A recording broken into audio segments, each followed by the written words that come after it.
Good evening, everybody, and welcome to a special broadcast to the Eureka Conservative Podcast.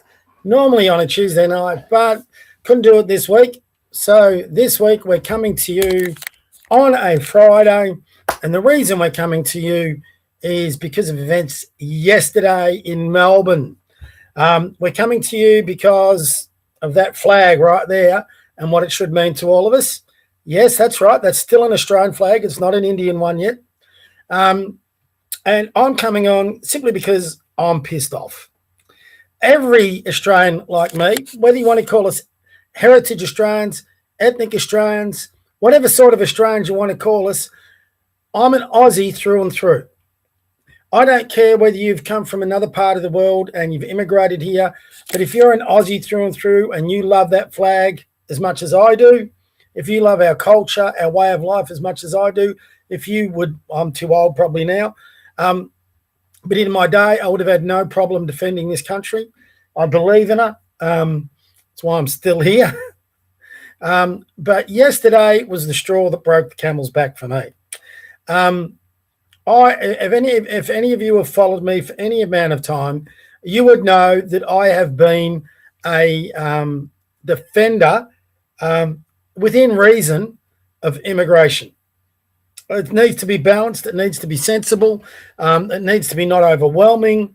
And it needs to be actual immigration. So if you are not coming to Australia to be an Australian, you shouldn't be immigrating here.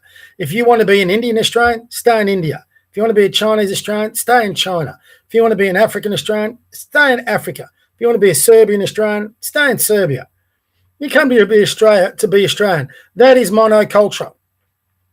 You can still have your backgrounds. You can still have your traditions and your cultures, but your main culture is Australian monoculture that everyone's flipping out about.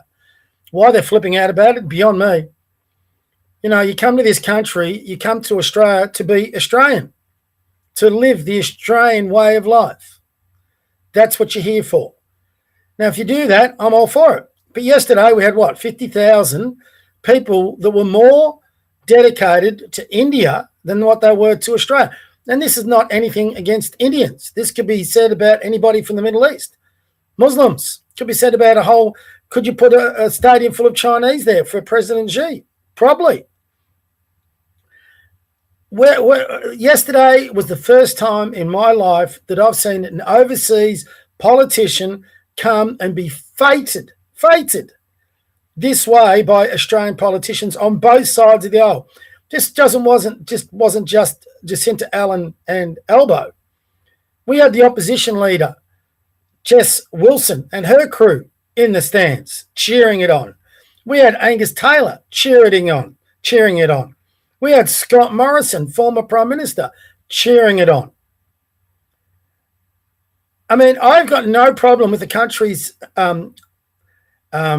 leader coming to Australia to visit our politicians, to establish relations, to discuss trade negotiations, things like that. You know, it could be defence obligations or partnerships. It could be technological partnerships. Got no problem with any of that. We can have relationships with other countries, but this is not a relationship. This is a fifth column. If you don't know what a fifth column is a bunch of people that congregate together that are working against the national interest of the country with which they live in. They're enemies of that country.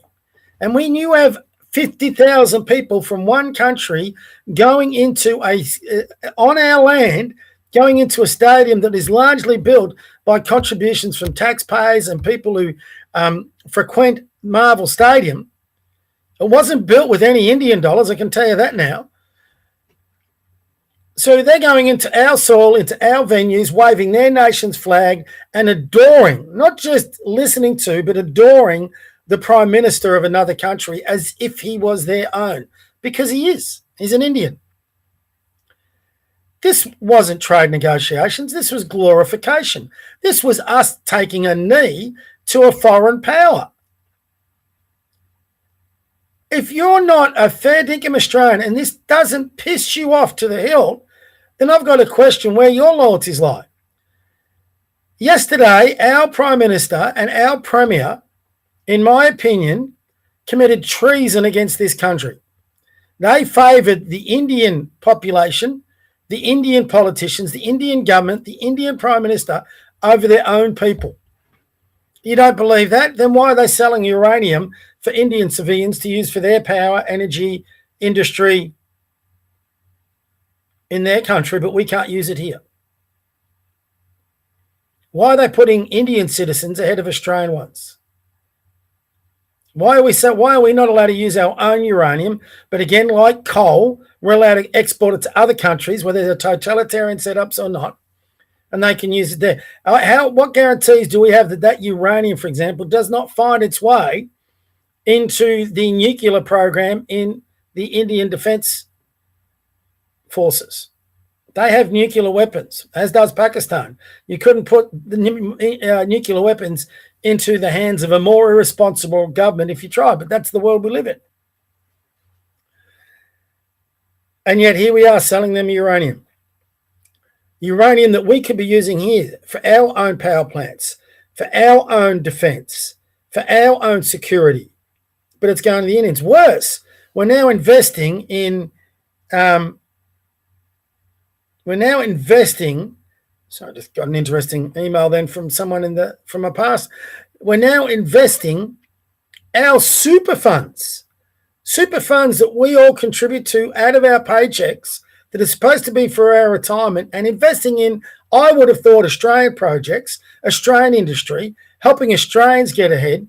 And instead, here we are investing in Indian industry. They don't have a great track record. Mind you, I suppose there's a lot of Australian ones don't either, but we have an arm tied behind our back. And listen, good on Modi. He's come over here. Our politicians let him do it, and he's built up his profile. That's not the point. I wouldn't care if this was Putin, if this was Trump, if this was Keir Starmer, if this was President Xi. I wouldn't care. I wouldn't even care if it was the Pope. Maybe the Pope.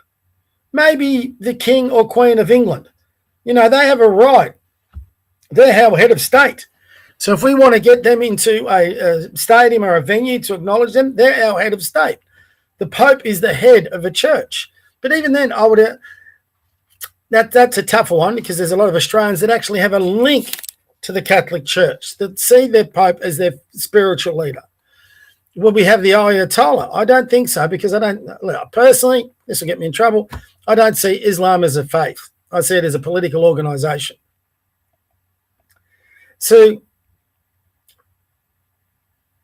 I just think yesterday, politics like that, I mean, let's just have a look. Tell me this is politics or whether this is adoration. Let's have a look. Let's get into there. So I just got to get into my bookmark. Should have already had this done. There's a few other things I'll show you tonight, but this one just has got me so riled up. I don't usually get this riled up about things, but just, if I can get that up, come on. What the hell's going on here? Really? Sorry, guys. For some reason, it's stuck. There we go.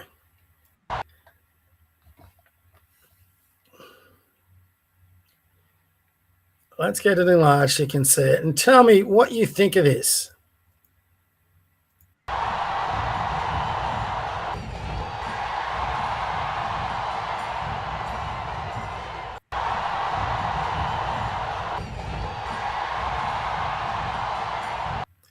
He actually looks like, their elbow is looked like, if you've ever watched a presidential campaign, he is looking like a person who is on a political campaign that is with his vice president nominee. And they're putting their hands up, look how good we are, they want these votes. I mean, and you couldn't get people from two different ideologies. Modi is far right, Elbow is far left. And yet here they are kissing each other's ass. But Elbow in particular is kissing the ass of Modi. In worse, I'd go further. He's bending the knee. This is an Australian Prime Minister giving over an Australian venue on Australian soil for people from another country to come and idolise what they consider to be their Prime Minister. These Indians in this crowd don't consider Albo their Prime Minister. They consider Modi to be their Prime Minister. We may as well be in New Delhi. I mean, and I'm not against immigration. I'll say it again. I'm not. There'll be plenty of those after I do this today. Saying, but, you know, I live in Melbourne. I've done for 40 years. I coach sport. I coach kids of all backgrounds. If you've followed me long enough, probably can see some of those photos in the background I've got. I'm a sports coach. I'm a basketball coach. Right now, my team is full of Chinese, Indonesian kids. And when I say Indonesians, they're Aussie kids with that background. I had a Sri Lankan boy in there. Not too sure I've still got him. But predominantly, I've got Vietnamese, Chinese, Indian, and Aussie kids all in my team.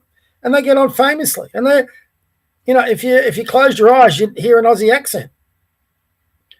You know, their families have come and assimilated into our way of life. Their kids love Aussie sports. They go to Aussie schools. They've been born here. You know, most of them, I can guarantee you now, because I've had these conversations with them, most of the kids I coached who were born elsewhere wouldn't know the political leader of the country they were born in. They would know the political leader of the country they live in. That's assimilation. Now, here's the problem you've got. I think I'm a pretty reasonable person. I have expressed my hesitation. And again, I asked Scott Challen again yesterday, and he replied to me something about how I have to get Avi Yemeni on my program before he'll come on mine. Not too sure what the hell is that all about. But Scott, feel free anytime you come in. I wanted Scott to come on because I do have concerns about what the Australian lobby and others put through as remigration and deportation. All right? Because I think a lot of innocent people will get caught up in that. I talk about 2 million. But here's the but. Watching that last night, if you're like me, you're caught between two groups pulling you in a direction you don't want to go. You've got the road where we're going to remigrate tens of thousands, and if they're right, millions of people out of the country. You've got others on the left talking about multiculturalism and how wonderful it is for the country, how we got to get more in. And all I want is a sensible, balanced migration policy that keeps our traditions alive, keeps our culture alive, keeps our heritage alive. If you want, keeps our ethnicity alive. Yes, I want an Australian ethnicity kept going. And for all those to say that that's not a thing, bullshit. Of course it is. You can go back and forth. Doesn't matter how old you are or whatever. Every single country on this world has a certain ethnic makeup, and every country in this world has been conquered and reconquered, invaded, reinvaded. It's been redrawn. Our ethnicity comes from the people who went before us and how they established a country and whether we're prepared to fight for it and preserve that ethnicity. And yes, there is such a thing called the Australian ethnicity. Now, I've been very big on being a heritage nationalist, not an ethno-nationalist. But I've got to admit, this thing yesterday is testing me at the moment because you've basically got a choice. What do I want? Do I want that balanced Australia that I've lived with for the bulk of my life? Or do I want to lose that Australia? Because if yesterday's any indication of the way our politicians are going to approach this, we will lose our country as we knew it in the next 25 to 50 years. It's a mathematical certainty. Australians don't breed like rabbits. Indians do, Muslims do. They will outbreed us out of existence. Australians want to keep, let's be honest though, a lot of this problem is not the Indians, it's not the Muslims, it's the Australians' problem. We keep voting in the same Fabian Marxist. At last, there's some stuff coming out about the Fabian Society and about who is involved. English and Australian politicians in the Labor Party are Fabians. I would go and I would be as far to say that I wouldn't be surprised if there's Fabians within the Liberal Party. If you don't know what a Fabian is, look it up, do your research. We need Australians who love Australia. I don't give a rat's ass about their candidates anymore. I don't give a rat's ass about their qualifications. I just want people who love this country and what Australia stands for to represent me and to build this country back to what it was. And there is only one party putting that forward, and that is One Nation. And I understand for many of you, they are not ideal in all areas. No political party ever will be. One Nation is not ideal for me in all areas. But they are not the Liberal Party. They are not the ALP. The Liberal Party is no longer a reflection of what the Liberal Party used to be. If you want to get an indication of that, do a Google search on Robert Menzies and his thoughts on the White Australia policy. The Liberal Party couldn't be any further away on that one subject alone from their founding person than they are right now. The Liberal Party are every bit as bad as the ALP on this. So I want a country that is Australian, for, I mean, these two words get so twisted. I want an Australian first government. Does that mean I want the White Australia policy back? No, it doesn't. But if I was given a choice, which we've never been given, but if I went to an election, I was given a choice between a White Australia policy and the multiculturalism with mass immigration that we're facing now, I'm taking the White Australia policy. Sorry, that makes me far right, I don't want either. I want a sensible immigration policy that maintains Australian ethnicity at a high rate between 70 and 80%. Probably more likely 80%. So, but Australians, what do we do with our kids? We abort them. Too inconvenient. Can't have an Aussie kid these days. You know, it's too costly. Well, it was too costly back in the Depression. It was too costly after World War II. My parents had 10 kids. My dad's parents had 11 in the middle of the Depression. Was it ideal? No. But Australian ethnicity was being built.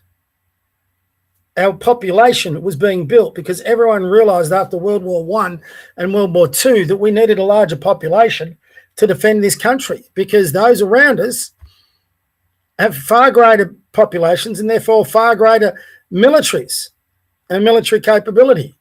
Having said that, the country that would be most pissed off about watching that rally yesterday would be Japan.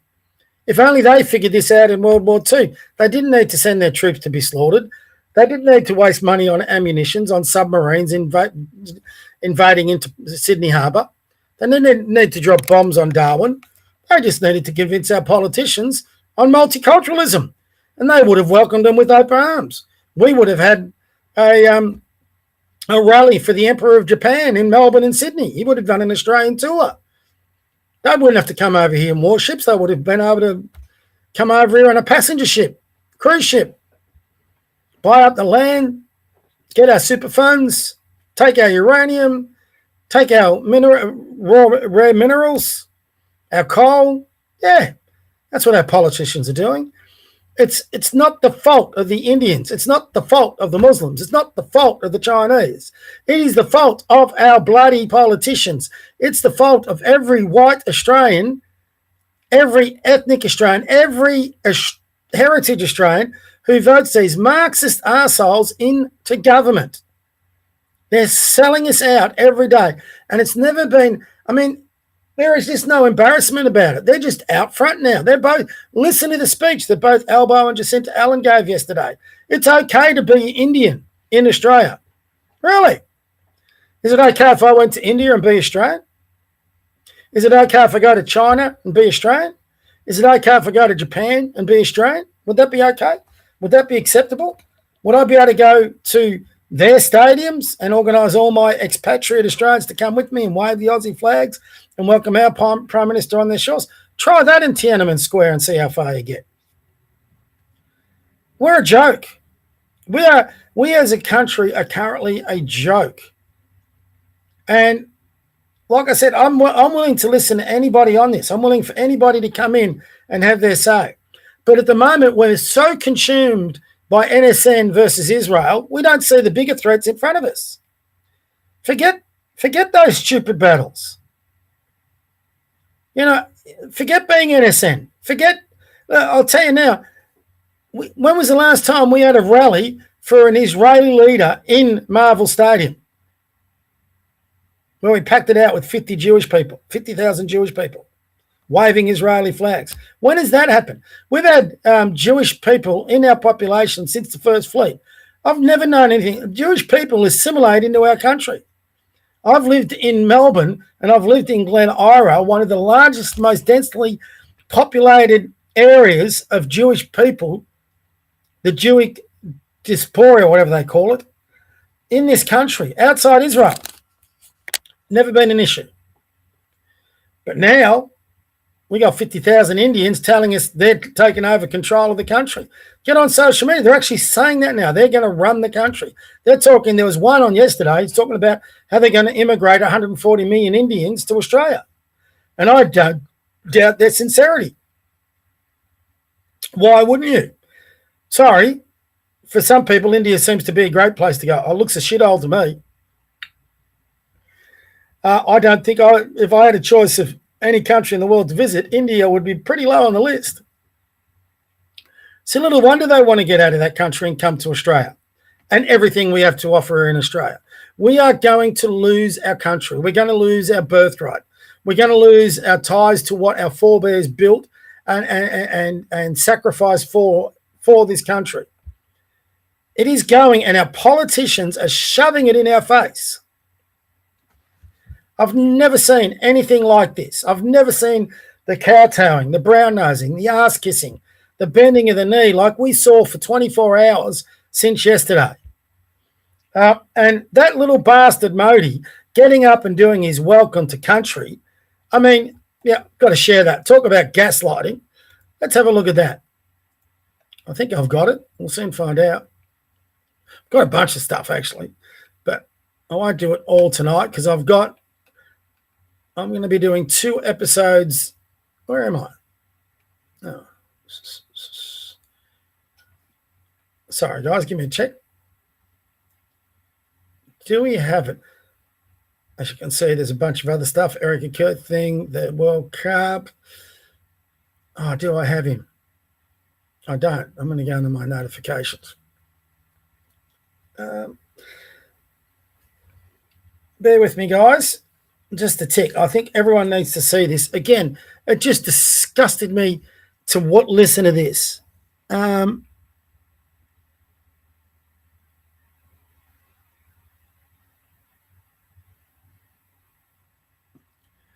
And I have held back. Oh, this is him. Listen to this bullshit. The traditional, by acknowledging the traditional owners of the land on which we meet, and I pay my respects to their elders, past, present, and emerging. Look at Alba. By acknowledging Listen to that the again. traditional owners of the land on which we meet, and I pay my respects to their elders, past, present, and emerging. That was supposed to be emerging. Funny emerging. Look at that. By I mean, seriously, we get enough of this shit. We get enough of this shit from our politicians, from our sports people, from our sports administrators, from our bureaucracies. We don't like the welcome to country. This is my country. I don't need a little Indian bastard, excuse my French, I know this is going to make me unpopular, to welcome me to my country. Where's his acknowledgement of white Australia? Where's his acknowledgement of Italian Australians? Or I should say Australians who come from Italy. That's what I should be saying. Where's his acknowledgement of people who come, or Australians who have roots in Vietnam, China, Indonesia, Greece, Serbia? Where's his acknowledgement of them, of Russia, from even Israel? Where's his acknowledgement of those? We've contributed as much to building this country as anybody else. But this little bastard from India thinks he has the audacity to come into this country on our soil, in our venues, on our TV screens and do an acknowledgement of country like that. He's not a bloody Australian. He should be listening to acknowledgement of countries, not making them. And Albo's there just cheerfully clapping along. If you don't know what a Fabian is, look it up. It's a big hint. It's a wolf in sheep's clothing. And that means he's pretending to be Australian, but he wants to devour Australia. And he's doing a bloody good job of it. If we had any decent Governor Generals, he'd be dismissed yesterday. But no. But how can we say we've got good Governor Generals when we've got a bloody king in England who's selling us out to the Muslims? He's now not a defender of the Anglican faith, and I'm a Catholic. He's a defender of all faiths. And why is he doing that? Because of the rise of the Muslim communities in England. He does not want to be a target. He's a coward. Another reason we actually, as a conservative, I believe we need to go as a republic. Not because I've moved away from the royal family, because the royal family is moving away from us at a rapid rate of knots. And if we don't start realising that, this country will be gone, just like the UK will be gone. So, it's been a long time since I've been this angry about where we're going in this country.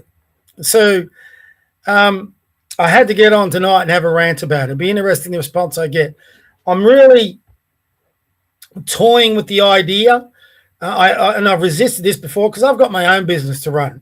I want to establish my own business, my own company. I want to employ Australians, and that's a bloody tough job. I've got to tell you, as an Aussie out there who's trying to get this up and running, it's hard to find bloody investors. It's hard to get venues. It's hard to do your marketing. It's hard to keep your rental going. Everything is bloody hard out there, even though you're trying to make a go of it, and you get no government support, none. But they'll hand 500 million over to bloody India out of our super funds for some investment in their technology. So they're going to employ Indians in jobs. What about Aussies here who are homeless on the streets, who have got qualifications for work but can't find work, who are being pushed out because the rates of immigration are so large they can't find a property to live in? It's insane because rents are going up because they've now put taxes. I was talking to a real estate agent yesterday. He said, housing prices are dropping. He goes, but the problem is you've now got this 5% deposit scheme through the ALP. Housing prices are still roughly near $1 million. That means young Australians are starting life with a $995,000 debt hanging over their head. And the ones who've already bought their properties before Albo announced these negative gearing changes, they've seen the price of their properties devalue. So what the price was when they bought it is now devalued, and they've got close to a $1 million debt hanging over their head. They're not going to pay that off in their lifetime. And if they can't pay it off, guess who wins? Whoever's got the mortgage on that place, they'll take that house, they sell it, and away they go. But what else he has also said is landlords now, because of the extra prices, are going to raise revenue. So rental prices are going up. The other kicker on this is people who are new investors are not going to get into the rental market. They're not going to get into the property investment market because of these negative gearing changes. So that means the availability of rental properties is going to go down while rental prices are going up. Homelessness is going to be a huge issue. And now we've got Albo. Who knows what deals he's made behind closed doors to bring in even more from India and God knows how many other countries. So mass immigration over the next 2 years. Albo's going to flood this place with migrants over the next 2 years before the next election. And then Burke's going to find a way to make them citizens so they can vote. Mark my words. That's where we're going. So, because I know right now, I can guarantee you their polls will be telling them they've got no way they can beat One Nation at the next federal election. I reckon that's what the polls are telling them, and that's why you're seeing him bend the knee so much to Modi, who's on the total opposite end of the political spectrum to Albo. But he's good for votes. He's good for the politics. That's where it's all going. So anyway, everyone, that's my rant for tonight. I'm going to go downstairs, get a good meal, have a beer, watch the footy, and do some Aussie things while I still can. And how's that? Albo's now going to put the first game of our Big Bash season over in India. He's now looking to get our AFL games over in India. Why? Let them play their cricket. Let them play. I don't want Indian games over in Australia. Why do you have to take Australian sport over there? Greed, dollars. This country's being sold out for greed and dollars. Political greed, corporate greed, all that, we're getting sold out, and our own people are going to be suffering. Big time.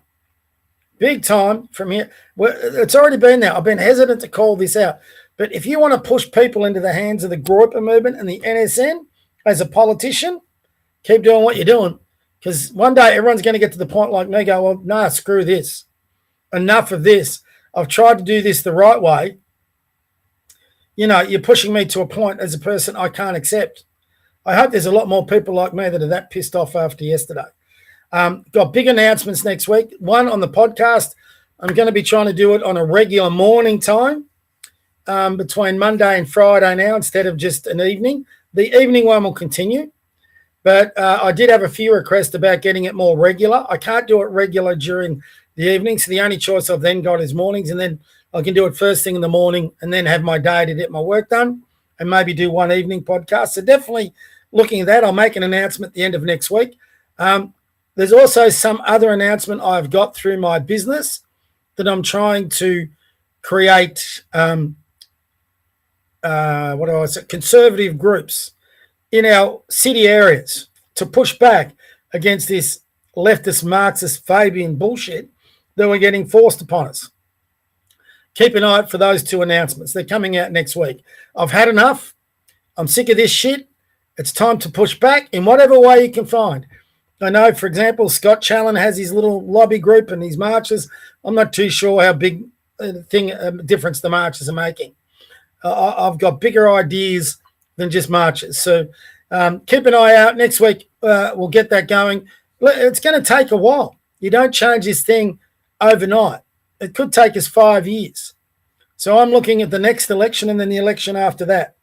So we've just got to get people to understand where we currently sit and to get them active politically to start getting the right people into our parliaments, to start changing these things. Before, I never wanted to ever be of this view, but there was someone who said yesterday, do you think we can vote our way out of it? And he says there's quite a few times, because I've always argued, yes, we can.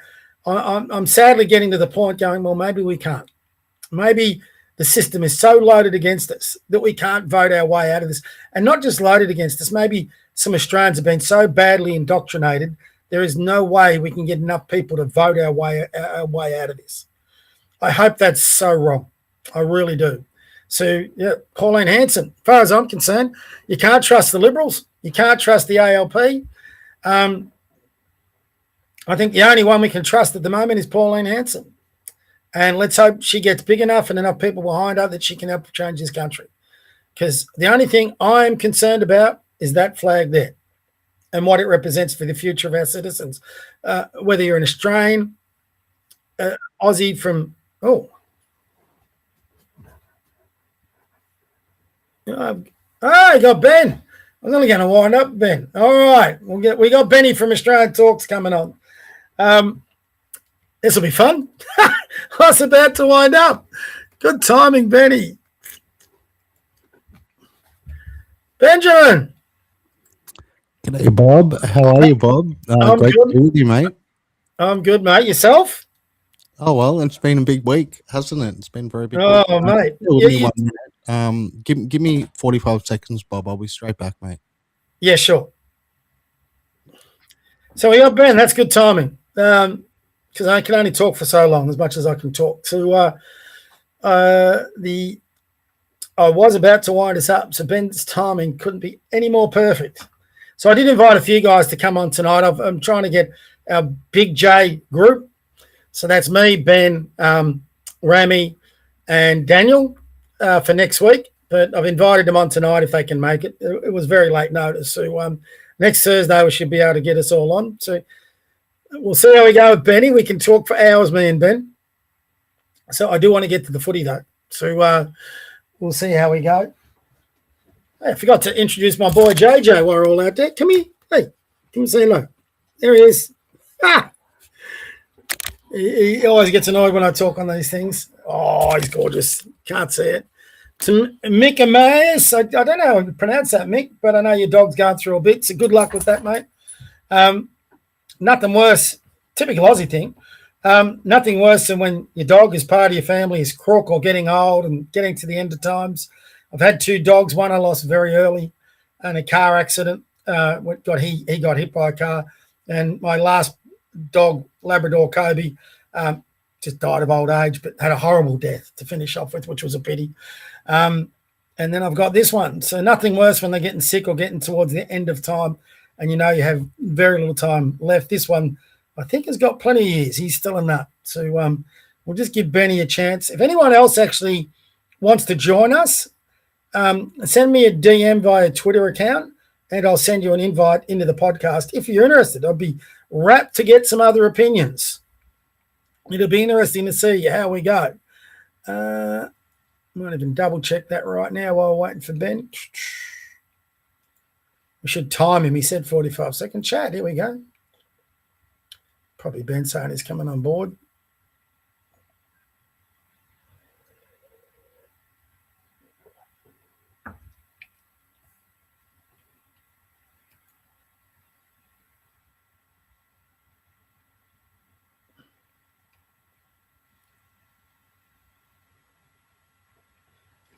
Got Lozzie B. She sent me a thing. Enjoyed your last podcast. I'm assuming she's talking of this one. Here we go. I think I can hear. There he is. Bob, the great Bob. How are you, Mr. Bob? The great Bob. I don't know about the great Bob. Man. The pissed off Bob at the moment. But, mate, your timing's perfect. I was about to sign off, but then you jumped on board. So it'll be probably now a couple of hours before we finish. I was rushing home and I was listening in the headphones. I had my helmet on and I was riding the motorbike. Oh, there you go. Well, you know a bit of what I've been ranting about then. It's nice to have someone else to bounce it off. But the Republican movement. Yeah, I saw that. I listened to you outline what your vision for that was. And I guess the crucial part of your proposal would be that the Australian people will vote upon who would be the president of the country, and it would absolutely be people behind the scenes to make that decision. Can't leave it to the politicians. I mean, shit, mate. If right now we had a republic where the politicians appointed a president, would be looking at Narendra Modi. He'd be our president. It's a politician, a political system, and if you look on my website, it goes into a bit more depth than even that on how we get out corruption from politics, and to as much as you possibly can. You can never get rid of corruption fully. But there's got to be, the corruption we have in our politics at the moment. I mean, I always try to find the glass half full. I'm a pretty glass half full sort of person. So I try and find the best in people, the best in the country and all that. But yesterday, and like we've had our disagreements before, very friendly disagreements. I've tried to be polite in my attitude towards immigration. All right? So you're gonna hear a few things you probably wouldn't expect from me tonight, Ben, except to qualify that probably for different reasons to maybe than what you would also expect. When you sell out our country as Albo, Jacinta Allen, Jess Wilson, Angus Taylor, Scott Morrison, the list goes on and on from both sides of the aisle. They sold our country out into our face. This was not about multiculturalism yesterday. This was about getting on the knee and bowing down to a fifth column that has the interest of India, not the interest of Australia, in its foremost thinking.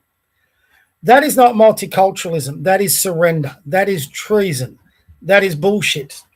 And, I have my doubts, and I still do, and my concerns about NSN and the gripers even and all that sort of shit. I don't really care about it. I think it's a waste of energy, just like it is with the Israel thing. The enemy there was in our face yesterday. If you're an Australian, you should be pissed off. And I don't care whether you're an ethno-nationalist, whether, like I say, a heritage nationalist, or whether you're a civic nationalist. Couldn't give a fuck. Whichever one of those you are, you should be outraged by what happened yesterday. If you're any sort of nationalist and you have other people in a stadium with 50,000 people waving the flag of a foreign nation, adoring a foreign prime minister, a foreign leader on our soil, in our venue, paid by Australian taxpayers, paid by people who frequent that stadium. We've built that venue. We've built this city. Australians have done that. And we're saying to Modi, you're a fucking god. That's basically what they were saying yesterday. We had our premier saying, well, you can be Indian, you can be Australian, you can be... How the fuck does that work? That's not even multiculturalism anymore. They're saying, bring India here and make Australia India. Now, you've just crossed the fucking line. You've just crossed, in my book, a fucking big line where you've gone from multiculturalism to surrender, where you're selling out everyday Australians for citizens in another country. Good luck to the Indians. Good luck to Modi. He's Indian first. He's not Australian first. He couldn't give a fuck what happens to Australian citizens. He's actually doing the right thing. He's getting cheap uranium, our uranium, to build his industry, to power his citizens' homes. I wish we had a fucking leader like that. So it's not Modi's fault. And I'm pissed off. I'll tell you what pisses me off with Modi is that welcome to country he did. But at least he's fighting for his country. Where the fuck is that fight from our political leaders? Where is their fucking concern for our citizens? So, if you are a politician and you don't want me to be far right, you're doing a fucking good job to push me into the laps of the far right, the welcoming arms of the far right. Because if I've got a choice between what I saw yesterday and the fucking far right, I'm taking the far right every day of the week and twice on fucking Sundays. Oh, now, yeah, let's go. Let's do it. Because I'm black not and white, Bob. It is black and white, which is why. Well, I'm not. Well, there's one thing that gives me. No, well, this is where we'll disagree. I'll give you one. Hold up. You're talking about maybe skin color and thinking I'm making two. No, I'm not talking about that. No. But the issue itself is black and white, like the message on my hat. Like, are you Australia first or not? And exactly. The Prime Minister of this country obviously is not. He's beholden to globalists. No, so are the Liberals. I'm quite happy to celebrate that extraordinary event which took place by the Indian diaspora. I would call it disgraceful. Number now in close to 1 million. Yeah. Over 90% of which were born overseas in a foreign country. That's a very large proportion of our population. That's ridiculous. Acknowledge that our population is only 27 million. And listen, secondarily to that, I know why. Just Bob, I'll let you go on, right? Because I'm all ears for it, right? Cool.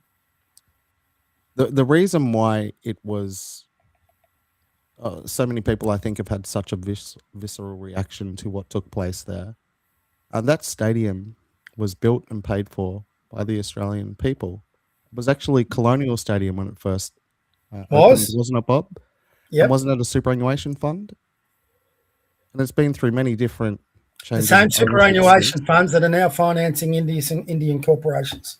Mm-hmm. So I'm just going to give you the floor. It's your show, of course. Thank you for allowing myself to join. Thanks for pushing a few buttons. Let's get back to the black. I didn't mean the black and white by skin color, by the way. There's one sliver of hope for Australia, and I hope this is what happens with the next polls. I couldn't give a fuck right now about qualifications. This is one thing that had me some concern with One Nation. I couldn't give a fuck about candidates. Couldn't give a fuck about that. I just want an Australian person, a person who recognises this country in my parliament to advocate for Australian citizens and their fucking concerns. The only vehicle we have available to us in politics for that is One Nation. So to every pardon my French, if you hate bad language, close your ears right now. But to every motherfucker out there that's going to give their vote to the Greens, the ALP, to the Liberals, and even to the Nationals, you are fucking supporting the treason that is being committed on this country. And if you don't swing behind One Nation now, forget all the bullshit they're going to be attacked with. Forget Andrew Bolt bitching on about Tommy Robinson. If you can't fucking see the issues that are facing us, then and I am all for seeing a person for who they are. We've had these arguments. I coach all sorts of different kids. You know what I've never seen in this country? I've never seen a political rally for President Xi sold out to the Chinese. I've never seen a political rally in this country for Bibi Netanyahu with the whole fucking Jewish population of Australia waving Israeli flags. I've never seen a fucking Serbian or Russian fucking event for President Putin. Even for Trump, I would be as disgusted if we had an American thing come in here and there was a Trump rally in Australia. We are fucking Australians, and the only politicians we should be having rallies for are Australian politicians. And if it's Australians, you're not having a rally to say how grateful they are. You're actually having a rally to see whether they actually mean what they say and whether we can hold them accountable to their bullshit. How do we hold fucking bloody Prime Minister Modi accountable for any of his bullshit? We can't fucking do it, but we have 50,000 Indians waving fucking flags saying Modi is God. Now, that's... I don't know if Modi came over here and sat down and they did all their handshaking in front of the 3 Australian flags and the Indian flag, and they're discussing defence partnerships, cooperation on trade, cooperation on corporations, technology. Okay, all for that. If they actually even had to come over and strike a nuclear deal, I'd begrudgingly giving this, though I would point out the hypocrisy that we can't use our own uranium. But when you are fucking holding him up as a deity, like they did yesterday, and we've got Albo there clapping on and Jacinta Allen looking over, I mean, pardon my French again, she wanted to suck him off. I mean, it was just fucking disgraceful. That's why Modi was smiling all the way through it. I've never been so fucking angry, and for everyone watching this, for some of my language, I apologise. But shit, if you can't get pissed off about this and you're an Australian, then what the fuck is wrong with you? And this has got, again, this got nothing to do really with right or left. It's got to do with being Australian. It's got to do nothing to do with being supporting of genuine immigration or against mass immigration or whatever. It's about putting Australia first. People in NSN, people in fucking the Griper movement, people on the right, people with whatever little gripes you've got, put them aside and realise the problem that is in front of us. You've got 5th columns forming in this country. There's an Indian one, a Muslim one, and you'd have to put the Chinese one in there as well. If we give this another 25 fucking years, and if anyone doesn't want to believe this, go into Grok and ask Grok in 25 years, at what point does the Muslim population become 30%? The Muslim demographic become 30% of the Australian population at current rates of birth and immigration. It's 2050. Now, if you look at history of Islamic growth in any country, once it hits 30%, it's unstoppable. That country will become an Islamic state. I would argue that if you put the same thing about Indians, who, let's be honest, breed like rabbits, that would be a similar thing. By 2050, if we don't stand up now, and I'll be probably dead, but if people don't stand up now, this country's gone. It is fucking gone. And, I was hoping we get some pushback. I did have some hope. And how stupid was that when Angus Taylor put forward his immigration policy, but I think he's getting pressure from Hastie, that they might push back. They're too cowardly to push back in the Liberal Party because they're worried about getting backstabbed as a leader from all the fucking moderates. So there's only one hope we've got politically. And I don't know, do you know his title on ex-Mick and Mayus? Yeah, I'm very familiar with Mick. Yep. Yeah. So mate, look, I get on all right with Mick. We have our disagreements. Sometimes I get pretty heated. Has he been on the show yet? No, I've invited him a few times, but there's a few that are dodging me, I think. But anyway, I got on today, and he's always put out that there's no voting our way out of it. Now, I've always resisted that, but today, for the first time, I'm starting to think there could be something in that. And then we'll know in 28. We'll probably know this November. If they vote back in the ALP in Victoria, there's probably no voting our way out of it, because if you can't vote the ALP out this time, well, you're never going to. And if One Nation don't poll strongly, then maybe there is no voting our way out of it. I don't know. I don't want to go there because I think it can be a bit frightening. And then we can't allow ourselves to get to the point where we believe there is no political solution, because if we get to that point, then you're looking at there is only one solution. Absolutely. But we're increasingly being pushed that way by our politicians. This is what's got me pissed. This is what But it's got that's me. with you, Bob. I've never heard you and seen you so passionate and so Oh, fired up. Obviously, this has really rocked you to your okay. very core because of how bold and blatant the actions taken were. Disgusting. You also Mate, saw the leader of Victorian Liberal Party, Jess, was there as well with her whole and her campaign. whole cabinet. Yes, sir. Sorry, and Angus Taylor's coming out. I mean, and then you got Scott Morrison, who fucking sold us out to net zero, fucking welcoming him in. And I'm going, where the fuck is the Australian politicians here? I mean, God, no. I'm 63, okay? And I've been around this country for a long time. I had my birthday this week. And I'm telling Happy you, birthday, Bob. thank you, mate. I've never seen anything like this. Anything. And if you're a long-term Australian, how the fuck can you accept this? And I know what I'm going to get labelled by a lot of people. Far right, racist, bigot, that's fine. Give me the labels. I'm no fucking racist. In my heart of hearts, and I think you would know this. It's not about being anti-Indian. Like I said, if it was the Yanks coming over here and doing this with Trump, I'd be just as pissed off. You don't do this on our soil. If you want to go to a Trump rally, buy a fucking airplane ticket, go over to America and go to a Trump rally. If you want to go to a motor rally, go over to fucking New Delhi with all its shit-hole sewerage and fucking go to his rally there. Deal with the heat and all that fucking... Do not bring their bullshit into our country, our cities, our venues, our stadiums. If you want to wave the Indian flag, good. Fucking re-immigrate back to fucking India and go fucking there. For the first time in my life, mate, after seeing that yesterday, I'm open to the debate on re-migration. It was in your face, Bob. It was in your face. Which part? What they did. The entire fuck it. It was a slap in the face. It's insulting. It's insulting. And I can't believe that the media are covering it like it's some big event that Modi's this popular guy. Modi actually isn't that popular in India if you follow their politics. Yes, he wins a few elections, but he's not winning them in a landslide. Is he an effective politician? Yes, he is. Am I happy that he's the Indian Prime Minister? To a degree, I am. Not that I give a fuck about their politics, but I'd rather a centre-right politician in India than a centre-left, especially considering they have nuclear arsenals in their defence. How the fuck are we going to be guaranteed that the uranium, for example, we send over there aren't going to go to their nuclear arsenal? Where's the safe fucking checks on that? We don't know fucking whether Iran has got uranium still or not uranium. 1 week they've blown it up. The next week it's still back there. The next week they're going to blow up cities all over the world. Oh, no, we've got rid of them. I mean, there's another one I've sort of gone off. I'm off the Trump train a little bit at the moment.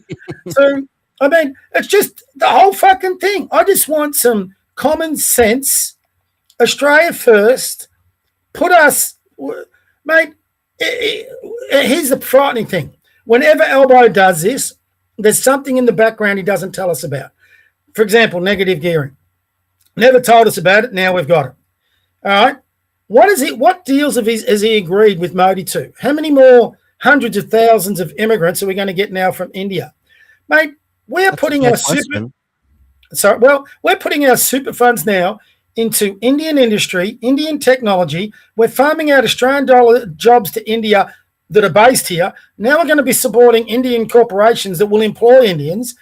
Now we're going to bring in Indians even more that are going to take up more housing, where bloody Australian citizens can't get a job because under our union regulations, they're too expensive to hire, so corporations will go to the cheaper industry. They can't get a job, they can't find a house, and they're living on the fucking streets. What fucking politician does that to their own fucking citizen? And then celebrates it like they did yesterday. Yeah, no, you're right. They put it in my face. They pissed me off.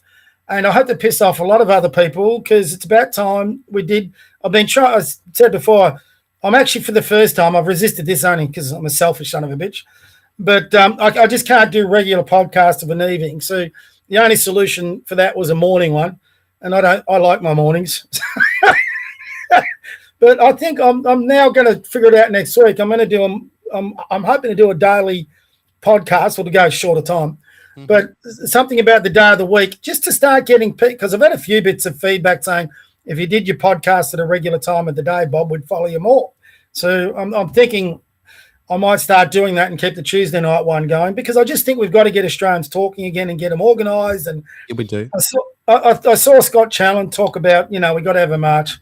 I think we need something more substantive than a march. I think we've got to get organised in every major capital and we've got to get Australian people to, and I don't care what background you come from. This is where I love monoculture. I can't even believe we're having the debate about monoculture. I don't give a fuck what you call it. I actually like monoculture. But if, like what you said, you're Australian first, you love this country, you fight for this country, you love our flag, you want Australian jobs here, you want Australians looked after, you are a monoculturalist.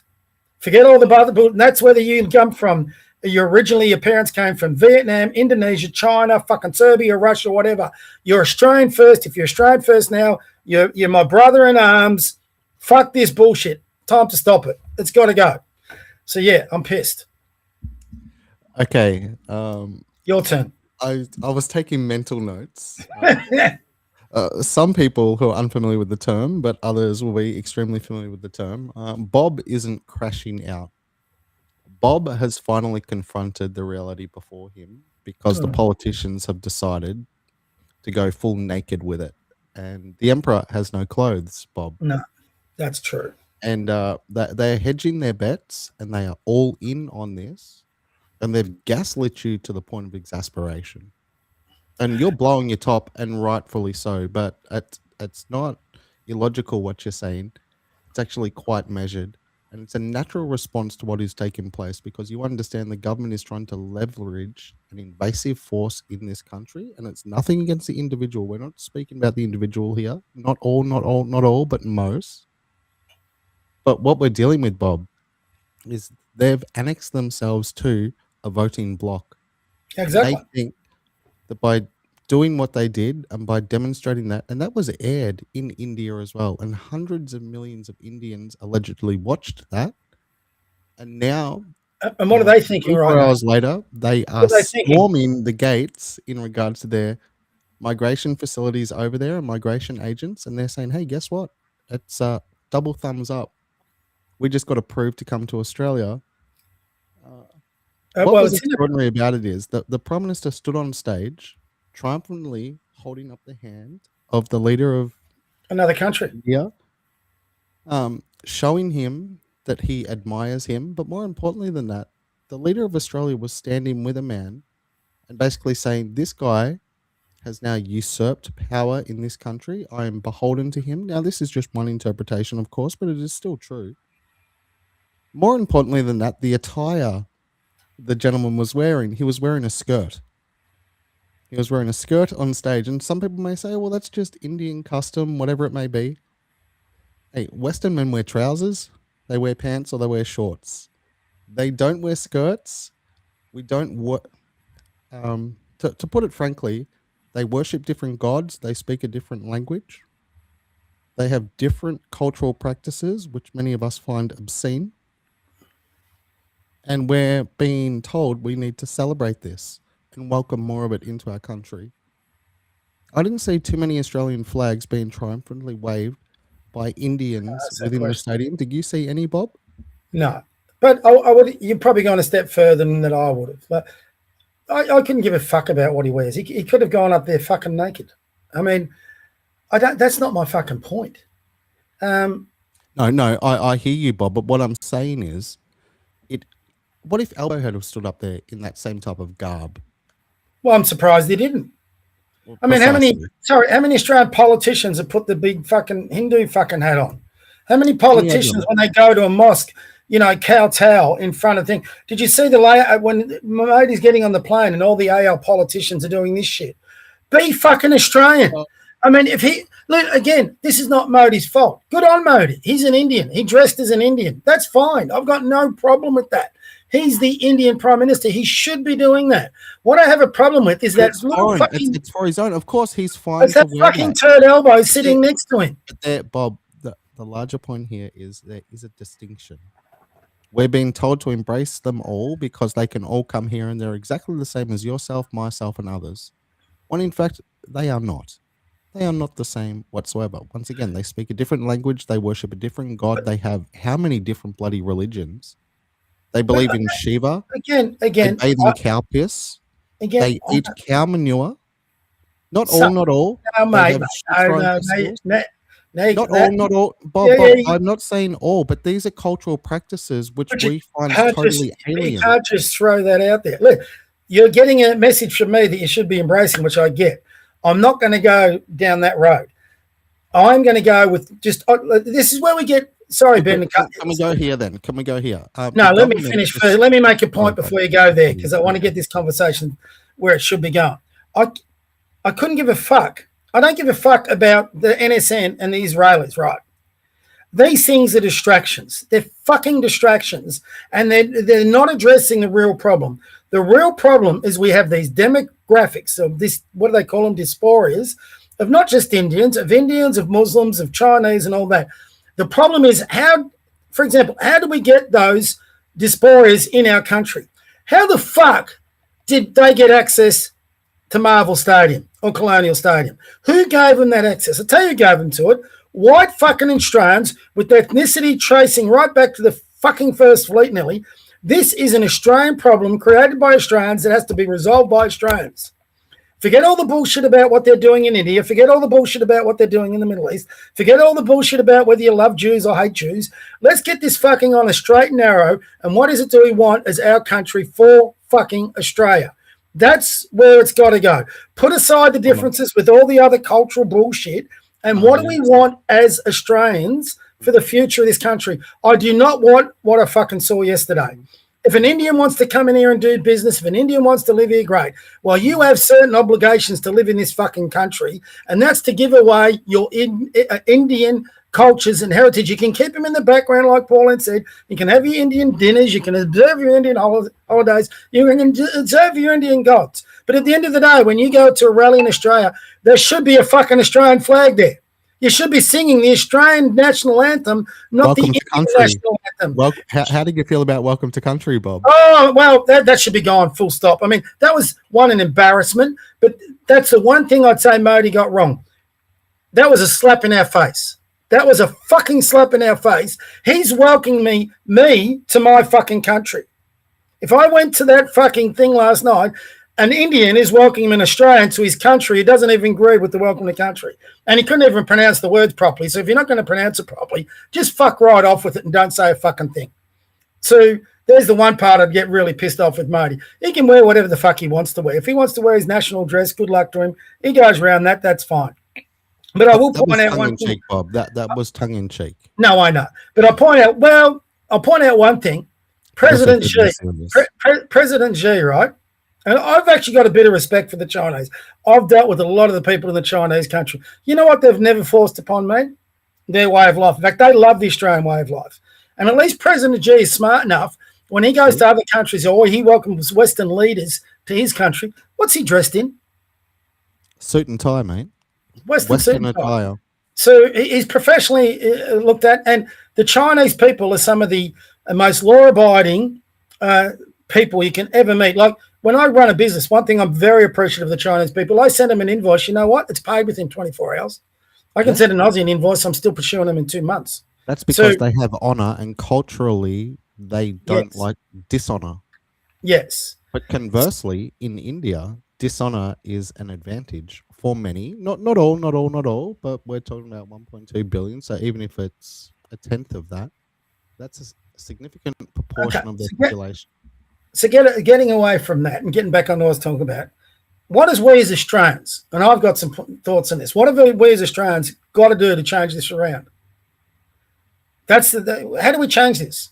Yep. Because if we can't change it and we can't vote our way out of it, then the fucking shit's going to hit the fan at some stage. I'm sorry. Well, maybe I'm wrong about my fellow Australians. Maybe I'm one of the few that get pissed off about this. I know there's a lot of others out there, but is there enough to make a difference? And I think we get sort of so caught, like, for example, and if I offend anyone out here, the NSN, I don't even know what the fuck, I'm just going to call them the NSN. If anyone wants to fucking have a crack at me, go.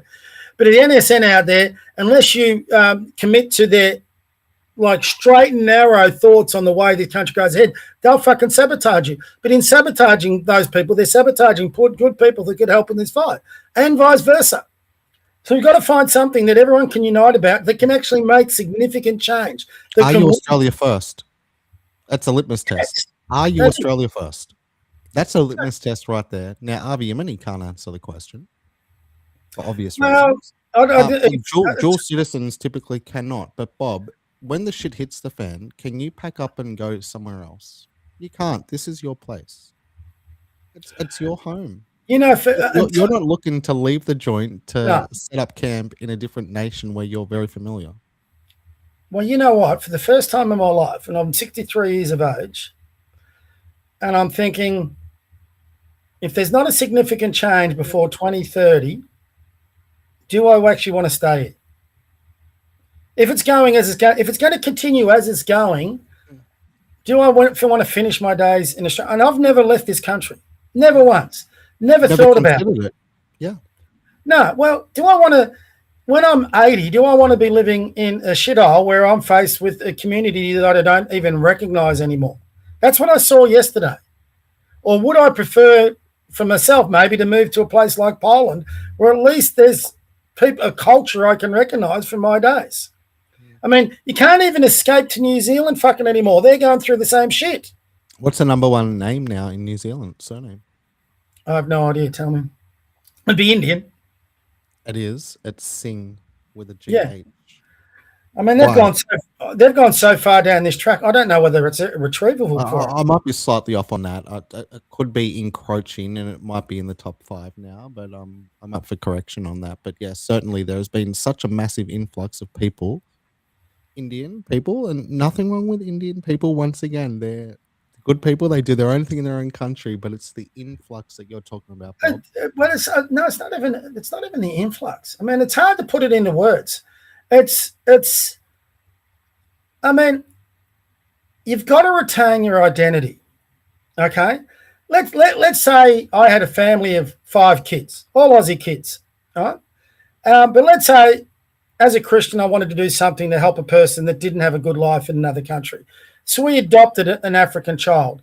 So in my family, I've got 5 Aussie kids and 1 African kid who's coming in. But that African kid has grown up with Aussie kids, going to Aussie schools, learning the Aussie way of life. He assimilates in our way of life. To me, as the head of the household, that's acceptable. But let's say I had 2 Aussie kids and then I adopted 6 African kids. How are my Aussie kids being raised? They're being raised with an African attitude to life. So, I mean, it's got to be controlled. And I'm not against immigration, but if there's others like me out there that aren't against immigration, and then the politicians give me 2 choices, because that's what I'm getting. This is what I feel like I'm getting.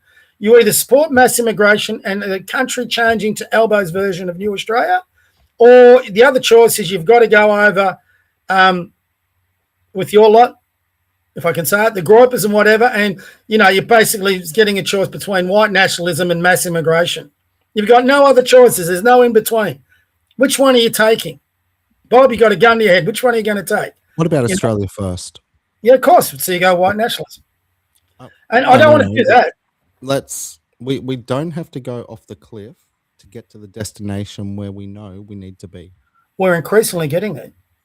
Of course, but people are being driven there deliberately, possibly with the intent of identifying those individuals, and then the government cracking down on individuals or labeling sentiments of the collective of those individuals as something that is untoward and therefore no longer acceptable. Here's a more D&M question for you. You're a Christian, right? Praise the Lord Jesus Christ. Okay, good. So you believe in God and miracles? Absolutely, they've happened. Good. Okay, I don't like mixing God and politics up too much because I think they're fucking total opposite ends of the screens. But do you find it is just curious that at this point in time of our history, when we're talking about these things, that Pauline Hanson and One Nation has risen in the polls at this exact time? It's giving us 1 out. It's the 1 out on politics we've got. And it doesn't matter now what you think about the candidacies or whether they're capable or whatever. This is now about protecting the future of the Australia we once knew. Because if you vote the other way, what they show directly to our face is that Australia's gone. We are no longer talking about immigration. We are talking about, what's the word? I don't like using the word invasion. but there's a word. We're not talking about There's our... an influx. There's an influx of people in here which are diluting the national character, and the government is complicit in accelerating that. Yes. And not only that, demonizing whatever that previous national character was. It has stood for close to 200 years. And they're also willingly dispossessing people and also ignoring their genuine concerns about feeling marginalized in their own country and a lack of opportunity being ahead of them. Whereas young people should be looking to the horizon with big wide eyes, exploring the unlimited opportunities. Now they are feeling constricted, and now they are feeling overrun. And Well, that's terribly unfortunate, Bob. To think that the government is... I agree it's terribly unfortunate. Yeah. But I hate to say this, Samaras, of all people I'm going to quote here, he made a valid point. And I live close to this, right? Out of my basketball team, I've got 8 kids. Out of that team, I've got 2 Aussie kids. So there's 6 kids. Again, I shouldn't say 2 Aussie kids. I've got 8 Aussie kids, 6 of them with an immigrant background, all right? So they're all Aussie kids in my eyes. But when they turn 18, so they're all 13, 5 years' time, so not the next election, but the election after that, they'll be voting. What are they going to be their concerns? Now, they're not white. They don't appear the same as us. They talk the same as us. They have the same sort of things of us. How are people like you and me, who continually, and I'm nowhere near maybe to the right, for example, as you're nowhere near to the right as some others on the right, but we get tagged with that. How are we going to be able to convince those kids that our Aussie values, traditions, and heritage should mean something to them? Now, there's one solution, is we remigrate them all out of the country. Well, I'll never go there. There's the other solution, is where we've got to educate these kids. I had a talk, I'll tell you, for example, I had one boy picked up in a car, great kid, great family, born in Australia, but they're from China. His parents were born in China. They've been living in, and fantastic people. And I used to pick him up for training because his parents couldn't get off work to get him to training. They both worked. So I'd pick him up because we started training at like 5 o'clock. So I had to pick him up at 4:30. And we got in the car, and I just asked him, every time I get these kids, I do this for a lot of parents, I just say, okay, boys, what'd you learn today? I'm curious what our education system is teaching them, as much as if they're learning anything. And most time is, oh, not much, don't care, whatever. Pretty typical. Did you have sport? Yeah, that was great. So Aussie lingo all the way through. So, and I said, no.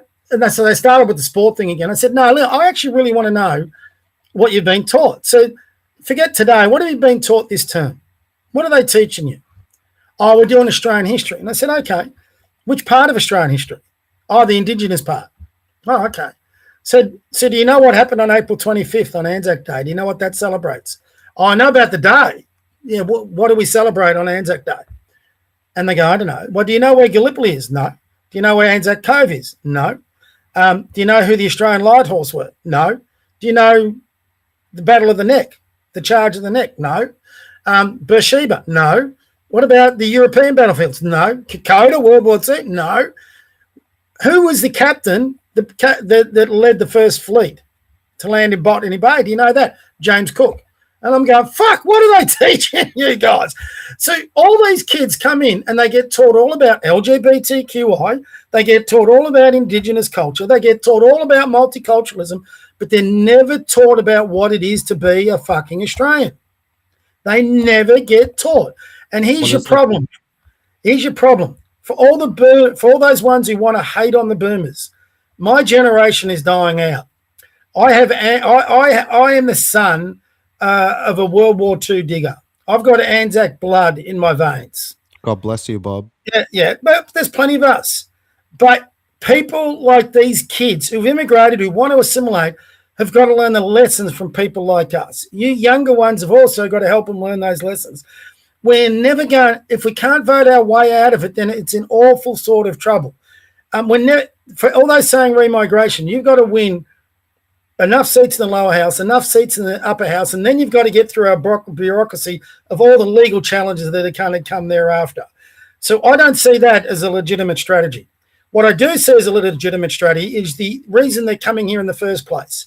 The Australian way of life, our traditions, our heritage, and whatever. That is an appealing thing that should be attractive to any human being on this planet. We've got to get those people, for example, the generations they're going to have that will wave Indian flags, that within 10 or 15 years will proudly wave an Australian flag because of what it means to be fucking Australian. And until we can address that problem, all these other theories, that's all they are. It's like Candace Owens in this court case. It's just a fucking theory. Come to the fucking guts of the problem and how do we fucking fix it? So we can have all our marches, for example, but I just think they turn half the country against us.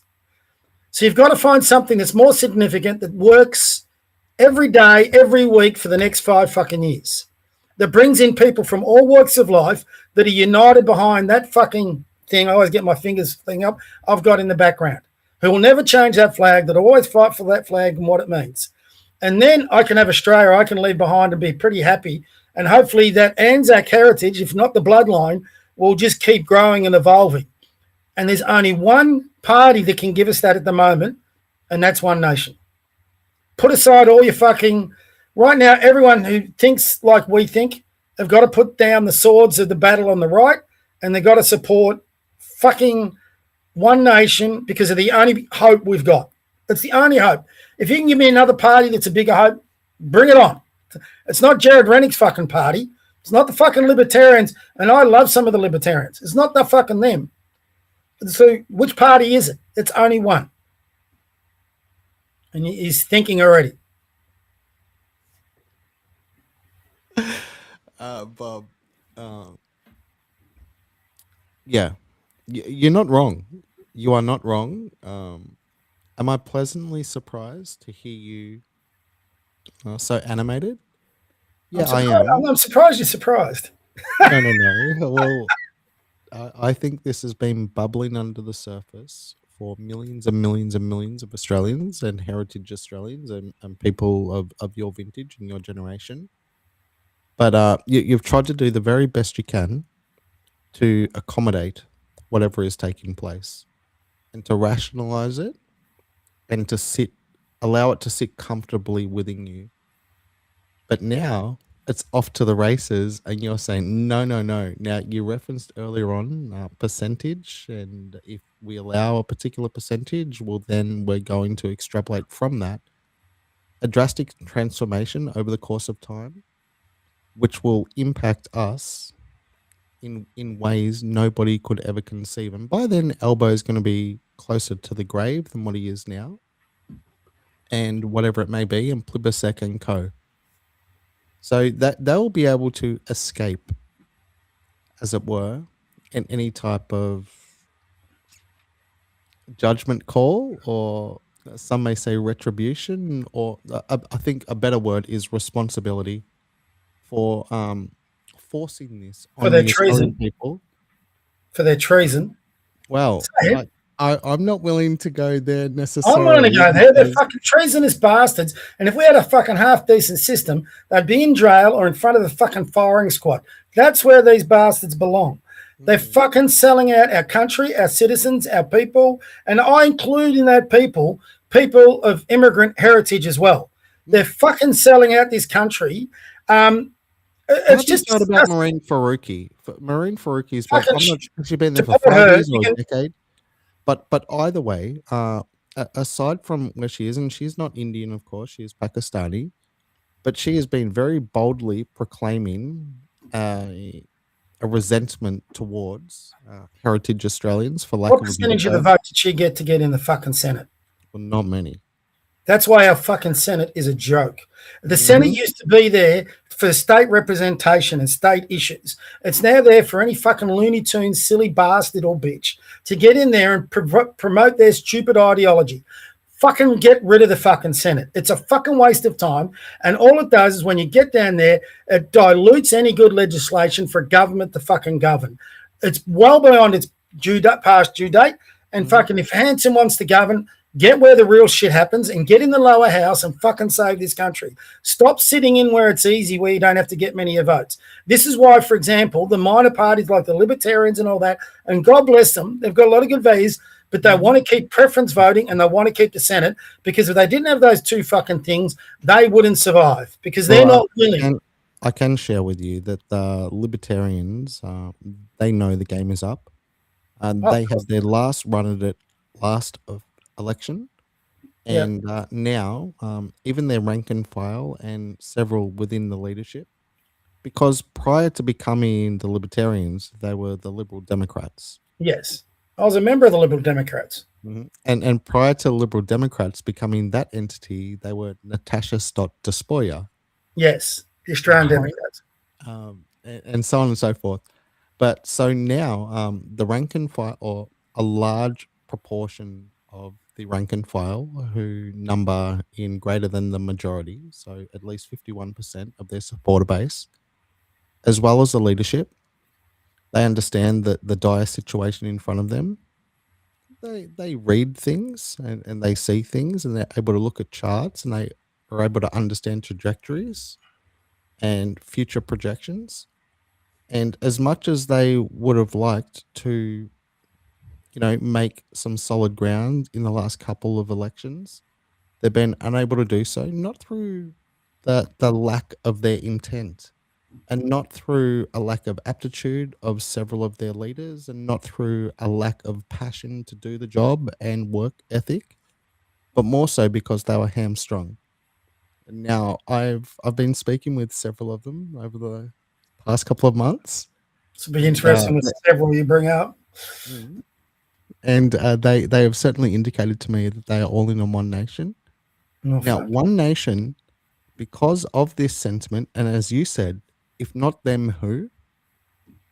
Pauline has a massive task ahead of her. Now, the task isn't overcoming what's currently there. The task is ensuring that if she is successful, and by all means she shall be, at least in gaining opposition in this country, if she is unwilling to fulfill what the Australian people have demanded of her in response to her advocacy of their genuine concerns, then the country's in all sorts of shit. It's at that point it is game over, and there is nothing left but pure extremism on both ends. Yep. And they'll have no one to blame but themselves.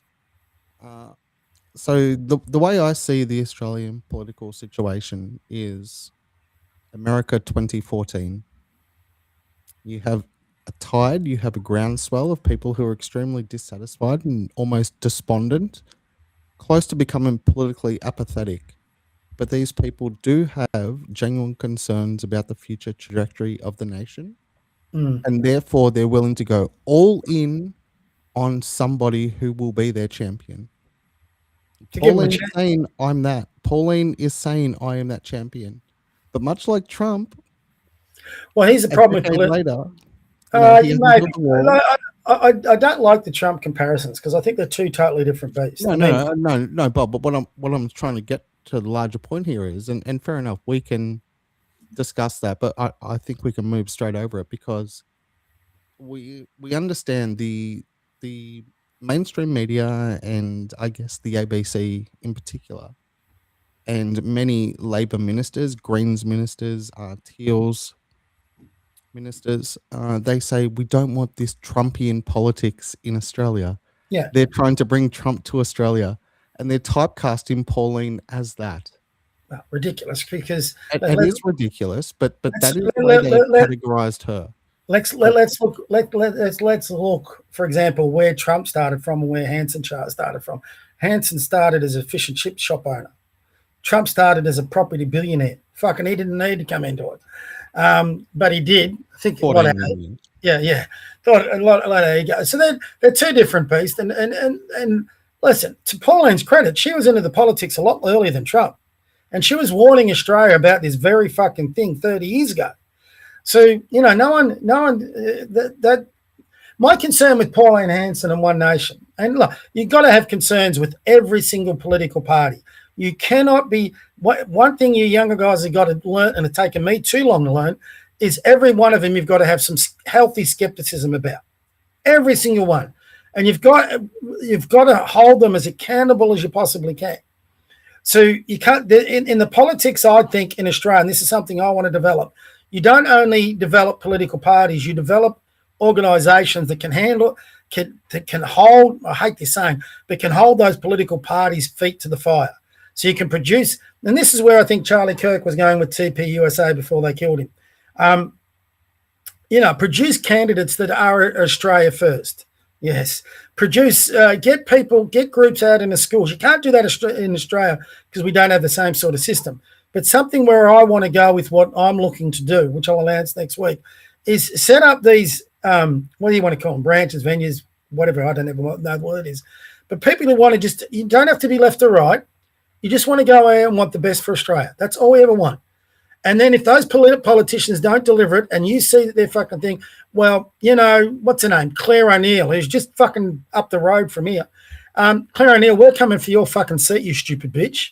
You're the Minister for Housing and you're bringing in all these fucking immigrants. They're going to make housing worse. And she's there. I mean, it's just... One thing, Bob, I know, mate, I know. Yeah.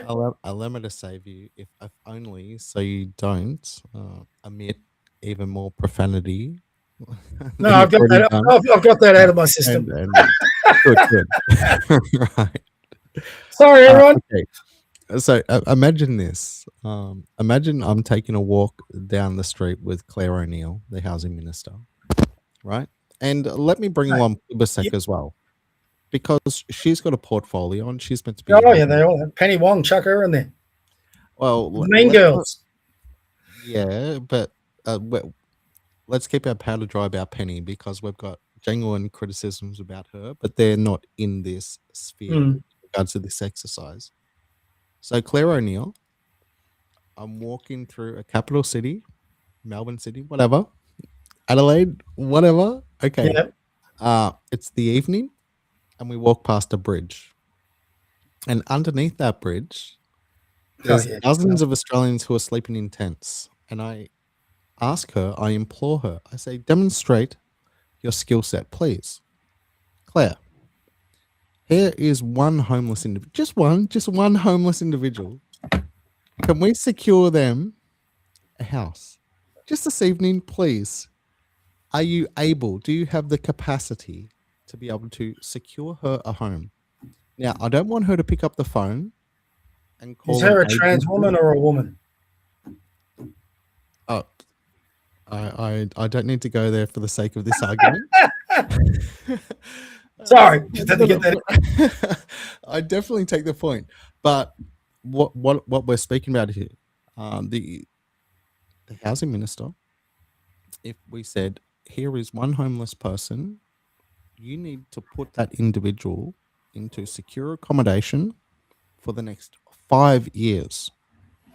And it cannot be public housing and it cannot be community housing. Go. Yeah. And we need her to facilitate that individual so they can be taken from that dire situation where they're so close to suicide. And I love the dog. Shout out to the dog, yes. And I caught it earlier on when I was riding the motorbike home, Bob. Yeah. If you're in Melbourne now, you need a German Shepherd unless, of course, you wish to wield a machete. Now, because you're a law-abiding gentleman, a lovely chap, you would prefer a canine instead of a machete. Well, that could be cultural. Who knows? Because some cultures don't like dogs. But yeah, no, the housing minister, would she be able to do so?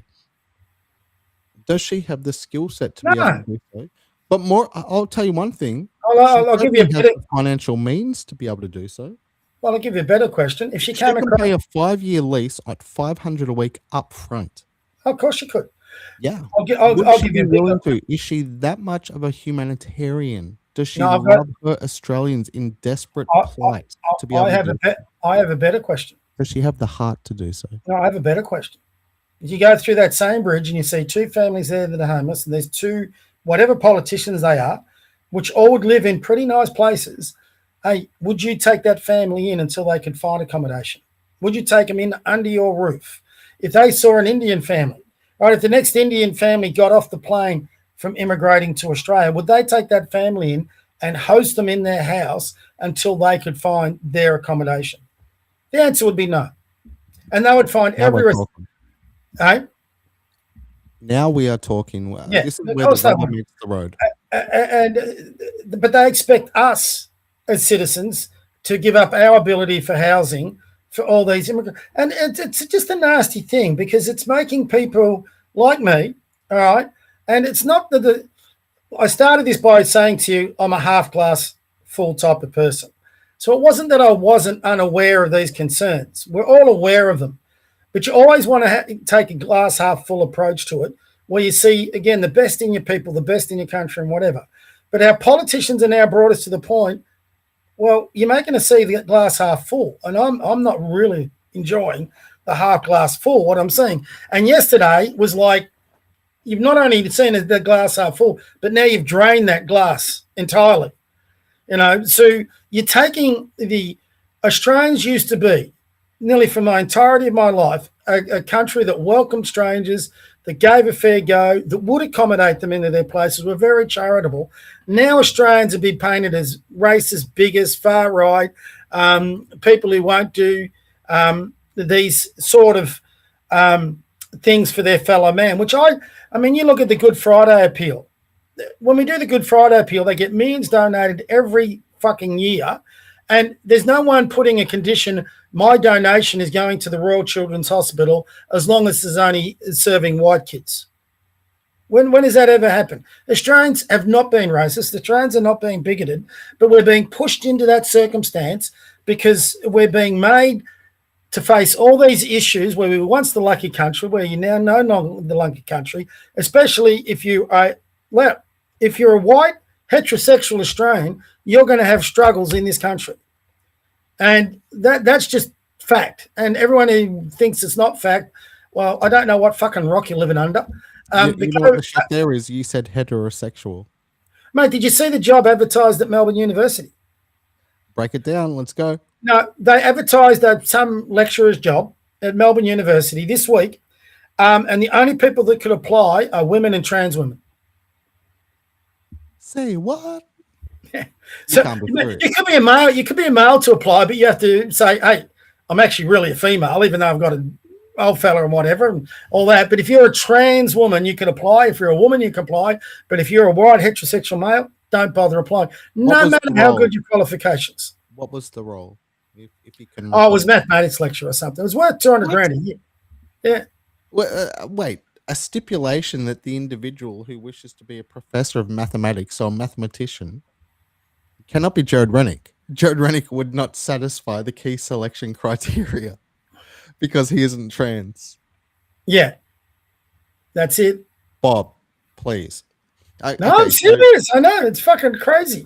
And I don't know, it's, you're over-egging the pudding a little bit. No, I'm not. No. Hold up. Hold up.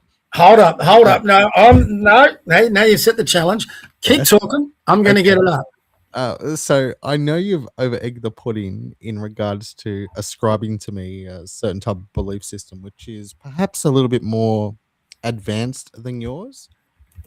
Further to the right of Stalin than yours would be a fair way to say about it, because after all, we're moderates, Bob. We love everyone, correct? We do not hate anyone because Christ tells us to do so. But that being the case, we cannot allow for this stuff to become normalized. I can't become normalized, Bob. I just want to show you. Cannot become normalized. And more importantly than that is, what are we trying to do to have, okay, let's go through it, Bob. Are you going to read it or will I read it? So if you scroll down, I'll read it. Only women, cis or trans, University of Melbourne, $200,000 lecturer role. The University of Melbourne is seeking a new senior lecturer in mathematical physics. Only women, cis or trans, need apply. The University of Melbourne is seeking a new senior lecturer in mathematical... Oh, fuck. This guy's never out of my fucking... Get out, Elbow.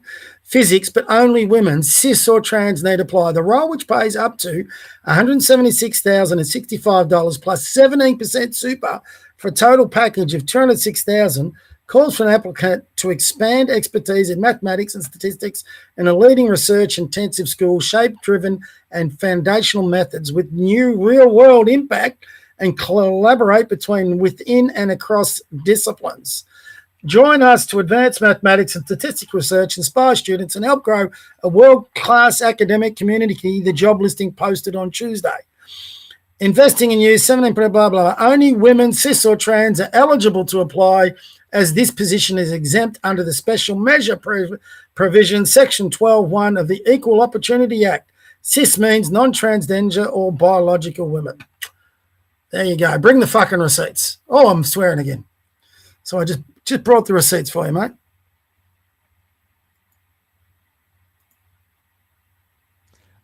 There you go. I saw them. I just wanted to back myself up. I've got a few, like I've got multiple phones happening, and people are like, "What's this guy doing?" And the iPad's going crazy, and so a couple of people from overseas are jumping in as well and having a look, and they're like, "This guy, he sounds like a founding father." I said, "He might be." He might be. He's rolling with Eureka. Eureka was a thing in Australia, and he's a part of the stockade. Well, mate, revolutions are being started from less. I mean, we're just past July 4th, and that was all started by a tax on tea. I mean, and for similar reasons, the British King and Parliament in the UK wasn't taking their citizenship in the colony of America seriously. So they thought, we're not going to vote our way out of this. So what did they do? They fucking rebelled. Am I saying we need a revolution? Not yet. But who's to say maybe we need a people power revolution where we can vote these bastards out. And it's the same, mate. How many trials do we have to hear where judges let out on bail fucking criminals because they've got something in the background that makes them a victim, whether it's their racism through being Indigenous, an immigrant, fucking transgender. I mean, we get it all over the place that people get let off for some of the most vile of crimes, whether it's rape, assault, robbery, murder, and they get off because, they were a victim. They didn't know what they were doing. They suffered from years of depression from being a victim. Give me a fucking break. They've committed the crime. Do your time. Fucking bring back the death penalty for any fucking pedophile.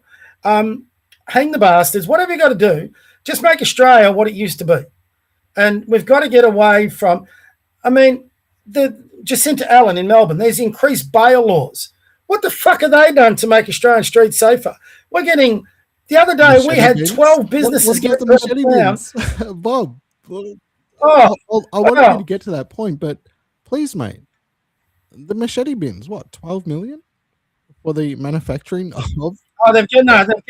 They've given up on the machete. Yeah, but I mean, they were congratulating themselves and patting themselves on the back about the amount of machetes which were the ALP politicians. Well, a few of them, maybe in a media exercise. Like, but they were trying to somehow convince people in Melbourne, in Victoria, hey, a lot of these bad hombres, they've given them back, so they're not going to be carving up people. And meanwhile, every single day, like Sunrise runs with it every single, another machete tag. Now, more frequently happening at A, either train stations, or B, McDonald's car parks, which are resulting in fatalities, including a 15-year-old boy that was carved up only last week. And now two 15-year-olds and 16-year-olds are now charged with murder as a result of that. And they'll get off. Okay. There's one other thing here. Now, many people, typically because the mainstream media has been denoticed about it, they can't report it on the 6 p.m. news. It's a government mandate. But there are Koori courts. Koori, K-O-O-R-I. Koori, which is obviously Indigenous. And these Koori courts in Victoria have been adjudicating certain crimes which have been committed by Koori children or children of Koori parents. And there is expected to be a leniency because these children have not been compatible culturally with understanding the ramifications of their severe transgressions. Now, as a result of that, we have afforded to them adjudication and a justice system which can interpret cultural differences and implement some type of justice in alignment with whatever their cultural preference is. I was very surprised to hear several weeks ago that there are now moves being made behind the scenes, and it will be rolled out very shortly, that many of these machete attackers, because they are overrepresented by children of refugees. Now, whether or not they witnessed it as children or have been child soldiers in Rwanda or wherever it may be, and that could truly be the case, I never blame the child. I blame the parents for not remonstrating with their children enough to correct their aberrant behavior. But setting all of that aside, we are now, because the Curry courts have been in place for a while now and they have set precedent by being in existence, that many of these young children of African descent who have participated in machete crimes are now being advocated for, typically by white liberal women in the state of Victoria, Jacinta Allen types, that we need to institute some type of justice system and some type of court which will understand their cultural differences, which led them to perpetrate such sinister attacks against a disarmed population in Victoria. Now, this is just obscene. The law has to be applied equally across the board to everybody, and we cannot grant leniency to children who are the descendants of migrants just because perhaps they came from a different area of the world where these things are common practice, and in Australia they are alien. So, Bob, I'll let you take it from there, mate, but you've just read out something which says we need a mathematician, a physics mathematician who needs to be trans and female, but a female with a penis. Asterisk, a female with a penis is the key selection criteria, as a matter of fact. And if you are not a female with a penis, well, you best not apply. Melbourne University. What does that Melbourne University have to do with population? Our bastion of academic excellence. You know, you can't be a male and you can't be an academically excellent.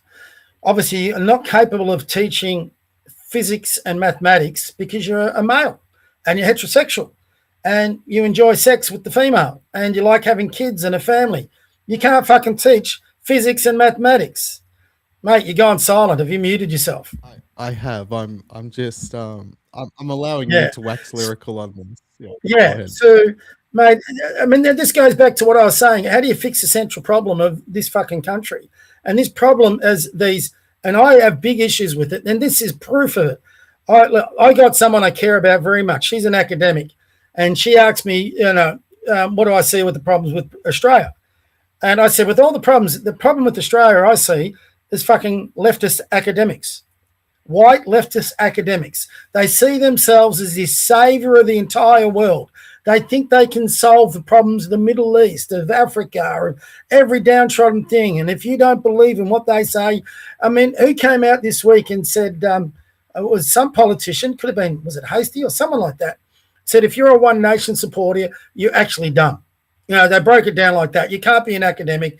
You can't be, I think, I'll tell you what, you get an academic, because this person who was an academic, and I do care for her very much, I'm not going to say who she is, mate, I could hold my own against her or any other academic in any debate you would like, and they wouldn't be able to get through it. And being an academic doesn't make you smart. It just makes you very good in the field that you're an academic in. It doesn't give you worldly knowledge. It doesn't give you common sense. It doesn't give you people skills. It doesn't give you the understanding of what the man on the street is feeling. You've got to get out in the real fucking world to discover that. I get out in the real world every bloody day, and I see a lot of these problems.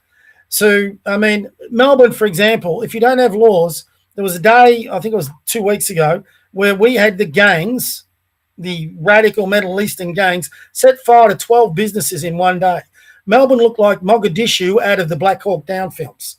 That's what we fucking look like. And you got these little bastards running around with machetes. The only thing we didn't have was American soldiers with submachine guns shooting the little bastards. That's all we needed.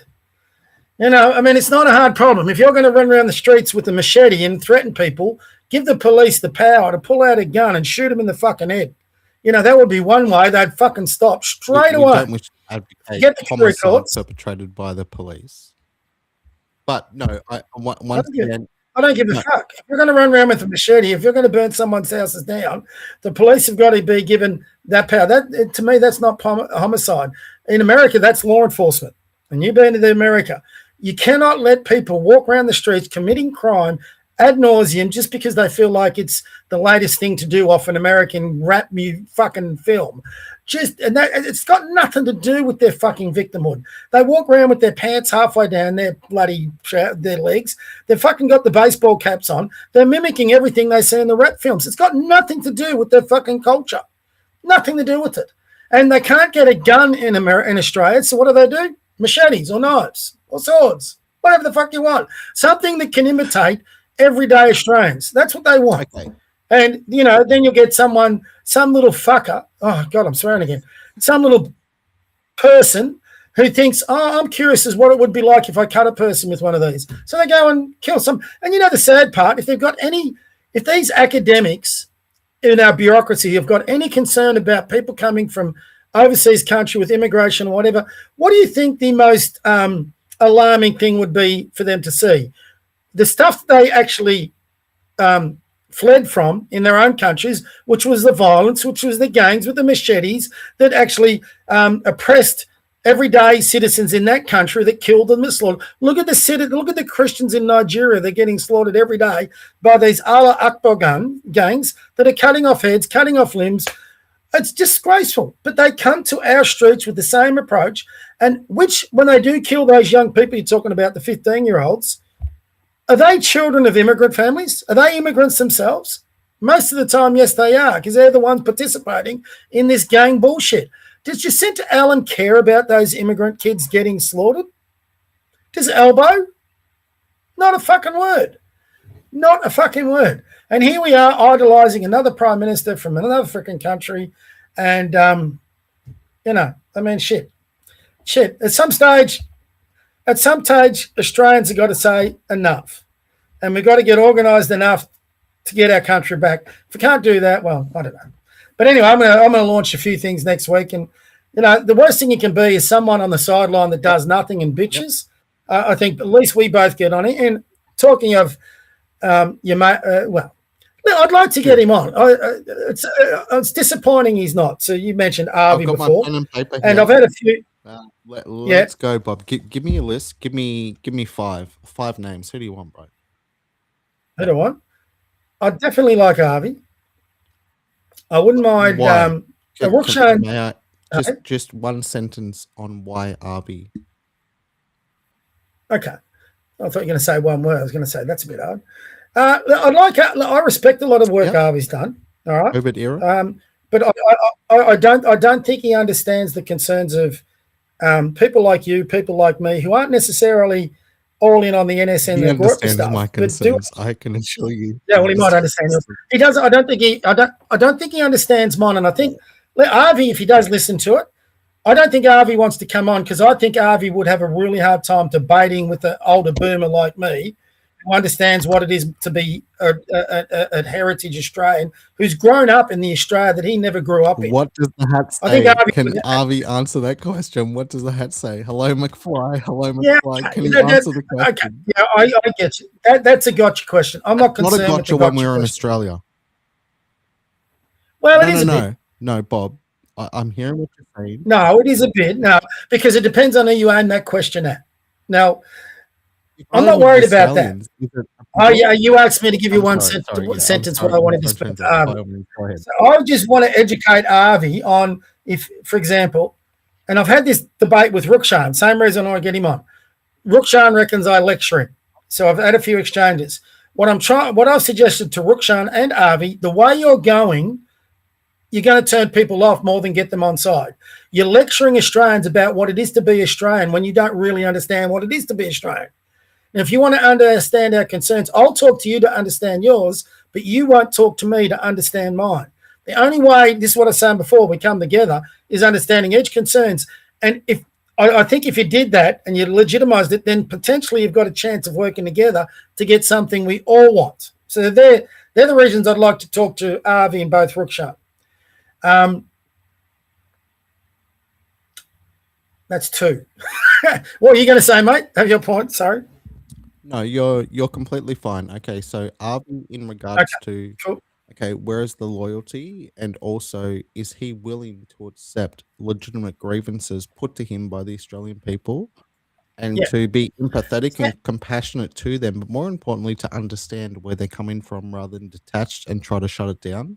So, Rukshan, different kettle of fish. Rukshan Although is? Rukshan kissed the wall with Avi, which was strange, Oh, strange. But many people have kissed the wall. who cares? I mean, everyone puts that. Who cares who kisses a fucking wall? I mean, again, it's like they're culturists. I don't give Has a he fuck. kissed the wall I at the mean, shrine on video? who cares? If I go to Vatican City and I kiss the Pope's feet, am I going to get ostracized No, for that? you're not. I'm a But Catholic. you're not Sarah Stock. But no, aside from that, so what we can do is we can give a pass, Bob. We can give a pass for certain things, of course. Okay, so we've got Avi, we've got Rukshan, but they, although appear as a duo, they are in fact two separate entities.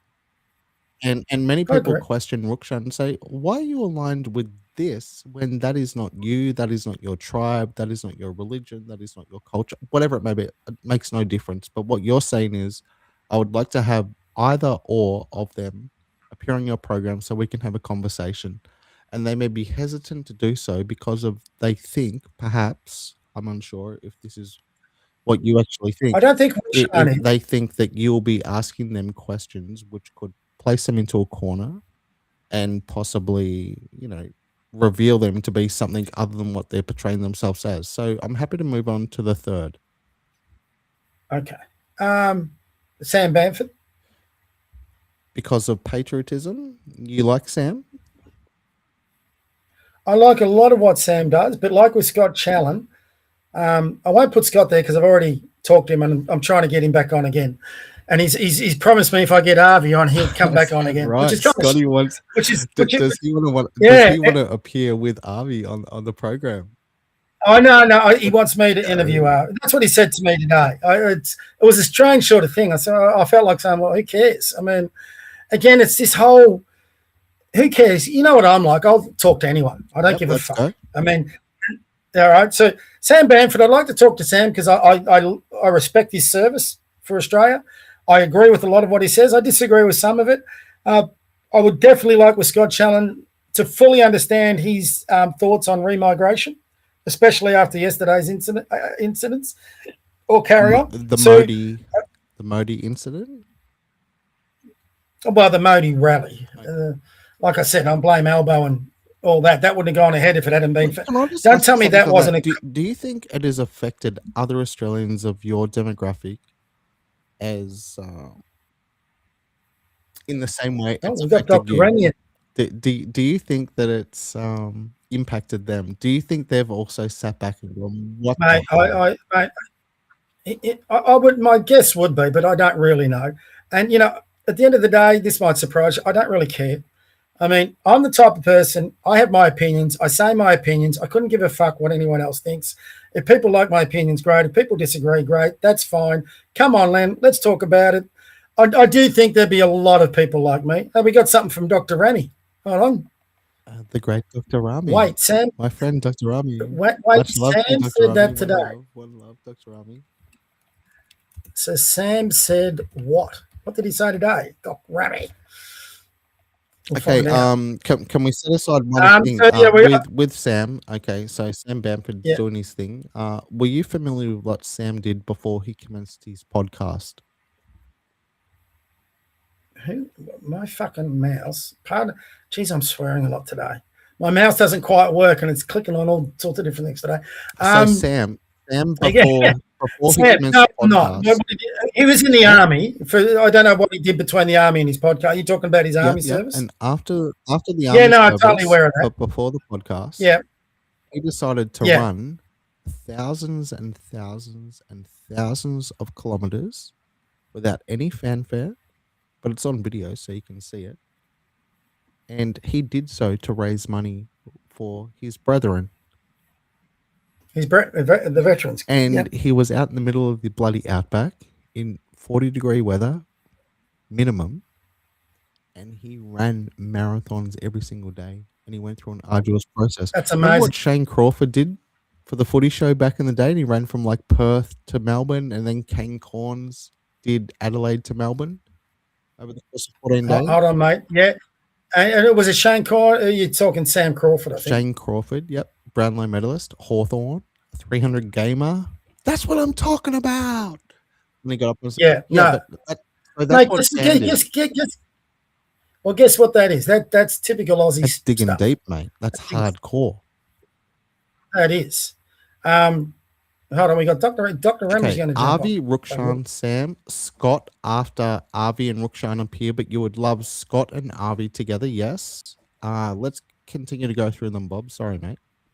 So trying to give me a tough. I've got Judy who said here, would you like to talk with Matt from National Workers Alliance? That's the NSN now, isn't it? No. Maybe bands Not my at top the 5. same music festival, but not explicitly the same. Matt most recently did an encounter. So Matt and his guys are walking around with the Australian flag and they're asking people what do they think about the transformation of what's taking place, and do they think demographic replacement is a good thing for the country going forward. So the question from Judy, what do you think about Matt? Workers Alliance potentially, Bob, or no? Well, I wouldn't put him in my top 5. No, that's fine. Okay, so Avi, Rukshan, you guys said a top 5. Who's Hold on, we'll get to the. Well, we're up to. Have we only put 3 down? Avi, Rukshan, Sam. So there's 4. Mickey Amias or Scott? No, I didn't say Scott. If Avi appears. Well, that's sort of different because you're doing 2 for 1. Cool. But no, let's not yet. I'll get Scott on myself. So he's not my top 5 because I reckon we can get Scott on eventually. So I'm talking about I'm thinking about people that I normally wouldn't get on. Before I go and leave Judy high and dry, Judy, if he contacts me or DM or something, as Ben would appear, I welcome anybody. So tell him to get in contact. We'll have a chat. I'll tell you who I'd like. I think you said once you knew him. It would be interesting. I think we'd have a very engaging debate. I think would be Topher Field. Topher's still in America, I believe. He's doing a tour. Yeah. You said my top. Do you know what do you think his first name is? I do know this. It is Christopher. Is that the first Christopher you've ever known to go by Topher? It is actually. Yeah, I've never heard of that before. Mind you, my first name is Robert, so Bob's short for Robert, which makes no sense. But anyway, I actually like Bob a lot better. I can make that happen for you, mate. That's fine. Oh, there you go. Oh, I'm not too sure. When you put my name, we've had some interesting. I almost thought you were going to say Fuentes. Can I get Fuentes? Can I get the Groper Chief General? Fuentes. But then I was like, I can you get Georgie Boy. I can get Georgie Boy. Who's Georgie Boy? Remember when I was in Texas? Georgie. Oh yeah. Producer, obviously. Nick Fuentes. If you said Nick, yep. If you said Nick Fuentes, actually, I would love that conversation. That would be wild. It would be. Towards your other mate, I would love that conversation, but wouldn't be in my top 5 because of the thing you've got on your head. My top 5 probably with that. Probably the other one I'd like to get, which I'm trying to work towards, but she's busy, would be Pauline Hanson. But let's stick with what's achievable. I'm working on that one too. I think they're both so busy. I've worked through the One Nation office. I've already got Malcolm Roberts as an interview. I've had him. Yep. Malcolm's great. He's very accessible. No, Malcolm is I had a 3-hour conversation with Malcolm. I walked through their office. I asked about Barnaby, but they just said, "Listen, Barnaby and Pauline are so busy. They'll see what they can do, but they can't guarantee it." So, no love for Ralph. What's Ralph? If you said I'll tell you in a minute. Same reasons for Jared Rennick. Wouldn't go with him. So, and on the Jared Rennick incident, I've invited Jared several times on this, and he said no. And then whenever Ralph Babbitt puts up a thing, Jared jumps on with him. Jared one day actually said to me, which I found very amusing, but also was a bit of a slap in the face, that he wanted me deported out of the country. I said, "Well, fuck yourself, Jared. I'm actually an Australian citizen, born and bred." Wait, Bob, this is law. This is LORE, internet law.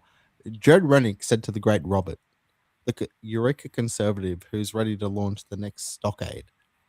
He's told you that you've got to get the hell out of here. Mass deportation for you." Yes. Based on? I lost all respect for Jared that day, and I can't. You remember in the first time that Trump bombed the Iranian nuclear plants with the B-52s, And Babbitt was getting on and going, oh, we're heading into World War III and all this and boots on the ground. Said, mate, there'll be no fucking boots on the ground. He's just going to bomb the fucking facilities. That's Trump. It'll be all over. And they were banging on about all this shit. And I said, well, it's got nothing to fucking do with us anyway. You're an Australian politician. Why you make? And then Rennick cracked the shit, which Rennick's done with me a couple of times. He's actually cracked the shits. Well, if you don't have concerns about Australian first and that, you should get deported as well. And I'm going, what the fuck? Where's that come from?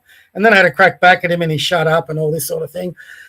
And I've watched a few. Look, Rennick, I agree with a lot of what Rennick says, but I've seen him now lose his shit, like probably I did a bit earlier tonight for different reasons. But he loses shit at anyone who challenges him. And he go, when he said, it's just a stupid comment to make. If you're going to make that stupid comment, what are you going to be like as a politician? I mean, you've got people here that could support you and you're telling them, no, we're going to, I can't remember his exact words. And sort of, it was something like, maybe you should be deported as well, or we'll just get the hell out of the car. And I responded to him, at which point he started shutting up. Because you remember when Rennick was going to go up on to the March for Australia stage up in Brisbane with Scott Challen and all those guys, but then they banned him. Well, do you remember that day? I do. He was there. So and he was allowed. Yeah. I got on before that, and I cracked the shits with a lot of politicians, which included, it'd be interesting about your libertarian friends, people like Craig Kelly, Malcolm Roberts, had to go at a whole bunch of them, said, if Jared Rennick can't get up on the stage, you should all ban it. Because you're all either for free speech or you're not. But if they ban a speaker, whether you agree with him or not, then you can't be taking that stage. I was one of the few there before that one that was arguing on his behalf. I invited him on the program and he said, basically, we'll see. And good on Scott Challen because he ended up letting him get on there, which I thought was great. So my respect for Scott went right up that day.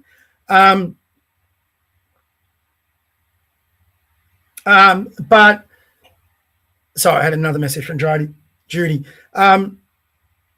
But then when I tried to get him back on again, it just fucked me around. And then he had another crack at me. And I'm going, you know what, Jared, you've had your chances. Fuck off. If you don't want to come on, just say you don't want to come on. So, yeah, he wouldn't be out. And Babbitt says too many stupid fucking things. He's too much into the conspiracies, mate. He's an Australian senator. And if we're going to be critical of the ALP senators, let's be critical of the centre-right ones too. He's on $300,000 a year. And he's never off fucking MSN. Sorry, social media, I should say. What am I saying, MSN? He's never off social media spreading stupid fucking conspiracy theories that have got nothing to do with fucking Australia. Do your job. Do your fucking job as an Australian politician. Hold on, mate. We got Rami joining us. Very good. As soon as Rami jumps up, by all means, and I'll have a question. So I've got to retrieve something from the door because I've got Uber Eats on the way. Go get it. You got Uber Eats. The great Rami has arrived. Rami's jumped on. Yeah, we got there we go. What's that hat? Is that a Joel Jamal special? Oh, it is. It's a special edition. That's right. Yes, sir. Make Australia great. Well, remind me of Jamal when you come back because we still got two names. We do. So, I'll let you guys wax lyrical for a moment. Bear with me. I'll be back shortly, Rami. I have to retrieve Uber Eats. All right. See you soon. Uber Eats. Fuck it. You should have ordered them for us, bastard. How are you, Rami? Yeah, good, sir. Yourself? Yeah, good, mate. Good, mate. We've been, but yeah, same here. Banging on here for a while. I've been a bit pumped up after yesterday, so a bit pissed off with the world. But had to get a bit off my chest tonight, so I thought I'll get on here. We'll get a few people on. So I was about to sign off. It was good when I went for half an hour, and then Ben jumped on just as I was about to sign off. So we've been talking ever since. It's been buzz. So, when he gets back, I might let you two talk, and I'll go get a coffee. Yeah, for sure. So what's news, mate? You keeping well? Yeah, just been super busy, as you know, and so you guys jump on, and I thought I'll join you since I'm waiting, for my AI agents to do some work in the background. So. Right, okay. What were your thoughts? We're mainly covering yesterday's big rally for Narendra Modi, the Prime Minister of India. Yeah. Do you have any thoughts on that? It's pissed me off. Yeah, it pissed me off as well. But the interesting part about it is I thought it was quite interesting that there's a lot of people that are coming out once you start criticizing Labor or Liberal, there's a lot of I don't know if I should say groyper types, but some people from that spectrum that straight away try to bag out One Nation. And that doesn't sit right with me, because like these agitators that always try to bring One Nation into criticism, even when it's so clearly not deserved and so clearly not the top subject when it comes to what's going on. The Liberals are attending this specific event. Just goes out to show that there's a lot of people have to be aware, and there's a lot of propagandists like this who are going to try to shift the highlight and the spotlight from Labor and Liberals, and yeah, it doesn't sit right with me, especially when they pretend they quote unquote patriots, which in my book are nothing other than agitators and nothing other than bad doers. Like I'll extend that list to the protest that was going on in Melbourne yesterday. Was it Ospil? Was that the person? Oh yeah, Ospil. Yeah. I thought that was quite gay. To be honest with you, it wasn't. I'm not saying it wasn't necessary, but the way you carry yourself and the way you go about things sometimes could reflect very negatively on the actual cause, which is the mass migration cause, and dragging One Nation name into your stupid little speeches is nothing other than pathetic and childish. That's what it looked like. It looked like they given the media free press to run a campaign against One Nation, because these. Yeah, I would think there's some types in Oz. I don't even know whether you're allowed to say it anymore, but I think there's a few NSN types that would like to drag down One Nation, because they have their own political goals and ambitions, and their goal is white nationalism, for example. Well, One Nation's Pauline's never going to go for that.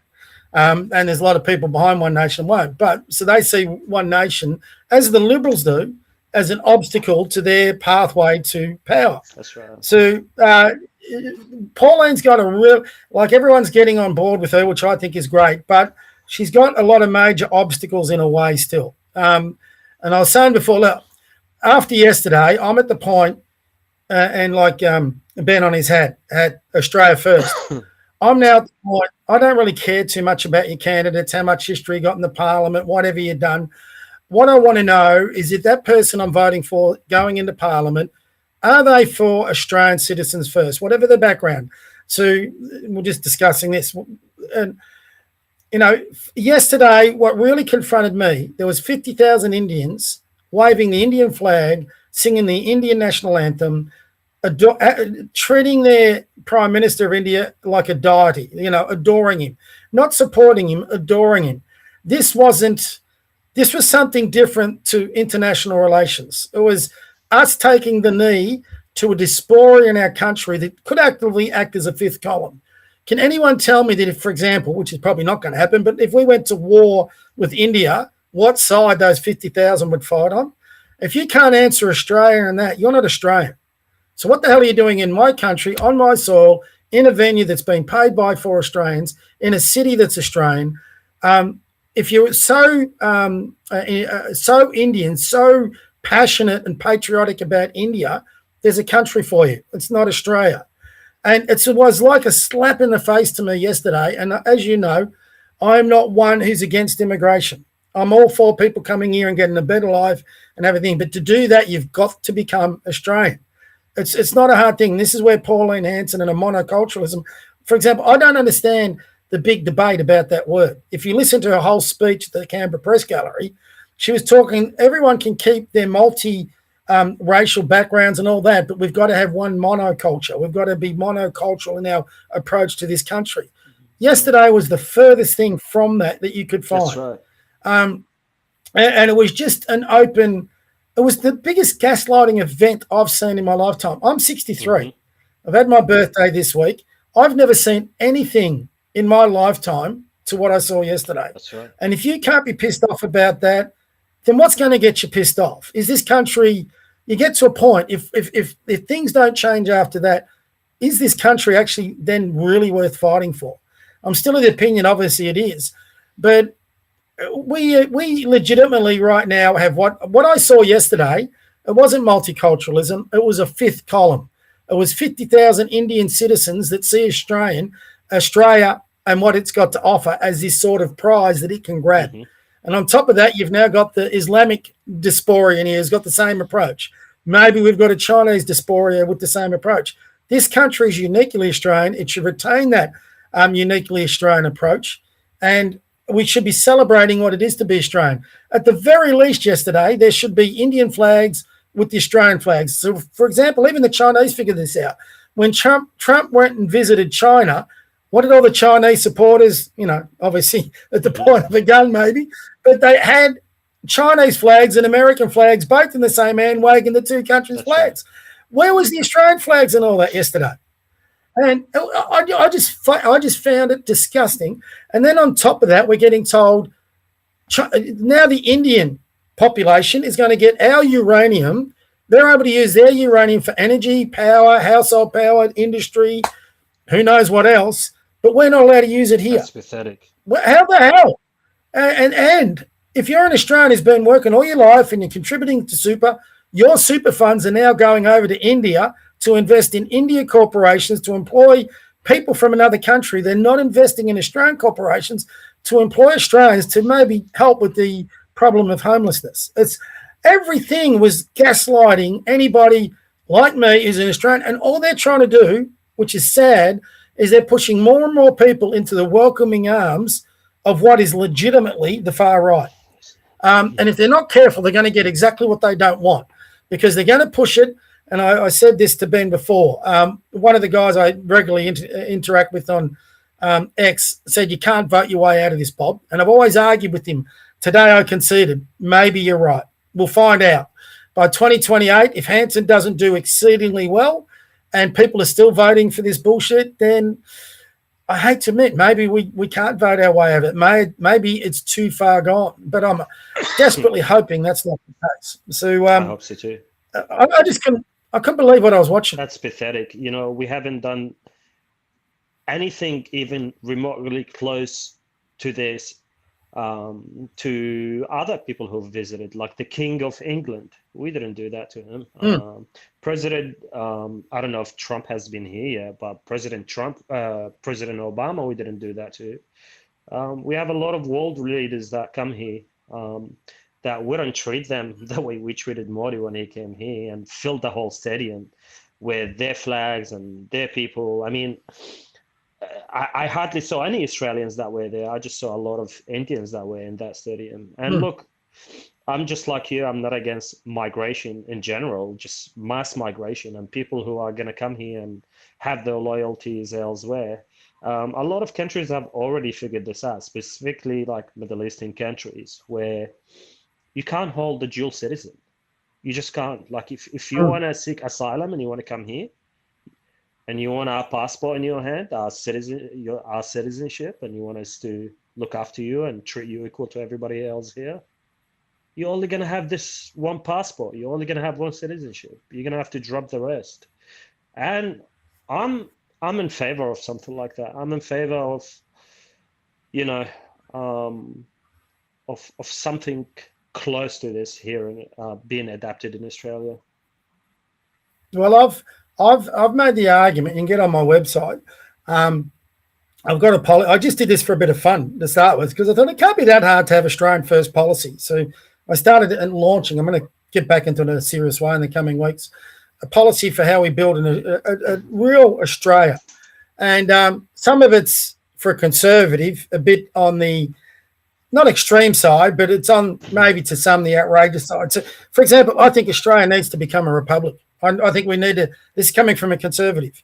I think we need to have a totally new constitution that embraces what you've just said. If you come to Australia, we need a Bill of Rights that it can embrace free speech. We need we need guidance around what it takes to become an Australian citizen and to be able to immigrate here. what you have to give up. I've gone as far to say I actually think I'm now against. I always get these confused about being. I think we should be a secular society. I think we should be a Christian country. I think we should be adopting Christianity as our national faith. Yeah. And saying and sending a statement to everyone. If you've got a, for example, an Islamic background or even a Jewish background, you can come here and keep that.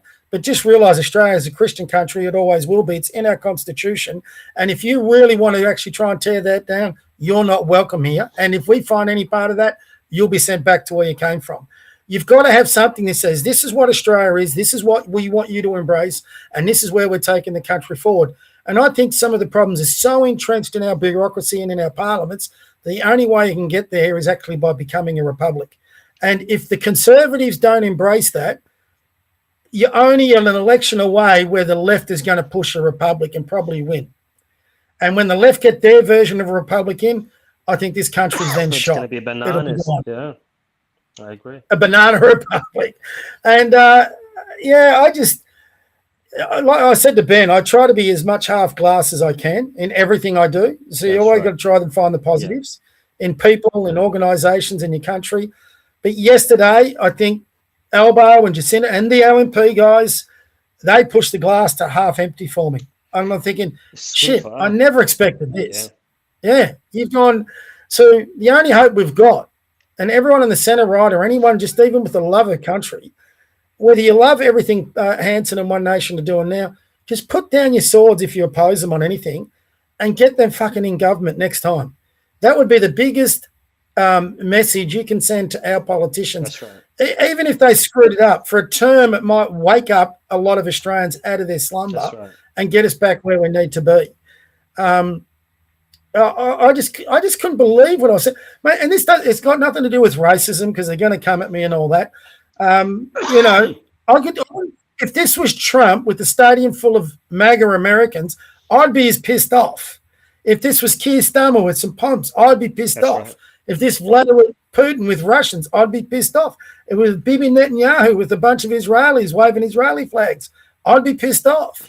That is an Australian venue. You don't do that. He can come and meet the Prime Minister. He can walk the streets, can visit their communities, can do all that. But you don't do this deity worshipping bullshit. And then you've got the. How much did that cost? By the way. Oh, who knows? Who paid for it? India or Australia? I'd love to know that. Oh, you got security. You've got the venue. Who hired it? What community? My gut is it would be the Victorian and federal government, because Jacinta Allen. The timing of this, don't forget, is pretty interesting. Mm-hmm. We're months away from an election. Right. She's making a pitch for the Indian vote. That's right. She's desperate. That's right. And if she was leading in the polls by a huge margin, I don't think she would have ever done it. I think Albo's seeing the same internal polling that's telling him he's in trouble from Pauline Hanson. That's right. So I think even Hanson's got to be careful here. She doesn't fall into a trap where they can paint her. Mm-hmm. I think Wade Barnaby Joyce handled it yesterday was good. He just focused on the uranium deal and said this is ridiculous. And he didn't attack the whole thing, which I think politically is smart. You and I and Ben, we can attack it, but leave that to us. But as a politician, just steer clear from that. But it did. I just couldn't get over. And the other part I try and steer clear from being half glass full is, the old uni party talk, two birds of the one feather and all that. Surely we can't be just everyone's indoctrinated to one ideology. But when you've got the ALP Prime Minister and Premier out there, and then you've got the LNP cabinet, future cabinet, sitting in the stands, and you got the LNP leader backing it, you're going, well, maybe there's a hint of truth to this uni party shit. So, mate, I don't see myself after that yesterday ever voting for the Liberal Party or the ALP ever again in my lifetime. It'll be either One Nation or bust. It's a very poor decision that they've made being there, because they obviously would have thought about, you know what, we might steal some votes by showing up without, and being low profile as well. So we can just tick one box during an election and say, oh, no, we actually welcomed Modi as well, or we're involved as well. Maybe that's what their pitch is to the Indian. Or is it a bigger pitch? So Ben was saying before, which actually concerns me, how this was broadcast live into India. And, if you're an Indian watching that, what are you thinking? Great. Let's apply for a visa, I guess. How many more we're going to get coming? I mean, and I'm not against the immigration, but I am against being flooded with immigrants that just destroy our country and destroy the current way of life for citizens here. There was a guy from India, he put a tweet up, and he said, and it's a valid point, if you're an Indian, so if you're looking at this from the Indian perspective, it's magnificent. Yeah. India's got 1.4 billion people. They can afford to lose 140 million. And he was saying, well, what we're seeing is we'll get 140 million Indians over the next 20 years to immigrate to Australia. That's great. They can live on that continent. It's bigger than India. And we'll get a bunch of people out here so we can make India at least a livable place again. From an Indian point of view, that's a legitimate strategy if you can pull it off. There was another thing that was on a meme today. I've got to look into it. But apparently every country that Modi goes to, he argues hard for greater immigration to that country. Every time he's left that country, immigration levels from India have risen. Mm-hmm. So, I mean, who can trust Elbow? I mean, last election, he didn't tell us anything about negative gearing, but he's brought in negative gearing. What deal he done in the background? What deals has Sinter Allen done in the background to increase our immigration from India? I mean, and to do that, look, Albo was hand in hand with Modi. He's telling Indians, if you want to support India and your Indian culture, vote for me. And sorry, that'll work. I mean, I'm going to do a Benny. I'm going to go a bit harsh on the old Indians. I've dealt with a lot of them. They're not the smartest people on the planet. They would fall for bullshit like that. There's a reason they deliver meals that Ben's probably just had to look at. The old Uber Eats. And that's not slagging off at Indians. I'm just talking what I've discovered. But the people I get in the mate, and Rami, don't take this as kissing your ass because it's a valid point. Some of the most intelligent people I've ever come across are people from the Middle East, people from Iran, people like yourself, people from Israel, super smart, super intelligent. A lot of people I get from India go, fuck me. How are these guys, got so many millionaires or whatever? They can't be all like this. When I encounter them on the road, the Indian drivers are the fucking worst drivers on the planet. They don't give a shit. It depends. To be fair with you, Bob, it depends where you are. I've met a lot of extremely far smarter people than myself and others that I've met that are from Indian descendants. I've got no doubt. No doubt. I've done some work in many big corporations, including, TikTok, Google, these places, and it's filled with absolutely just autistic Indian geniuses everywhere. And, they sort of even don't talk normal to each other. They talk in like Python or some coding language to each other. And a lot of them, it's like I have a lot of great Indian friends. I have no hate towards Indians whatsoever. No, same here. But however, that being said, every single Indian I came across is somebody who's in extreme nationalists to India. Like their loyalty is completely to India. Now, I don't have a problem with this if you are coming to this country and you're loyal back to your country as well, as long as you have no resentment towards this country here, and as long as you're a major contributor to this country, and as long as you're not stealing somebody else's job. No, you're doing a job that nobody is doing on a high-stake job. And it's fine. Like I've got a couple of Indian friends who joined my industry. They're here illegally. They are from India. I lost a lot of work just because they get paid less and they're happy with that. And they can do what I can do as well, and that's, it's where do we draw the line? And now we have Australians who are begging to get a job, but if they apply at a place and the boss is Indian, he's going to reject that application. He's going to hire an Indian.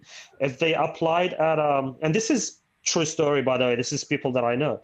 If you applied at a place where the manager's Lebanese, he's going to only hire Lebanese people. If you applied at a Vietnamese place or a place where they have, a boss or managers that are Vietnamese, they're only going to hire Vietnamese. And I see it everywhere I go now. Whether you, of course, this doesn't apply to all of Australia, but where I live in Western Sydney, Mm. this is just the beginning.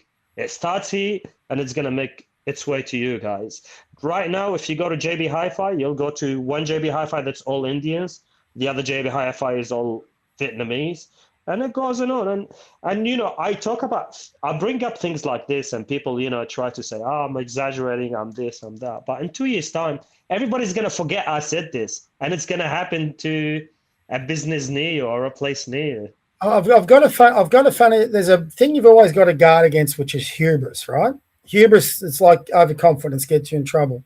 And I think yesterday, that's coming from a person who's had his experiences with it. I don't think people after yesterday are going to forget. I think ALP is suffering from a bit of hubris. I think this time, for example, as Ben has said, if you listen to this right at the start, I let go of a few expletives, and I was pissed off. I still am, and I think that's probably surprised Ben because I've never gotten this pissed off before. But it's pushed me to a point going, okay, I've been that Aussie who's been given a fair go, been easygoing, trying to accept everybody else, trying to accommodate all that thing. But now, okay, now you're signalling to me that you want to destroy what my country represents. Like I said to Ben, my dad was a digger in New Guinea, fought against the Japanese. I've got the Anzac bloodline. If you want to actually destroy that heritage that I've got, you've got one of the biggest enemies you can ever fucking find. So right now, you know, if this elbow, and I'm not blaming the Indians, I said this with Ben before, I'm blaming the white leftist Marxist Fabians that are creating these conditions. If Albo and Jacinta Allen and fucking the Liberals and all that want to do this, well... You're swearing a lot today, Bob. Well, I am sorry. I've apologized several times, but... He's gone hardcore, Rami. Yeah, well, you got it. Sorry, you got an argument. You can't destroy our culture, our heritage like this. Australia is a welcoming country. We'll give everyone a fair go, but you can't come in and say, I'm going to wave the Indian national flag with 50,000 other Indians, even though I live in Australia, and I'm going to sing the Indian national anthem while this dickhead fucking short-ass prime minister gets up in front and does a welcome to country in my own freaking country to people I don't even acknowledge the welcome to country to. Piss off with that bullshit, take it back to India, back to New Delhi, and enjoy your fucking slum streets there. But if you want to come to Australia and do what people are doing in good jobs and contribute to this country, you're more than welcome. But you wave the fucking Aussie flag, you support the Aussie team in cricket, and you support our way of life. Or you've got no business, whether you're a street cleaner or whether you're a fucking expert in technology, in being here. Go take that shit back to India, back to Serbia, back to America, back to Russia, wherever the fuck you came from. Start putting a stake in the ground for fucking Australia first. And I think we've all been waiting for someone to come out and say it. If people aren't going to come and say it, if our politicians aren't going to come and say it, every Australians, which includes all of us three, have to come out and say this shit loud and clear and get more people on board that will say it loud and clear until those fucking sellouts we call politicians start to hear what we're saying. And we've got to do it, I agree, in a smart way. And I agree with you about what Ozpil did yesterday. I thought it was stupid and it just gives more ammunition to the people that want to tear us down than the people that want to build us up. So, you know, even through this podcast, and we get people to understand, well, shit, there is an avenue. We can actually get our voices. Great. I've got a few more ideas. Like I said, I want to put some thought into them over the weekend, but I'm going to announce them next week on how we can facilitate that a bit more. But everyday Australians have got to stop being so compliant. We've got to stand that. When I say everyday Australians, everyone can't, you know, not everyone. People come to me and say, oh, you're just a white nationalist. No, I'm fucking not. Harvey came at me for this sort of thing. And even Rukshan, who retracted it to his credit, had a crack at me about this. He's basically implied I was an NSN type. I said, no, I'm not. To me, everyday Australians is everyone who's working for their family, embrace Australia's way of life, wants to get ahead, wants to own a home, wants to enjoy life, and wants to actually respect our heritage and culture. They're everyday Australians. What I saw yesterday wasn't everyday Australians. They were everyday Indians. And if you can't see that, then there's something wrong. And like you, I've got no hatred for Indians. And like I said, I actually respect what Modi did yesterday because he is India first, thoroughly. But if you're coming to live in this country, you need to be Australia first. And so if you're an Indian who says you're living in Australia, you're an Australian citizen, Go to the cricket of the MCG, wave an Australian flag, not an Indian one. And then you Bob? can show me the fucking Indian. Oh, there I go, swearing again. Sorry. I got to have a beep thing here for me. I don't think I've sworn this much in my life. Are you Sorry, drinking then- VB tonight, Bob, or what, mate? Yeah. Sorry? I know you're not drinking VB, but that's. I wish I was. If I was drinking VB, I'd be in much calmer state. Rum, I'm actually I'm not actually not a VB drinker. Actually, I do love my beer, but okay. Appreciate the concerns, Rummy. Bob, we do have a question. Beck Freedom would love to fire a question in your direction. for you to Beck Freedom wants to consider and then respond Beck. in kind. Beck. Okay, that's interesting. I've invited Beck a few times onto this. She's another one who said, don't know, it must be because I'm a boomer. But yeah, fire a question. I don't know whether I can satisfy her with the answer, but we'll see. Beck's good to jump on board when time allows her to do so. So the question is, can you see how the White Australia policy wasn't hateful, but recognise the differences and incompatibilities between different cultures and races, and simply wanted to put our people above all others? There's a lot to that question. Is that question for Bob? Directly Firstly, and then by all means, Rami, you can chime in. So Okay. maybe I'll repeat the question if you like, Bob. Well, I've got the question. Have you got the Yep, question, go ahead, Naomi? mate. Okay. All right. So Fine. I'm in a unique position. All right. And I think there's a few Australians obviously like they're out to me. This is going back to what I said, Ben, about the boomer generation dying out soon. You lose that connection. So my parents lived through the Great Depression, fought in World War II. They were part of the generation that saw the White Australia policy end. I do agree that its intentions from many people were to preserve an Australian identity. Yes, I do, especially from the Anzacs. And I think a lot of that also would have come back from what not just in the Anzacs, but those troops that fought in the Boer War. If you know your history about Australian troops, it actually started in the Boer War in South Africa, and they would have seen some pretty tough things in those times. And also remembering that a lot of our people who built this country before we became a nation lived in Europe, also would have seen different things that probably said we have to keep that European identity. So I understand it. I understand where they were going from, but as well, war does interesting things. And so, sorry, Beck, this is a long-winded answer, but you've asked me for that. So my dad fought in New Guinea, and I've said this a few times, against the Japanese. He fought to save Australia. He stopped the Japs on the doorstep. Dad was an interesting thing. He hated the Japanese till the day he died because he had colleagues of his, and there were soldiers in New Guinea that were caught as prisoners and then used as bayonet practice by the Japanese. A lot of his friends who he knew survived the Japanese camps only commit suicide later on in life because of what they went through in starvation and all the torture. They went in Japanese camps, which, by the way, didn't get prosecuted like the Germans did for their camps in Nazi Germany, which is a disgrace, a human rights disgrace. So Dad hated the Japanese. He had a lot of time. They got nuked though, so yeah, that's true. And listen, the Japanese people now are wonderful people, by the way. But the people that are you talking about the Islamic Republic of Japan? We'll get to him later on. But Dad developed an unbelievable respect for the African American troops that also fought in New Guinea. So that changed the Dad's approach to the White Australia policy. And Dad, we talked about this often. It also changed a lot of Australian diggers' approach to the White Australia policy because they saw the really good African American troops. They had a lot of time for them. Dad, to his dying day, used to love watching African American entertainers. So that impacted on him. But Dad was very much against the immigration for example, from Italy and Greece. So he was sort of a bit of a contradiction. He had and you could feel it in a lot of the discussions we had because Dad was at the voting age. He was probably 40 when Harold Holt first started to dilute the White Australia policy. And then you live through the Italian immigration, Greek immigration. I was raised as a kid to hate Greeks. And some of my best friends ended up being Greek. Some of the kids I work with now being Greek. So it's a long-winded thing. I think it diluted for him, so they didn't really oppose the breakdown of the white nationalism policy, thinking, well, this is only going to go so far. So I can see both sides of what Beck's talking about. The bigger question is, ultimately, do I agree? Here's the thing, Beck, that comes for me. I don't know, Beck, for example, with your Christianity, and Christianity has a different impact on other people.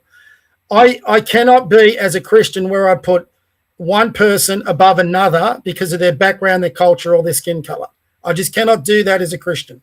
It's my belief that we all are creations of God, and we all deserve the same opportunities. Having said that, Beck, I do agree, to preserve that fundamental Western Christian value, we have to protect Australian heritage in the best manner possible, and mass immigration is not conducive to doing that. So will I go as far as you will, Beck? No. Will I say there was definitely some good in that white Australia policy? I will say yes. Was there some bad in it, though? Yes, too. It doesn't matter what ideology or policy you come out with. Some of it's going to be good, some of it's going to be bad. I have too many good friends that wouldn't be classified as white, that under a white Australia policy wouldn't be welcome in this country. So there's no way I could support it. I understand the reasons for it being there. And even if I did support it, Beck, this is something for you to consider and answer, to go back to you. Have we now gone too far? Have we gone too far? I know there's a lot who reference the white Australia policy a lot that want to go back there. I cannot see a conceivable way of getting back to that point. So are we better off doing that, or are we better off embracing a person like Rami here, who under the white Australia policy wouldn't be welcomed, but ideologically he is very attuned to what is the Australian way of life and supports it? I'd say you'd have a much better chance of success and a much better chance of ultimate success at the ballot box if you decided what it is to be Australian and then welcomed everybody into that ideology of what it is to be Australian, to fight for it, to defend it, and to embrace it. And what we saw yesterday wasn't embracing any of those things. So I understand why it was there. It's gone too far now. I think there's good reasons why it's not there, but I think we are at the point where it could be going too far the other way. That old pendulum that keeps swinging, I think it's swinging too far now. So I hope that answers it. I'm not too sure it does. She can come at me with another question if you've got her there still, Ben. Happy to it. What are your thoughts, Rami? My thoughts are very similar to yours, Bob. I think we should be more focused on bringing bright minds here, bringing people who are smart, bringing people who are loyal to this country, and bring them within reasonable numbers. We should have a goal where we have it good here and we have enough homes for everybody and housing for everybody. We should have perhaps a policy where you could only be a single, not dual citizenship, but single citizenship in this country, so that yes, you know that whoever's coming here, they actually mean that, means well, and they don't have a backup plan to leave and go somewhere else and take their wealth with them and not pay taxes and all that sort of stuff. Again, many other countries practice this, and as of recently, then I was talking to a few friends who are in Thailand, and they're telling me they deporting Indians now in Thailand. They've had a gut full of Indian tourism there, and they've hijacked the prices towards Indian nationals specifically. So it's a class system there now, where if you come to Thailand, you have to pay more just because you're Indian. And you read the social media comments, and many Indians are agreeing with Thai people, and they saying, we understand, we're coming to your country, and we're not sending our best there, and they're making us look very bad. So you understand where you're coming from. Some of the biggest. Oh, sorry. Mm-hmm. Now, from a Christian perspective, I completely agree with you, Bob. I think there's many Christian wannabes, and there's many also truly Christian but very naive to our literature and how we go about things as Christians, whether you're Catholic or Orthodox or whatsoever, any sect of Christianity will say that we are all human. Okay, so we shouldn't really look at somebody's color and judge them just because of that. That's in itself, that's a sin. You can't be a Christian and say that at the same time. You can't be accepted by God by saying that. So there's when we look at preserving Australian culture, yes, white people from European descent have built this country, but on the same token, if you look at the people that are doing the most damage to Australia or have done the most damage so far are also white people. Exactly. You know, all the Labor voters, all the Green voters, all the LGBTQ plus SS, whatever. I mean, they're the most dangerous breed of people in this country, and they are mostly white. And not to mention the fact that where do you draw the line? There's many Christians, there's many white people, including conservatives and Christians, who are marrying into a different race. There's many people within even the Groypa community and that side of the fence who are marrying, wives from wifing people from Asia and blah, blah, blah, blah. And their kids would not be fully white. They'll be half white. Yeah. Perhaps if their child choose to marry somebody else from overseas. Well, I think that's part of your problem too with what Beck was saying. And I'll tell you one thing, Beck, that I'll get back to Beck on one point. You just got me there.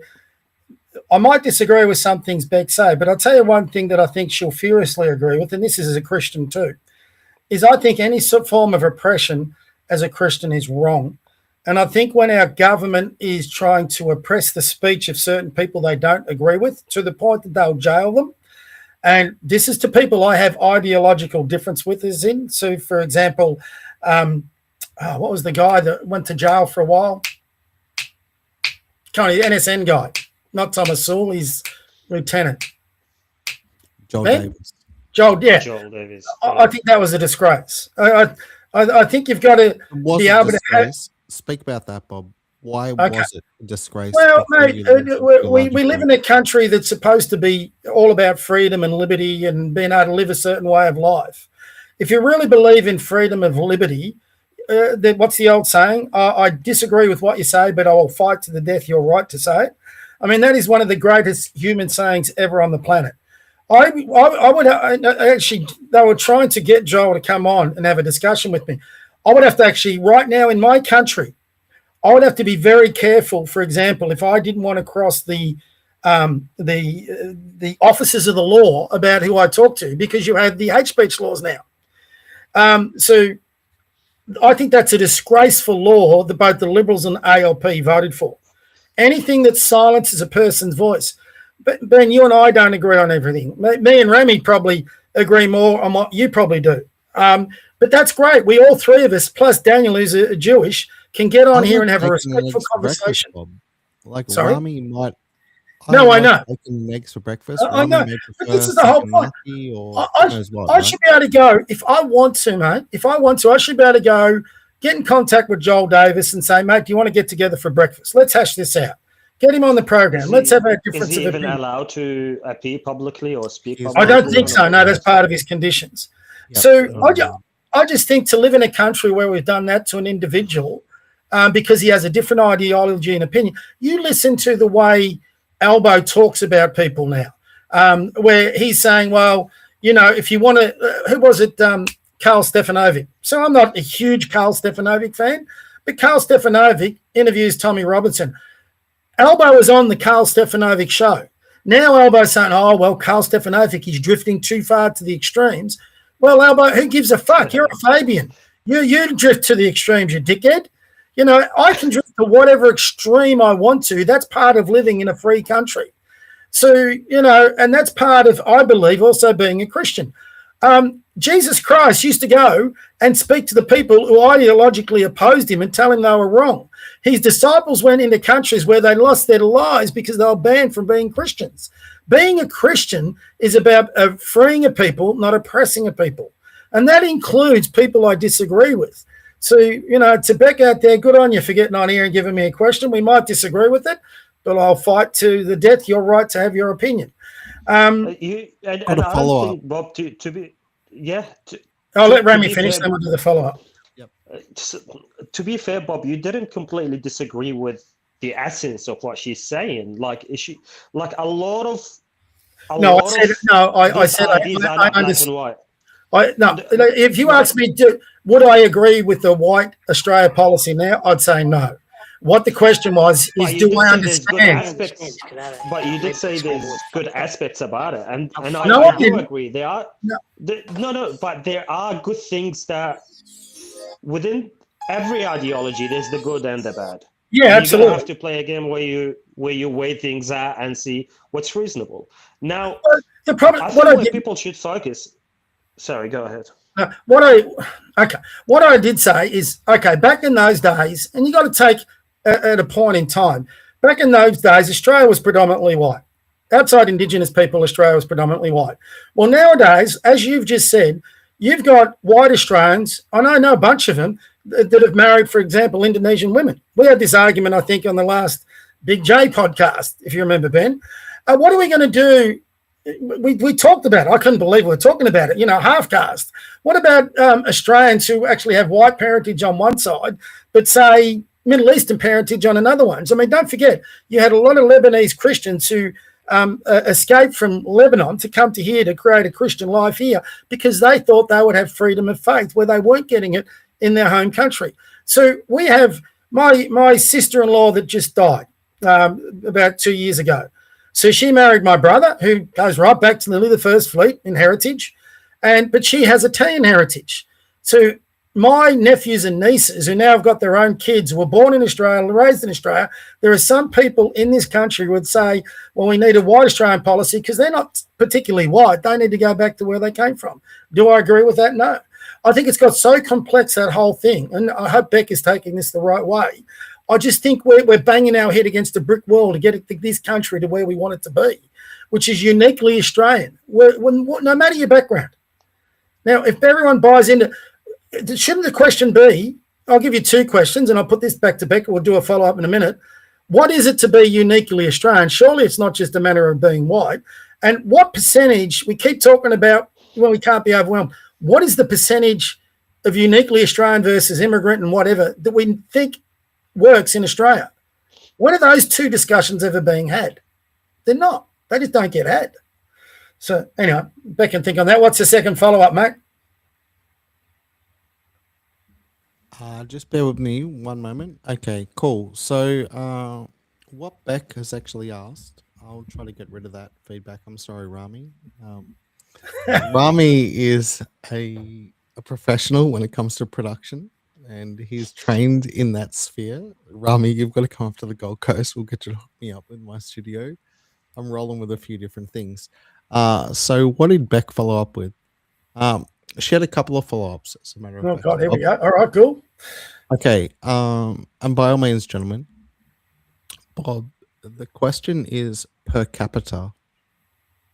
Does per capita influence your decision-making in regards to your view about what is beneficial to Australia going forward? Now, I'm paraphrasing her question there, probably to simplify it. Per capita, so what you mean, makeup of Australia with whites and immigrants Well, it's also about those who are committing acts which upset Australians at a far larger percentage per 100,000 than people who aren't that way inclined. And are they helpful or beneficial? And should we perhaps prejudice our intake of certain peoples from certain areas of the world? Are you talking overrepresented in per capita? Can I give you an example? Are you talking people like Maureen Farquhar, the one from the Greens? Is that who we're referencing here? Well, she may be, but let's, for argument's sake, let's say young South Sudanese Africans in the state of Victoria who, according to the media at least, are perpetrating sinister savagery on innocent people wielding machetes than people. Okay, here's the thing. which is not happening. It's the two-tier thing. I don't want to look at people on skin color or whatever. There's a simple thing here called law and order. If you commit a crime, you go to fucking jail. If you're not Australian, you get deported.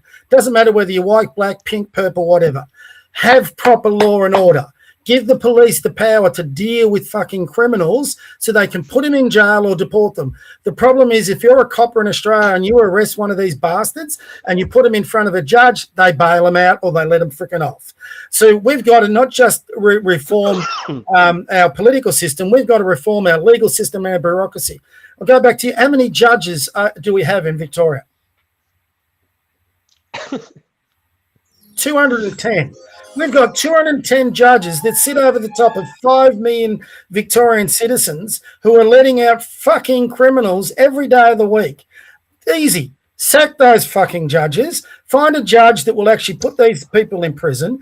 Find an island we can deport them to. It could be an Australian island. I can give a shit. Somewhere where they've got to sit down and they've got to think about what they've done and how they can reform it. If they can't think about it, we'll deport them somewhere bloody else. Get bloody hard on crime. It doesn't matter whether you're South Sudanese. It doesn't matter whether you're Chinese. It doesn't matter whether you're Indian. Deal with criminals the way they should be dealt with. Okay, and then Bob, all goes away. on that point, fall back.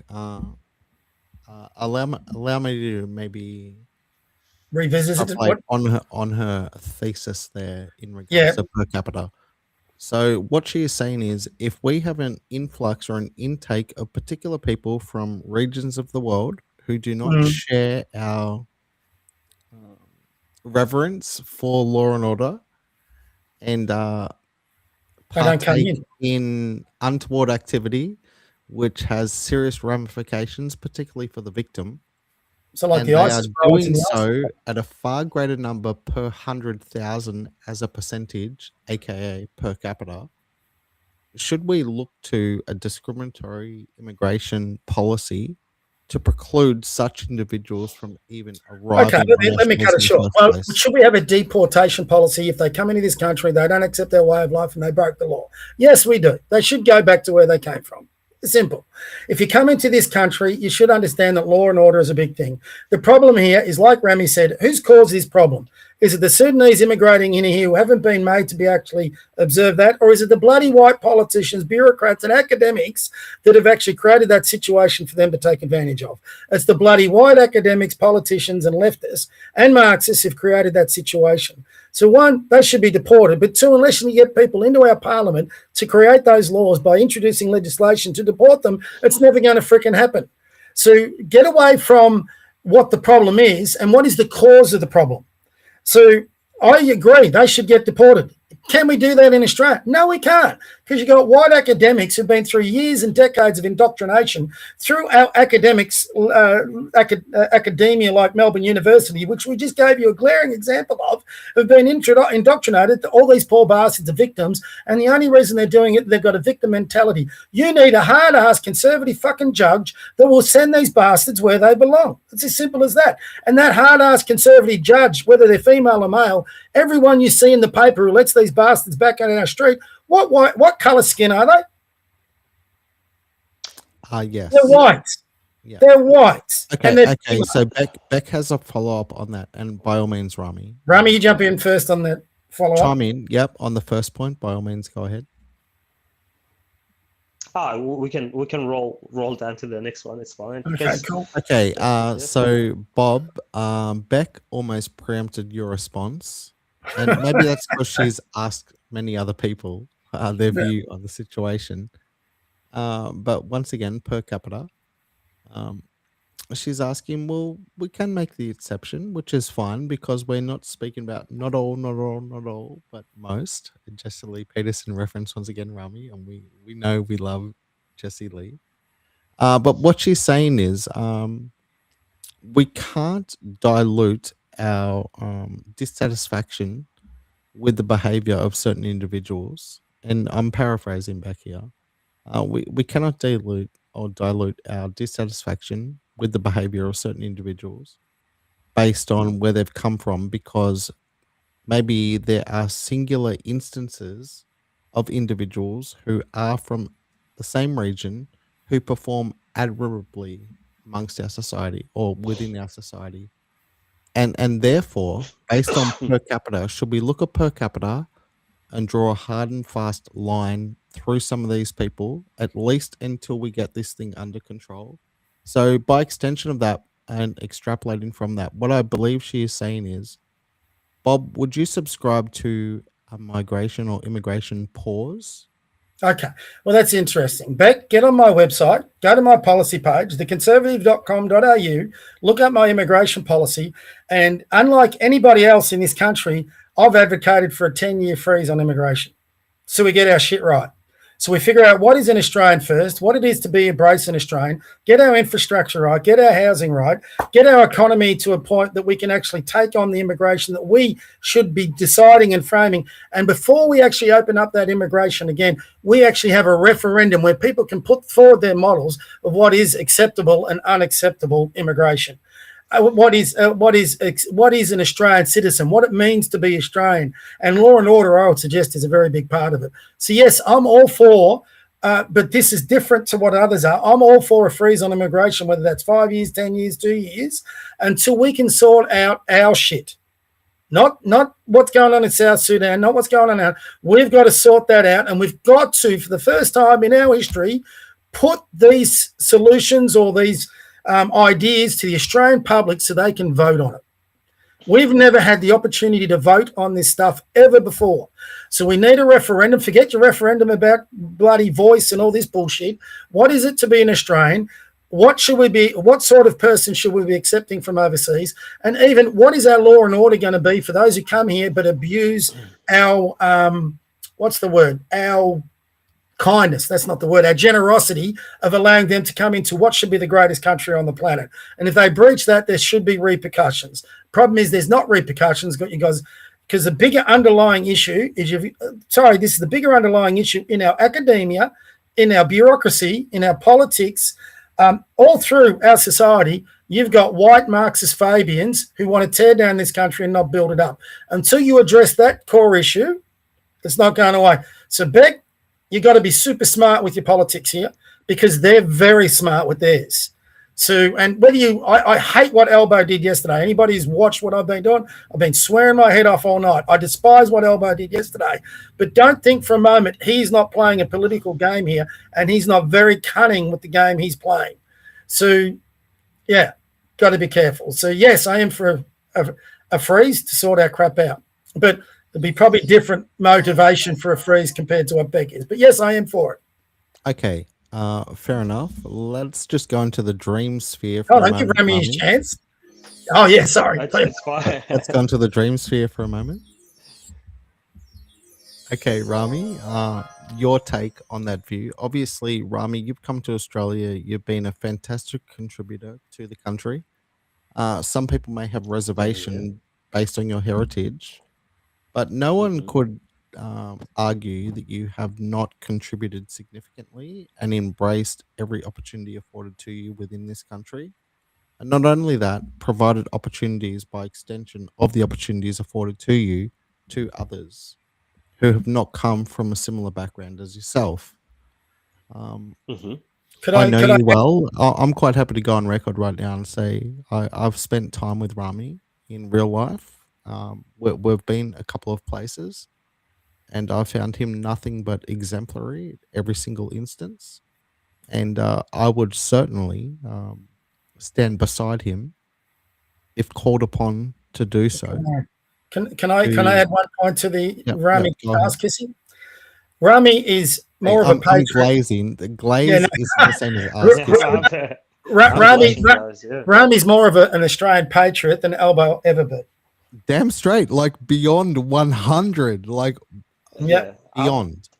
Okay. I guess I'm just somebody who can see common sense. It all comes down to common sense, guys. I was driving back home yesterday, and I saw one of these. Now you guys are all been swearing tonight, so allow me to swear as well. I saw. I have not been Rami. I do not. Yeah. I do not. But Bob has for both of us. But by all means, join him.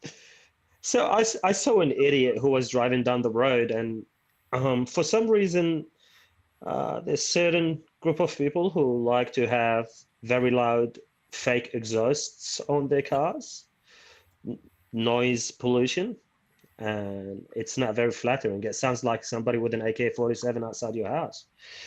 And all I have in my mind when I was driving behind this bloke and his car is going like "Bra-ta-ta-ta," is I want this cunt deported. I want, because number one, I haven't seen many white people do this, so I automatically concluded that it wasn't a white person. It was probably a fresh migrant to this country who wants to show off he's got a car and it's loud. And I got closer to the rear of his car and I saw that he was hanging a cross. So I immediately knew that he was one of my kind. He was probably from the same place I came from. He's Christian, but he's being an idiot on the road, driving like crazy, being noise pollution everywhere because of this guy. And I'm like, you know what? Like, I'm more than happy for people like this, if they cross the line, to be deported. I want to live in a nice neighborhood without, agitators like him. And these people usually tells you a lot by just looking at their behavior, what kind of people they are, how would they go about their life, how they look at life, and all that sort of thing. And yeah, I have no bias. I just follow common sense. If I don't, I don't particularly hold the belief that you have to be a certain race to be a good person or a certain religion. Like, there's a lot of people from a Muslim background who think I hate Muslims, but that is so far from the truth. I have a problem with the ideology, which is why Pauline's One Nation policy about, banning the burqa is a great thing, because you ban that stuff and these people will automatically stop coming to this country. People who are extremists, people who believe that, you can put your wife or sister or daughter covered up from head to toe and you can look at every other woman walking the street. We don't want these people. We don't want their mullahs. We don't want their imams. We don't want their masjids. They can stay the heck where they are, okay? And not come to these kuffar and infidel Christian countries. Leave us be. Now, when myself and my family came to this country, we were running literally from these people who were hunting us just because the simple fact that we were Christians. We were the most peaceful people in these countries. We've never caused any problem. We were third, fourth, fifth class citizens in these countries, treated like dogs.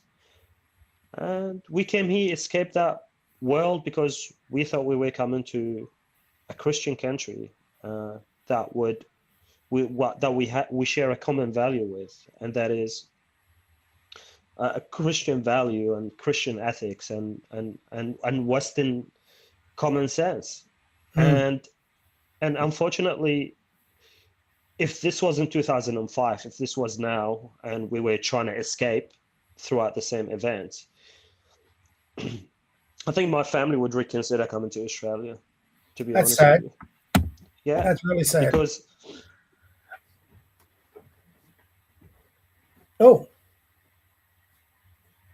did you do that, Ben? Julie Inman Grant, East Safety Commissioner's Office, did that, Bob. He'll be back with us shortly. You're being serious there for a minute. Half serious. That wouldn't surprise me with my swearing tonight. Hey, can we just give a shout out to Rami as well? Because Rami, you're getting us right now through your ears. Hey, Rami, love the lighting. I know you're rolling through a few different versions of the lighting, and he's just gone dark. He's gone rogue on us. Yeah, Rami, you're all good, man. The lighting's great. You haven't got to rectify it. We'll get it figured out. But yeah. So Rami, Bob was just wondering, did Julie Inman Grant just shut down Rami? Now, there's another contentious issue taking place here, and I'd love for us to digress on that only for a moment, please, gentlemen, because I'd love your input. There's an anti-Semitism Royal Commission. Now here we go. And, yes, and there's been a few things advanced during that from the government standpoint, where they think that certain conversations are not helpful, and they would prefer. And this includes LinkedIn and Reddit. And today, it was LinkedIn. speculated that yes, there are individuals on LinkedIn who have contravened hate speech and also rhetoric, which perhaps they shouldn't do, which should preclude them from being able to attain professional employment with various corporations within inside the country, regardless of their professional expertise.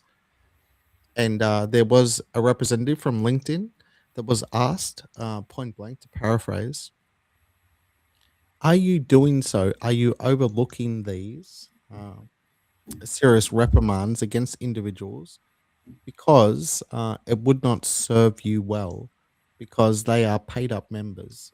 And the representative from LinkedIn, to paraphrase once again, responded to the question by the government prosecutor that they can't be across all of this. Like, what the hell is sort of the presumption being made here? Should every single social media platform be required by the Australian government or the aspiration of somebody like Julian Grant and whoever she is beholden to eradicate from social media participation anyone that seems to fall foul of a government interpretation of free speech? Now, Bob, I know you are a fierce proponent of free speech, regardless of what it is. Rami, I know you feel very similarly. Now, I think, in fairness, both of you would agree that if people are able to make a compelling argument that is persuasive, by all means, allow them to do so. But if we allow them to do so, we have to allow other people to push back on them, but not restrict them based purely on the interpretation of a law which has recently been drafted by the Australian government. The problem with Yeah, by all means, go ahead, gentlemen. the problem with free speech in some people's minds is the only speech that's free is the ones they can agree with. They don't understand the very essence of free speech. I can say whatever I like, but Ben, if you disagree, as we've done in the past, you can come back with your own thoughts on that speech. That is free speech. This whole bit, and I mean, it would be surprising to some, considering I've at different times supported the Jewish community in Australia, to find that I think this whole anti-Semitism Royal Commission is a load of frog shit. The leadership of the Jewish community, and like I said, I've worked within the Jewish community, have not done themselves a big favour because they were one of the main proponents in the hate speech laws. They wanted to bring it in all surrounding anti-Semitism. This whole Royal Commission should have been into one thing and one thing only, and that is the impact of radical Islam on Australia. It was radical Islamists that shot those 15 people to death. It was radical Islamists that injured 40 others. We didn't need anything on anti-Semitism. We needed a Royal Commission into why we don't want radical Islam in this country anymore, which would have solved a bunch of the anti-Semitism bullshit because they're the ones that purvey most. So the whole thing is being just stupid. And to think you can actually control the most extreme opinions of different ideologies through legislation, you would have to be the biggest idiot going around. And one day, even Julian Inman Grant, the way AI is going, she will one day lose a job, and the person is going to be deciding what is acceptable speech and not acceptable speech is not a human being. It will be an AI bot from somewhere that will not only get into social media, it will get into your emails, it will get into your discussions, it will get into your phone, and everything we say and do will be getting judged by whatever legislation is put into that programming. And at that point, we'll be in Big Brother in a big time. So if you want free speech, you've got to accept it in all its glory and all its bad points as well. And then you can have a society that can engage with each other. If we're only going to engage in one sort of speech as opposed to another sort of speech, you don't have free speech. You have indoctrination. Rami, by all means, go ahead. Right on. I think part of it is us also being very responsible with their actions, because a lot of these stupid policies and a lot of these things that are coming our way, I can't help but to think that somehow people on our side and people who, I agree, are full for free speech and all this sort of stuff, they indirectly contributing to this. I feel like we give a lot of ammunition for these politicians to get away with these hideous policies. And I think one great example that we spoke about early on is the Auspill protesting that happened yesterday. I feel like if the guy carried himself, fine without having to say F India, F this, F that, F body, and I'm like, yeah, sure, free speech, but you're making everybody, who might agree with you on the migration aspect of this to look like we are full racist like you are, mate. It's just, we've given so much ammunition, like I said, to these politicians to get away with so much. All you have to do is be sane. All you have to do is be calm and work on work on getting your idea across without sounding like you are chimping out and you are like, that's what I think. I think we should be able to have serious conversations like adults instead of yapping and give them the impression that we gave during lockdowns, that we are all cookers and that the earth is flat and this group of people and that group of people and this. No, you just have to, we have to really change the way that we have these conversations, and we really have to be adults about it. Okay. I see. See, Rami, you and me for the very first time, I think, are going to disagree. Sure. It's the battle of ideas. So you're talking there about Auspill. Auspill's a dickhead. He talks about, and a lot of people are going to hate me for saying this, but I agree with you. He goes about, well, it doesn't matter. You can be young. No. Sorry, yeah. I don't cop that. He just because you're young doesn't mean you. No, you don't have to be a dickhead. I'm with Rami on that. Point of contention. Ben, let me finish my point. Okay. So it doesn't matter whether it's Auspill or whether it's someone who's 70. People who are 70 can say dumb, stupid things too. Can't remember his name, the Scottish politician that Tucker Carlson loves. He's a dickhead too. But he can be a dickhead. He's got the right to be a dickhead. He's got the right to say stupid things. I have the right, like you've done, Rami, to call him out on it. And you've done it in a very good way, and it makes people think. It's the battle of ideas. It doesn't mean I dislike the guy. I'm I'm not saying that. The fact that he brought up like One Nation out of nowhere and put them in the spotlight. It's like, yeah, why but that's are you giving ammunition? But that's where you push back on him, and that's where Pauline Hanson, she pushed back on it too. You've got, if you're going to censor one speech, whether you think it's immature, silly, or whatever, you're going to start giving. You talk about the leftists, you're giving them ammunition. If we on the right say one person's speech isn't acceptable because it's stupid or it's immature or whatever, then you're giving ammunition to say, well, see, even the centre right don't like it, and they're going to come for our speech harder. I would love Albo to come on to my podcast and debate with me. I would love a communist to come on my podcast to debate with me. Let's have those battle of ideas. Beck Freedom is on here. I've invited Beck a few times. She's actually talking to me through Ben. Ben sort of been, what do they call it in a seance? What do they call it? The seance, where you get taken over by the spirit. I'm a conduit. Yeah, conduit. So I'm having that discussion with Ben. Have the conversations. If they're stupid and they want to scream at you, you can cut off the conversation. Don't have to be part of it. Look, between you two and Daniel, we would all have different perspectives, but we get on here and we do it respectfully. But I can tell you now, and Ben just got a bit of an experience of before, if someone wants to come at me at my jugular, I'm very well prepared to come at theirs as well. But, they're not the discussions I like having.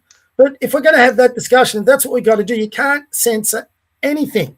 It's up to us as grown adults to say what we want to listen to, what we don't want to listen to. And if you know what you do when you censor it, you send it underground. Everyone's celebrating the NSN, having to, for example, break up and go apart. Does anyone think for 1 minute that the NSN is still not operating under a different name or in backgrounds? They're actually having these discussions now with young men, predominantly, in rooms where there's no pushback. So they can say all these ridiculous things and they don't have an older person or a wiser person or someone else saying, hold on, I don't agree with you. So now all these younger ones are being indoctrinated. You've only got to get onto X, at least there's pushback on X. God bless Elon Musk. So if I disagree with someone on X, I can push back against their theory. If I choose, hey, this guy's saying something ridiculous, I don't have to jump on board. If they want to push back on me, which I get all the time, they can jump on board. Good luck with that. But that's the whole What is it essence. that you disagree? What is it that you disagree with what I said, Bob? No, what I was starting to disagree when you said, well, it doesn't help us. I don't care.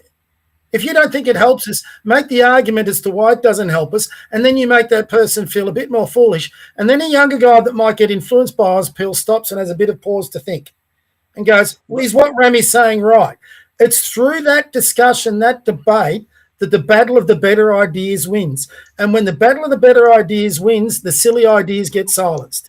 The Battle problem arena is of ideas. Let everyone fight amongst the lions and let the audience decide who they want. 100%. Consensus. At the moment, look at the politics in our country.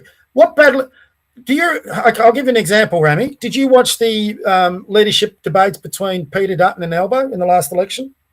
Yeah. He was all about it. What difference was there? Well, What difference was there between those two to vote for? What debate did we have? What battle ideas did we have? I watched that completely with a different lens. I watched it from like a psychological, aspect. I didn't really pay attention to what they were saying, but how they were acting and these sort of things. You see much? So what, Bob? I Just saw a quickly, weak man and and- Rami, Mhm. you won't volunteer this, but I understand what he means by that. Bob is when Rami watches the media, he's evaluating the media how it is presented. I understand that. Evaluating the jump cuts. He's evaluating where the moderator gets something, a message in her ear from the producer that say you can't consist or continue with that line of questioning because you're allowing them to reveal themselves, and we agreed to not allow them to get to that point, lest they suffer a defeat as a result of that. Now, a perfect example of that would be Joe Biden's very unsatisfactory debate performance against Donald Trump a couple of years ago that some people who watched it can remember. I would go back a bit further, and Trump's. I'll tell you the best debates I ever heard was Trump's. So media is for the masses, but certain people can look at it through a critical lens. One other thing there as well, and I would love your take on this as well, Bob, but let me just touch upon free speech for a moment. And then we do have several follow-ups. And yes, ladies and Oh gentlemen, my God! thank you very much for the contributions. You're blown up, Bob. But- Bob, you have blown up. and talk about blown up. Theo coming back after You wanna- half you wanna time. know- We're gonna kick You want to know how 7 many goals people? in the second half. Allow me to Want say this, to know how many people we got watching? I've got no idea. 400. That's a bit of a record. So that's good. Keep going. As I said to you, it's not really about. It's not a numbers game. It's about one Oh, we can play it individual every out now and there again. who was. No. Fair enough. You're allowed to dance when you're, That's all they say. signaling By for the the way, rain. You're allowed to perform your rain dance. But hey, before you go, so Ben, free I've got a speech. lot. Hold on, Ben. I've got a lot of messages here. I'll get to them at the end, guys. For those who've sent me a message through, sorry. Keep going, Ben. Free speech. And this is where we're all at, and we have consensus on this as an entirety of a population within this nation because we understand how important it is. Inoffensive speech, by definition, needs no laws afforded to it for protection because it is inoffensive. In fact, the only thing that requires law afforded to it for protection is, in fact, offensive speech. And offensive speech needs to be said if only to speak truth to power in times of need when it is required, and even in regular times as well, where everything is swimming. And the government is terribly afraid of free speech simply because of that. Because free speech allows an individual to speak truth to power, and for government to have to lend their ears to rhetoric they would prefer not to have to listen to. So inoffensive speech by definition needs no laws afforded to it for protection. It is in fact offensive speech under free speech provisions which do require protection. the most offensive speech, as a matter of fact. Now, that could be Joel Davis, it could be Bob, it could be Rami, it could be anyone the government disagrees with in that moment, in that instance, during that time. So setting that aside for a moment, Bob, the Prime Minister was recently on a podcast. Oh, so that was a point. I thought we were getting to something there. All right, come on, keep going. No, it's fair enough. I think it's self-evident, but people have to be reminded of it once in a while. The Prime Minister was at the lodge, and he had a lady dressed up like she was the female version of Steve Irwin, Crocodile Hunter. She was wearing khaki. She was in a safari suit. Albo was sitting there drinking shots of rum. He was drinking Kraken, right? He was drinking Kraken on ice, which is crazy because that tastes like shit every day of the week, and every Australian knows so. That's why we don't drink Bundy. Rami, please, come on, man. But the question was put to him, and he found himself embroiled in some type of controversy earlier on in the week when he was asked, would he prefer to... I won't say rhetorically something. We'll set the Kylie Minogue conversation. Marry or have sex with Ms. Birchmore, Rhonda, the flaming redhead, who was a sex pot by the eyes of the observer, at least, because she looks like the redhead out of Roger Rabbit. But extremely talented, Rhonda Birchmore. And the other one, who was BMX Bandits, fiery redhead, Nicole Kidman, and or Kylie Minogue. And Albo said Kylie across poor Kylie every single instance. He wants a piece of Kylie. Poor Kylie. And then, of course, the Prime Minister's office had to release a statement saying, oh, well, he sort of retracts it. And Kylie's management was questioned because she would never make a public comment about it, because she doesn't want to be embroiled in this type of controversy, particularly when it regards politics in the country, because she is meant to be apolitical. So the Prime Minister's office released a statement saying he sort of apologizes haphazardly. Tanya Plibersek was questioned the following morning, I believe, on Sunrise. It might have been today, forgive me, whichever one I'm confusing it with. But Tanya Plibersek feigned ignorance. They played her the clip of Albo saying it, and she said, well, it might be out of context. I didn't see it. I didn't hear it. But it was unbecoming for a Prime Minister. And it demonstrated to the Australian population the Prime Minister is unable to think on his feet quickly. And in that moment, even if it was put to him and reiterated by that lady in the safari suit whilst drinking Kraken, he should have said, I'll address that and I'll let you know my true sentiments on it when I leave office. But because he was unwilling to do so, he found himself in trouble. And we have to acknowledge that, did One Nation try to make hay while the sun shined as a result of that? No, they didn't.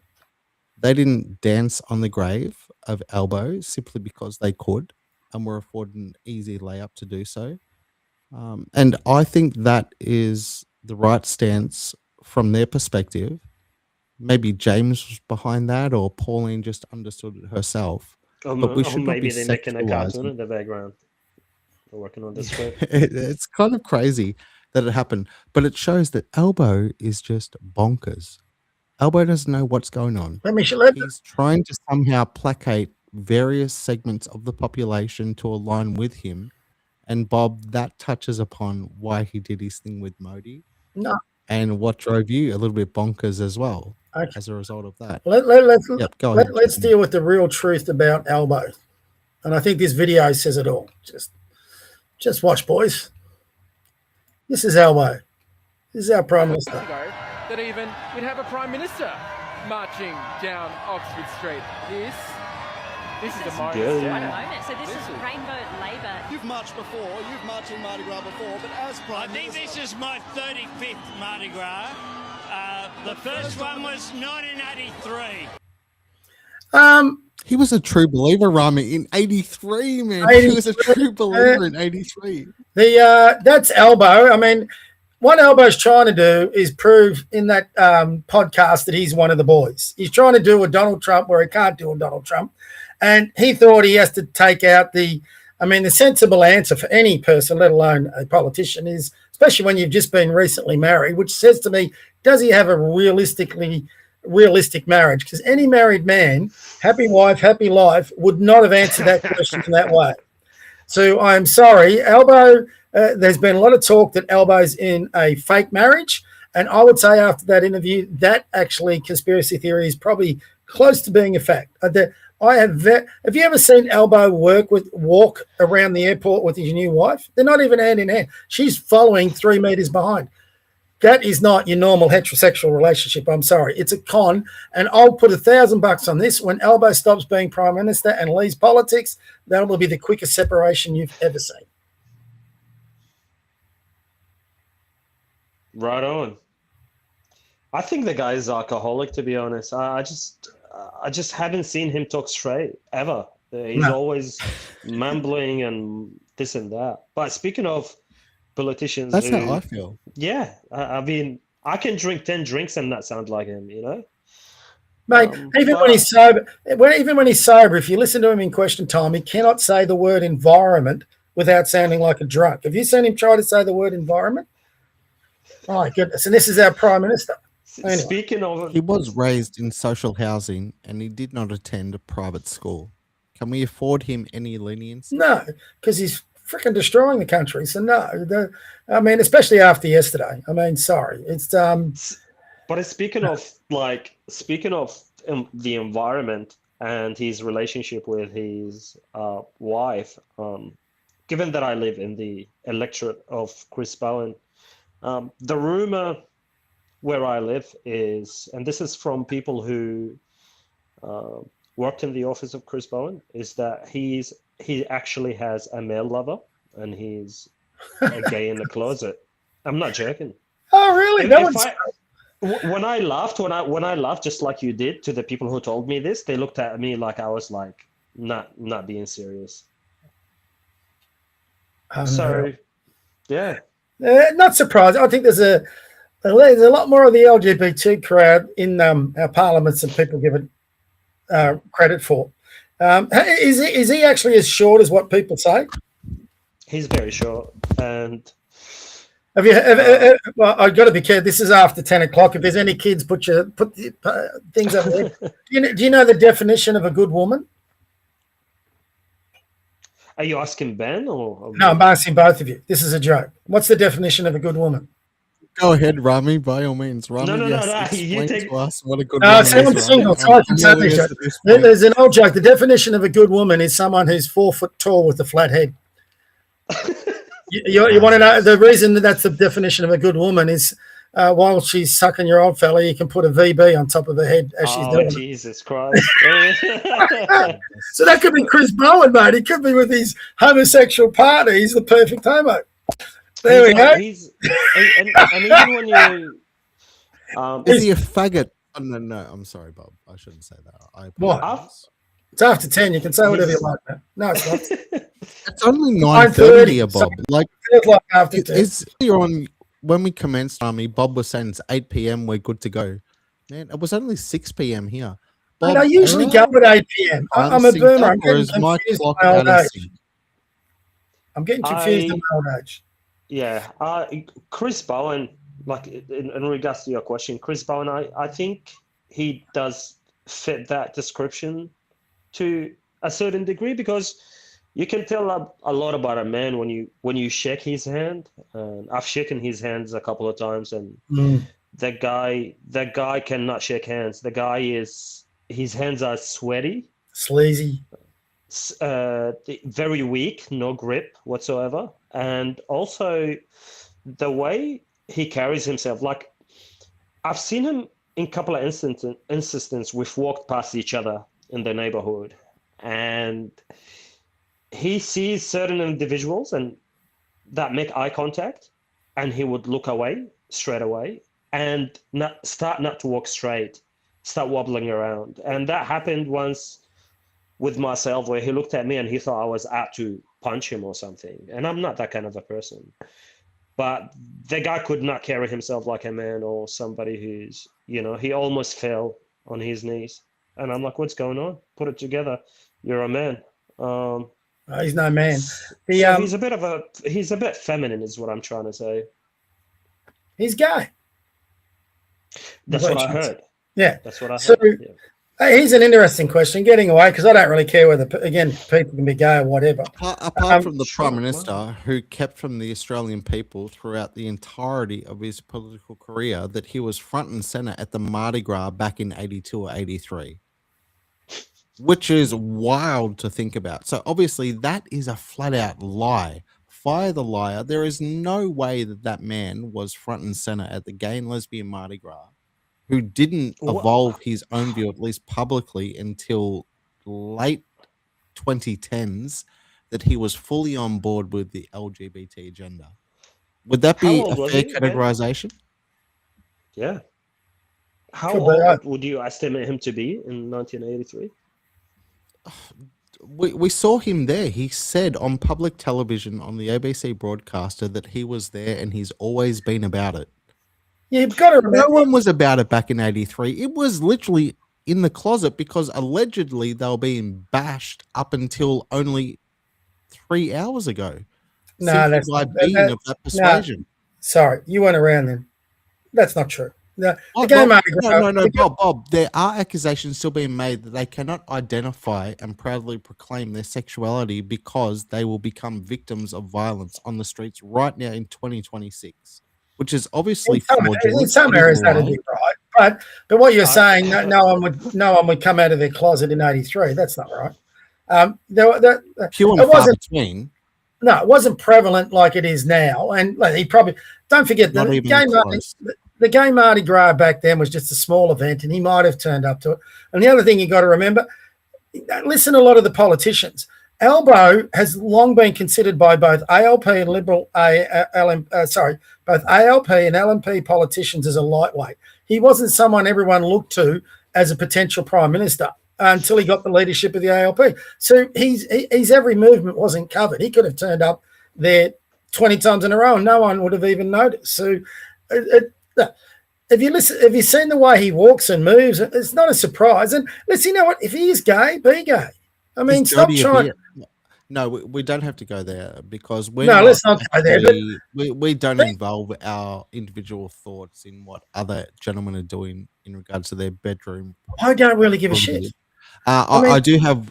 There's another question that's come through, and I know you're going to get. Can I ask one question of you guys first? Can I? My show. I'll ask one question. Tell me. This is an interesting one. Can you name me one front bencher from either the LNP or the ALP that you would consider competent?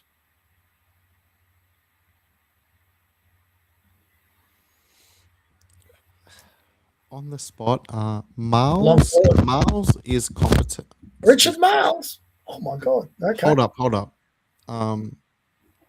Because they all have various backgrounds where they could be competent.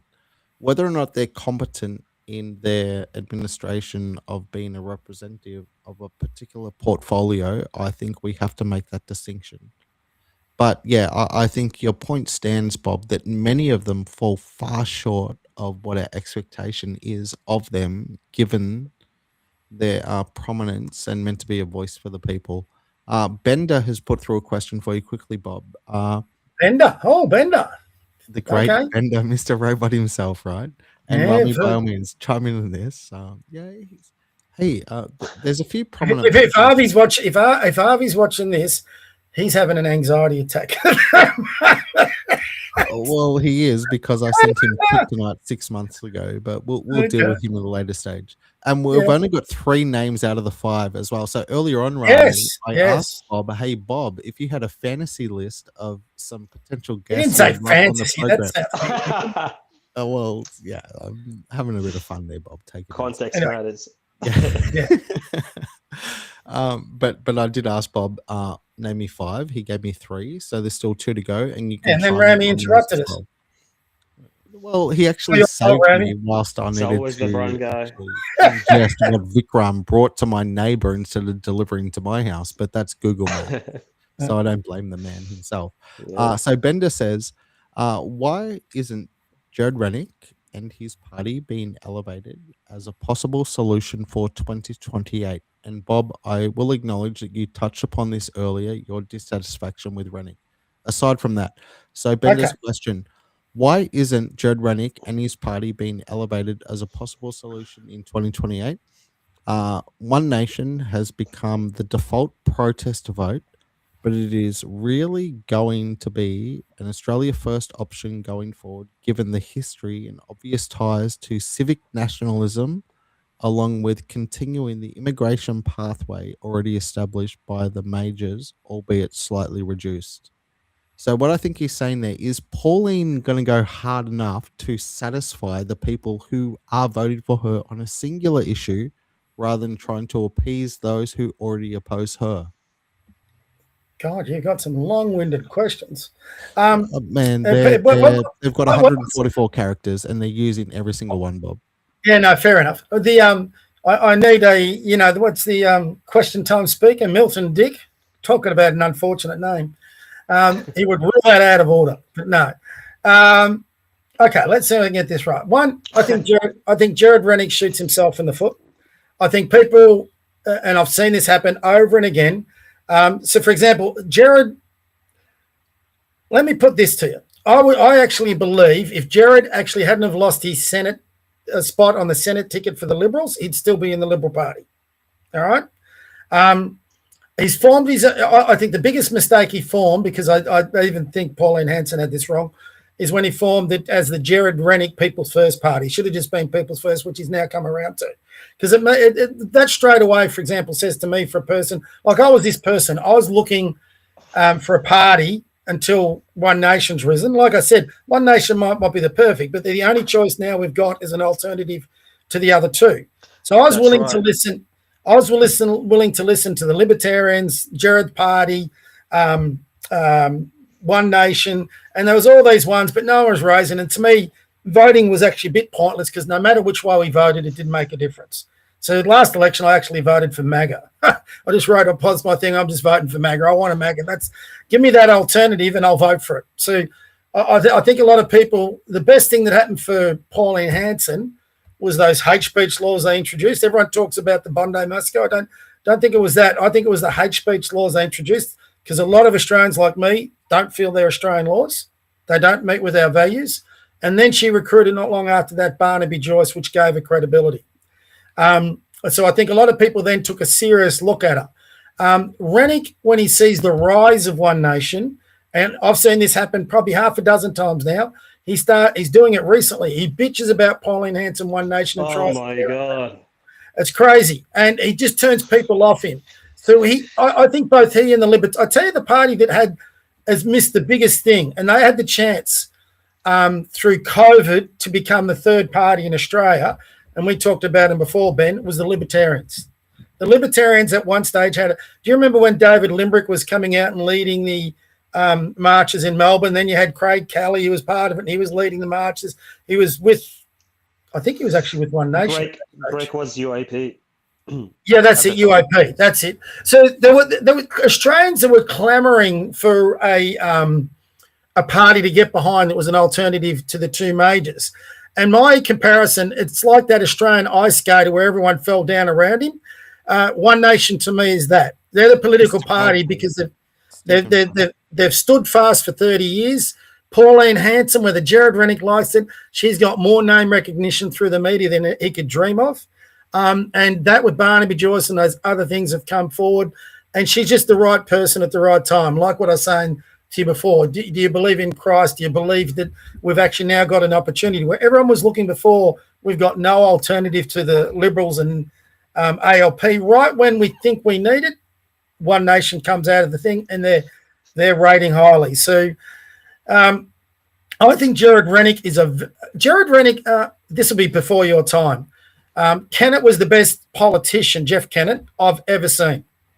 Best premier I've ever seen. He turned this state around like you wouldn't believe. It was already a disaster back in the 80s. When I came to Melbourne in 87, Melbourne was just dead. Kennett transformed everything. But the person behind Kennett was a guy called Stockdale. And he was the treasurer, Alan Stockdale, and he was the policy person that just kept pushing and pushing, and he was that power behind the throne. Kennett was sort of the person in front. Jared Rennick reminds me of Stockdale. He should be that ideological policy person that's got the unique smarts that can actually make a political party and government run. I don't think he's the type that can lead a party. I think he's super smart, but he's also super vindictive. And I think he turns a lot of people off with his vindictiveness. That's why I don't think his party's He's polling just full of himself as well. Yeah, Like the guy agree. could just not give it a break, dude. Like we Yeah. get it. You love yourself. But like start thinking about like how can you run a country if you can't work with others? And he can't work with anybody else but himself. Yeah, I can't trust a guy like this. No. No. Especially when you're the kind of guy who would focus all of your energy in every single breath that you have in your body and fighting your side. People who are most similar to you, like One Nation. And instead of wasting that energy on Labour and the Greens. No, he spends 24 hours of his day just fighting One Nation. Like I'll tell you what retard. destroyed, what in my opinion destroyed both the Libertarians is probably destroyed Rennick. I didn't get on this. So like I said before, I was a Liberal Democrat. I joined the Liberal Democrats because I was sick of what Morrison was doing during COVID and shutting us down, all this sort of shit. So I was looking for, I wanted to get politically active by joining a political party. I've never done that before. And it was quite interesting. So back because of COVID, you used to do all the online party meetings. And it'd be interesting. What do you think was the most, leading into what Rami just said, what do you think was the most often asked question of the Libertarian Party administrators and politicians in those online party meetings? I'll tell you, save us some time, is when are the minor parties on the centre right going to unite? When are you going to work with Pauline Hanson? When are you going to work with Jared Wren? And they all just said, everyone in the Libertarians just badmouthed Pauline like you wouldn't believe. It actually turned, we had a party, and David Limbrick, who is a man of integrity. If you've dealt ever with David Limbrick, totally opposite to what you're talking about with Chris Dickhead Bowen. David Limbrick came on, and we were talking Pauline about. Hanson called him Peanut Bowen, which is my favorite name. So we had David Limbrick came on, and I just asked him, listen, I'm a conservative. Are conservatives welcome in the Libertarian Party, or is there differences? David Limbrick took the time out to explain to me why conservatives and libertarians are different. And while conservatives were welcome, they should think long and hard whether the Libertarian Party was from themselves. So he didn't do an elbow. He didn't try and sell the party or the ideology. He explained the difference to me. I've held him in high regard since, because that led to me leaving the Liberal Democrats, because I just knew I wasn't the fit. So this was a man who was totally honest, totally upfront, wasn't trying to sell me something I didn't believe in, and actually gave me the definition of what the Libertarian Party believed in, which I couldn't go with. So I said, okay, I've got to go myself. Now, One Nation for me is a conservative party. I don't see any other real true conservative party out there. So for me and my ideology and the way I want Australia to be, it's a good fit. Is it perfect? No. But there's no party that's perfect. As we'll get onto, I've fallen away from Trump a bit in the last 2 months. So, and I can explain those reasons later if we've got time. Let's go. Do it now. You want to do it now? Let's go right now. Yeah, let's do it now. Let's do it now, yeah. You want to know why I've fallen away from Trump? Yep. No mass deportation, no wall, but they are not your reasons. What are your reasons? No. What do you think my reason is? This will be interesting. Bitcoin? No. Mate, if I had money to invest in... Lay out the litany of why Trump has dissatisfied. No, there was only one reason. So if you really know me, if you really get to know me, boys, I'm a fiercely loyal person. And there's reasons for that, because I've gone through some things in my life, which are not major things compared to others. I don't like being a victim. But I've gone through things in my life where people I thought were good friends basically sabotaged me. And it's not happened once, it's happened probably about 3 times. So for me, loyalty in a person I can trust is really important. So there's certain things I can't accept. And I was right in on the Trump train, and this is different, for example, to America first, America only, Australia first, or Australia only. So this will probably explain, for example, why I have issues with Senator Babette. But if a person gives their word to any other person and then backtracks on that word, I lose total respect on them. Now, not only did Trump give his word, he encouraged Iranian citizens to go out and protest on the streets. 45,000 of them lost their lives in doing that protest. Now, I get no boots on foreign wars or all that sort of shit.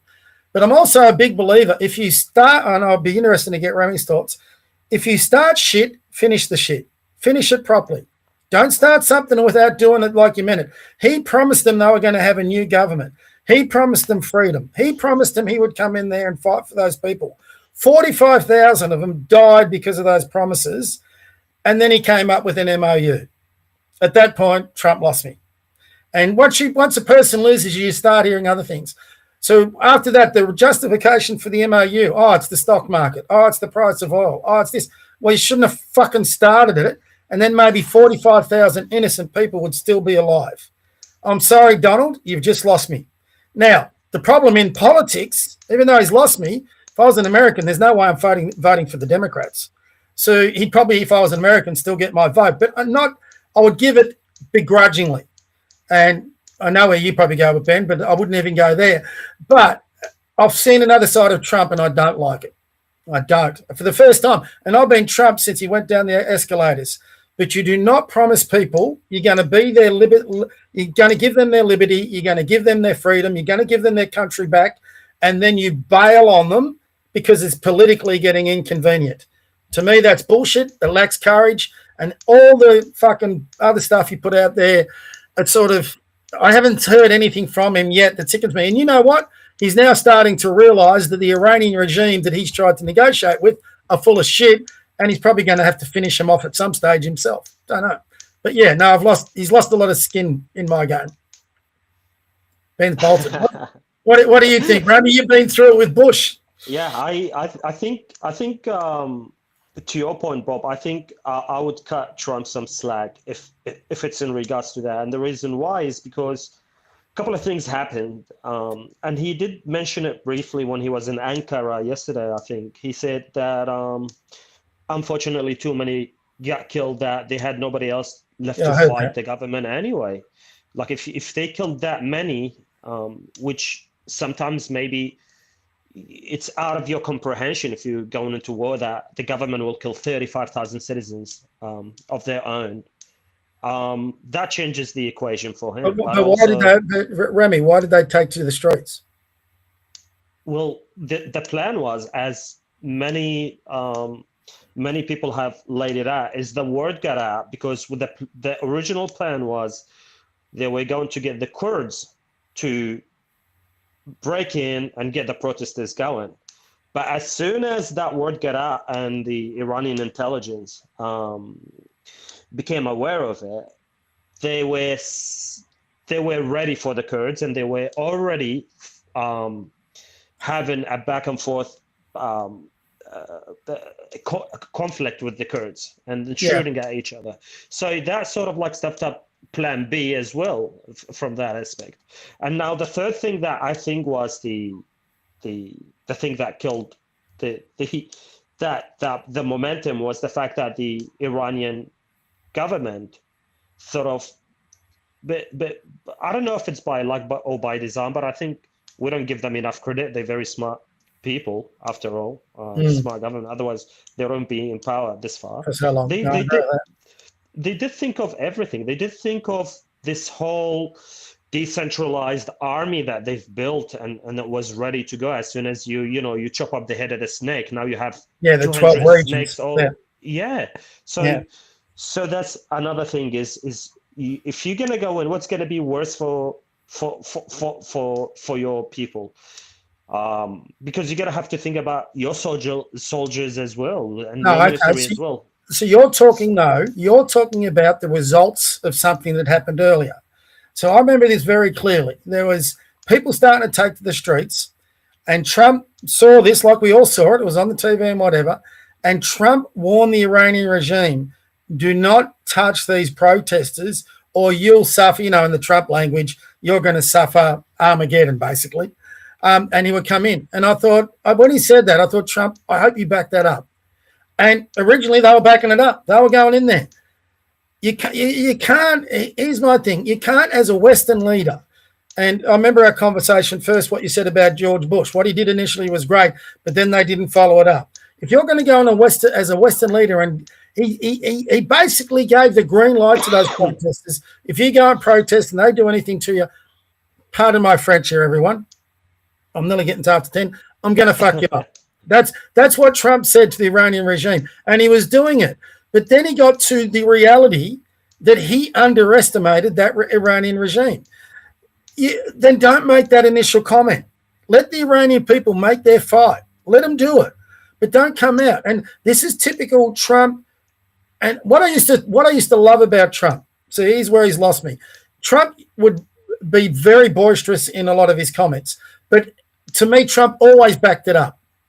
But this is where I think he's lost a few people. In this one, he was boisterous with his comments. He had that, but then it got too hard and he decided not to back it up. So whether that's the midterms, whether that's the price of petrol, whatever it is, he should never have got into a point where he's doing this stupid business MOU. He could have left the restrictions in. He could have left the blockade in.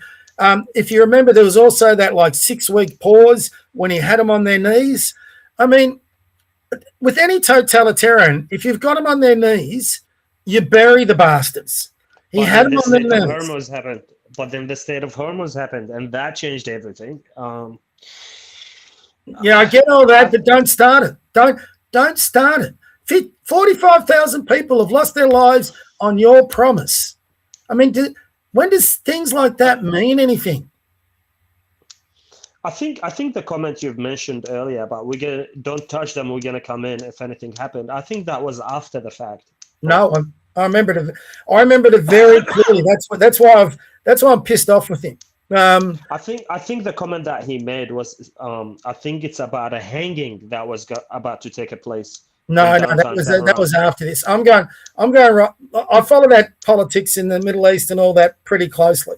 So the hanging was after all the protests, and they were hanging young Iranians that had joined in those protests. And he said this was right back as the protests were starting and they were getting on the streets. And then he said, don't touch them. And then their squads came out, and that was the weeks that followed where 45,000 got killed. I've got no doubt, because the Iranians are very smart people. And if you remember, about this stage, they put the ban on the internet. But they heard what Trump said. And sorry, if you hear what Trump says, and he says something that strong, the Iranian people are living in hope they can depose their regime. They're going to take to the streets. If Trump hadn't have said that, they still might have taken to the streets, but I don't think it would have been in those numbers. But I think as a Western leader, if you're going to go down that road, you have to go down that road knowing it's all or nothing. Don't start it if you can't finish it. And Trump started it, and he doesn't want to finish it. So, and I have the same criticism, by the way, of George Bush. I have the same criticism of Obama. If you want to go back far enough in your history, what is the last major conflict Western nations have won?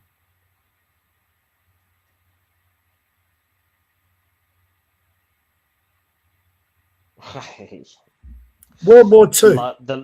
World War II. Yeah, World War II was the last major military contact Western nations won. Why did they win it?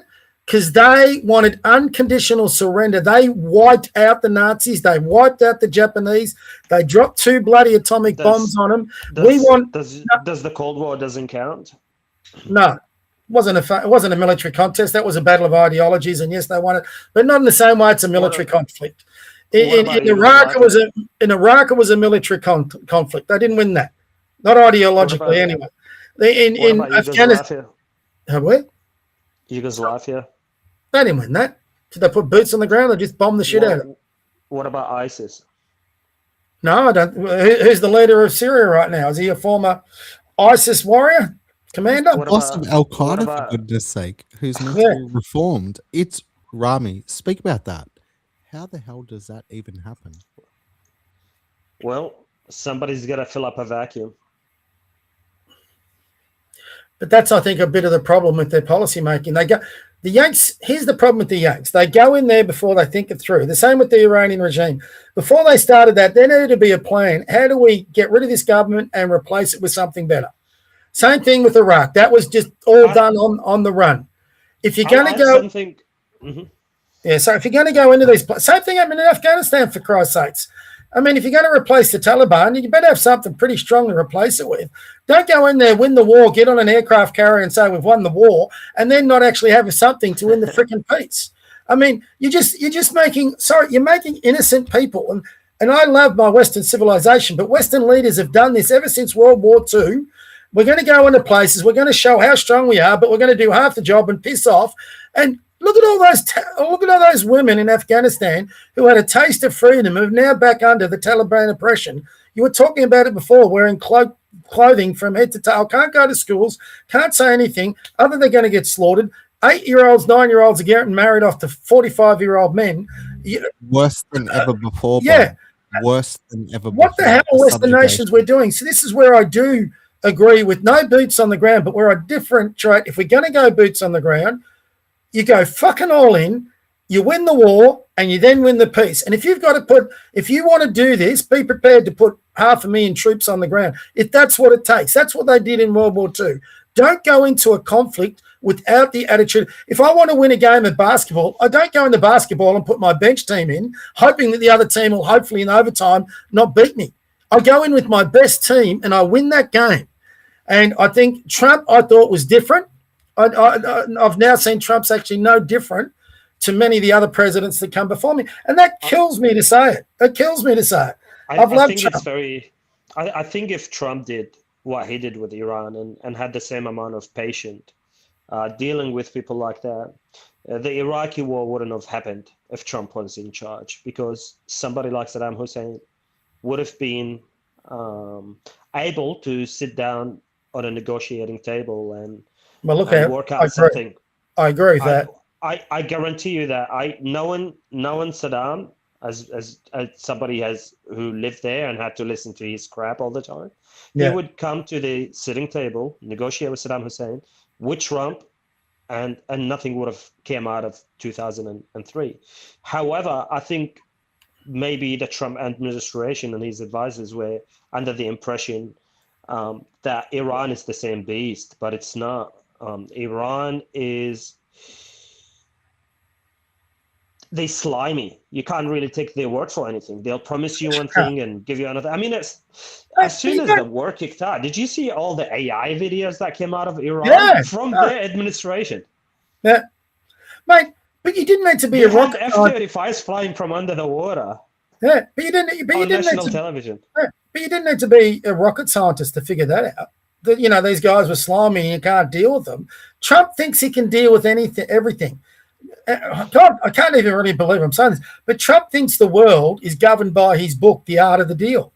I mean, he's trying to finish a war with a business deal. It's just they don't think that way, Rami. You know that these bastards don't think about economies or business deals or anything like that. I mean, he's best mates with they respect one thing and one thing only, and that is power. They will respect the guy who would step their boots on their neck, be it communism, be it any form of oppression. That's the only thing they respect. And well, then okay. listen. And crime rates will go down. Is that peace through force, though? Yeah. So peace through force is the doctrine. Bob, you're referencing your dissatisfaction with Trump, and I certainly accept that. Now, Bob, I've got one more. Can't see that. Right?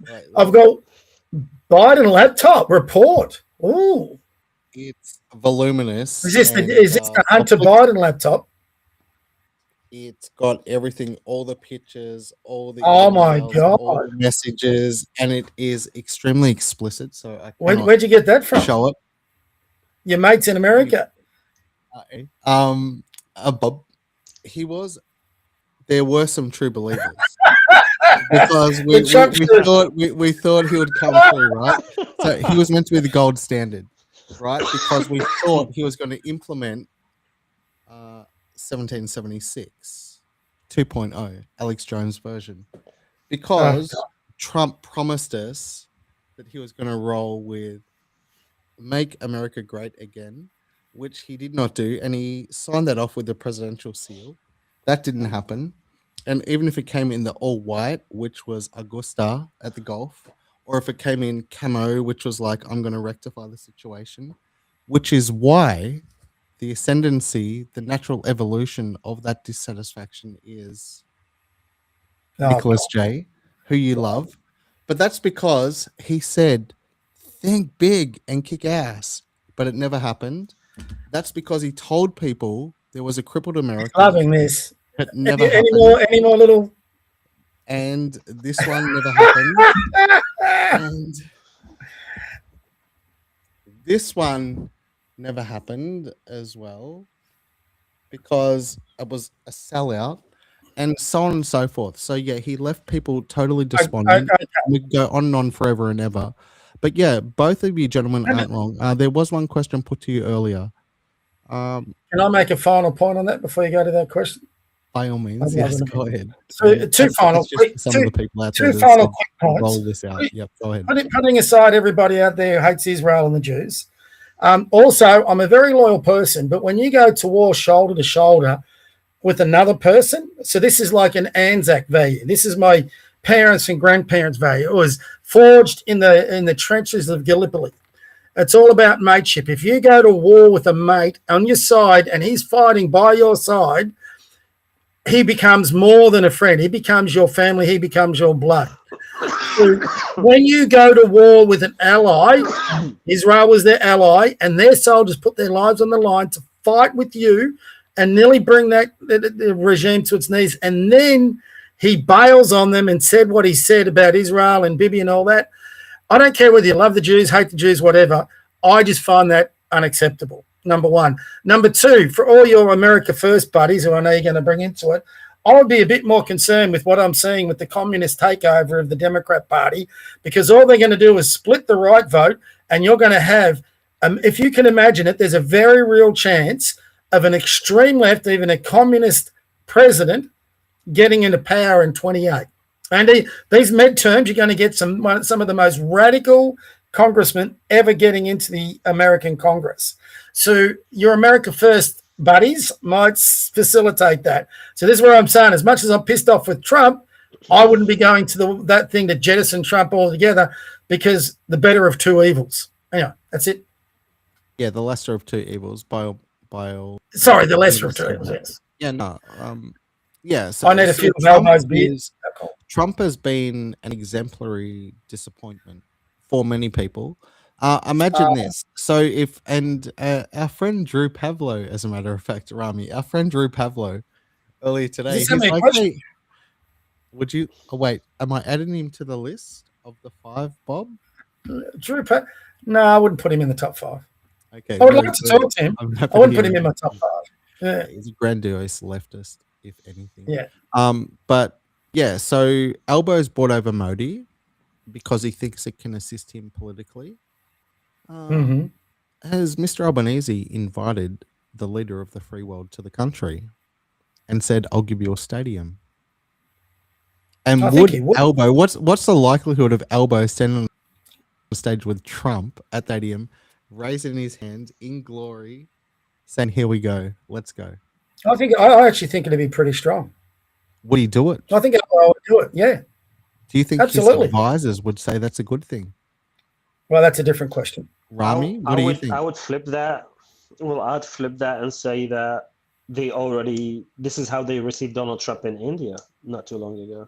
No, they did. Also an open stadium. Yeah. 130,000. Yeah, they did. And they loved him there. Well, I would even flip that question more. Because if you go by Modi's record, he's more right than Trump. So why aren't the Australian media making a big deal about Albo holding hands with the guy that's more to the right than Trump? Because he is not.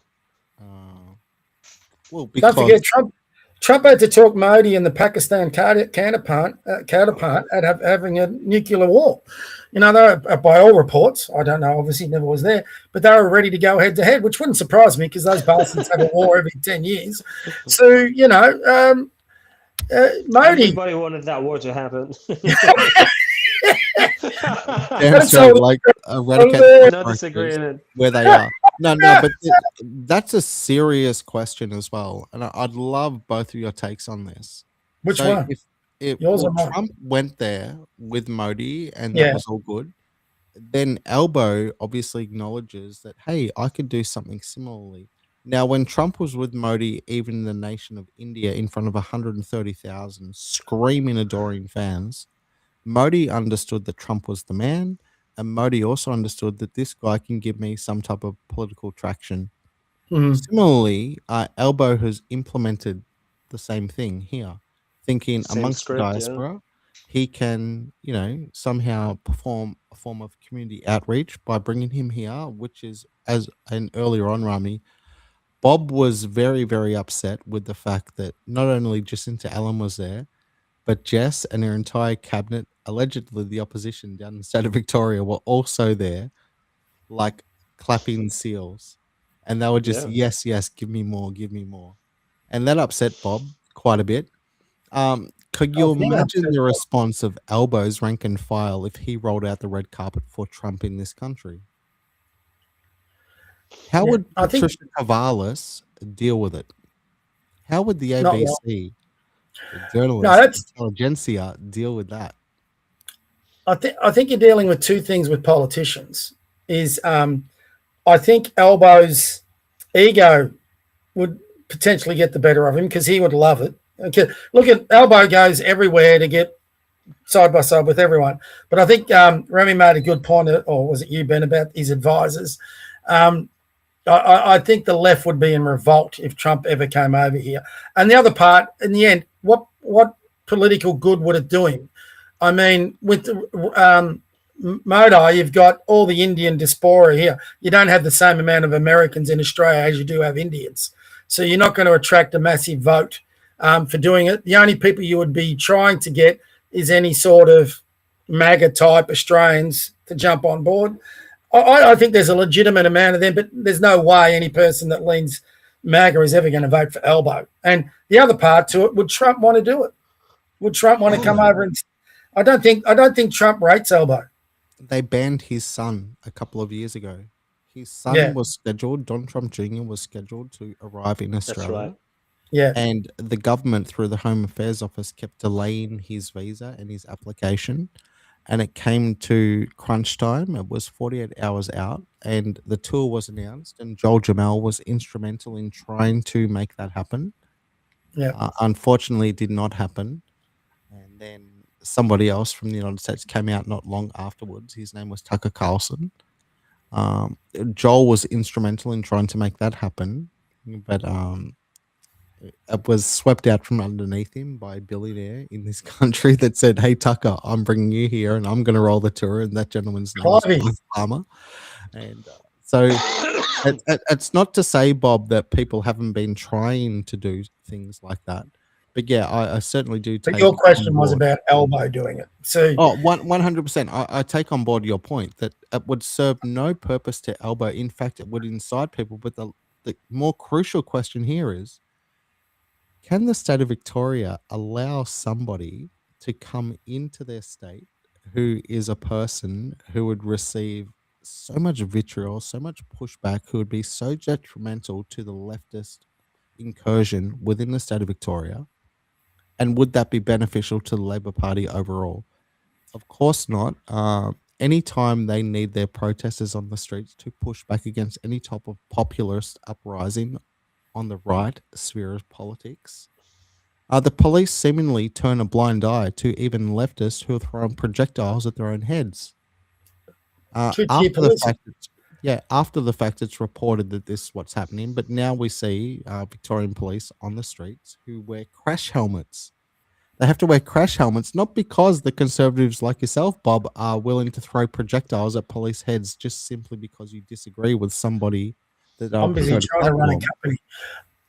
It would be a riot. If Donald Trump was intent on coming to Melbourne, I'd like to see performing at a stadium, there would be that many bomb threats, that many other things to cancel the event. It would be outrageous, and there would be complicity via the stand-down procedures of Victoria Police to prevent such things. Mate, I'd like to see it for all the leftist meltdowns and to give people an example of what vile creatures the left are. We're never going to see it, but I'd love to see it. It would be fantastic entertainment. Got a better question. Who is the one with Charlie Kirk?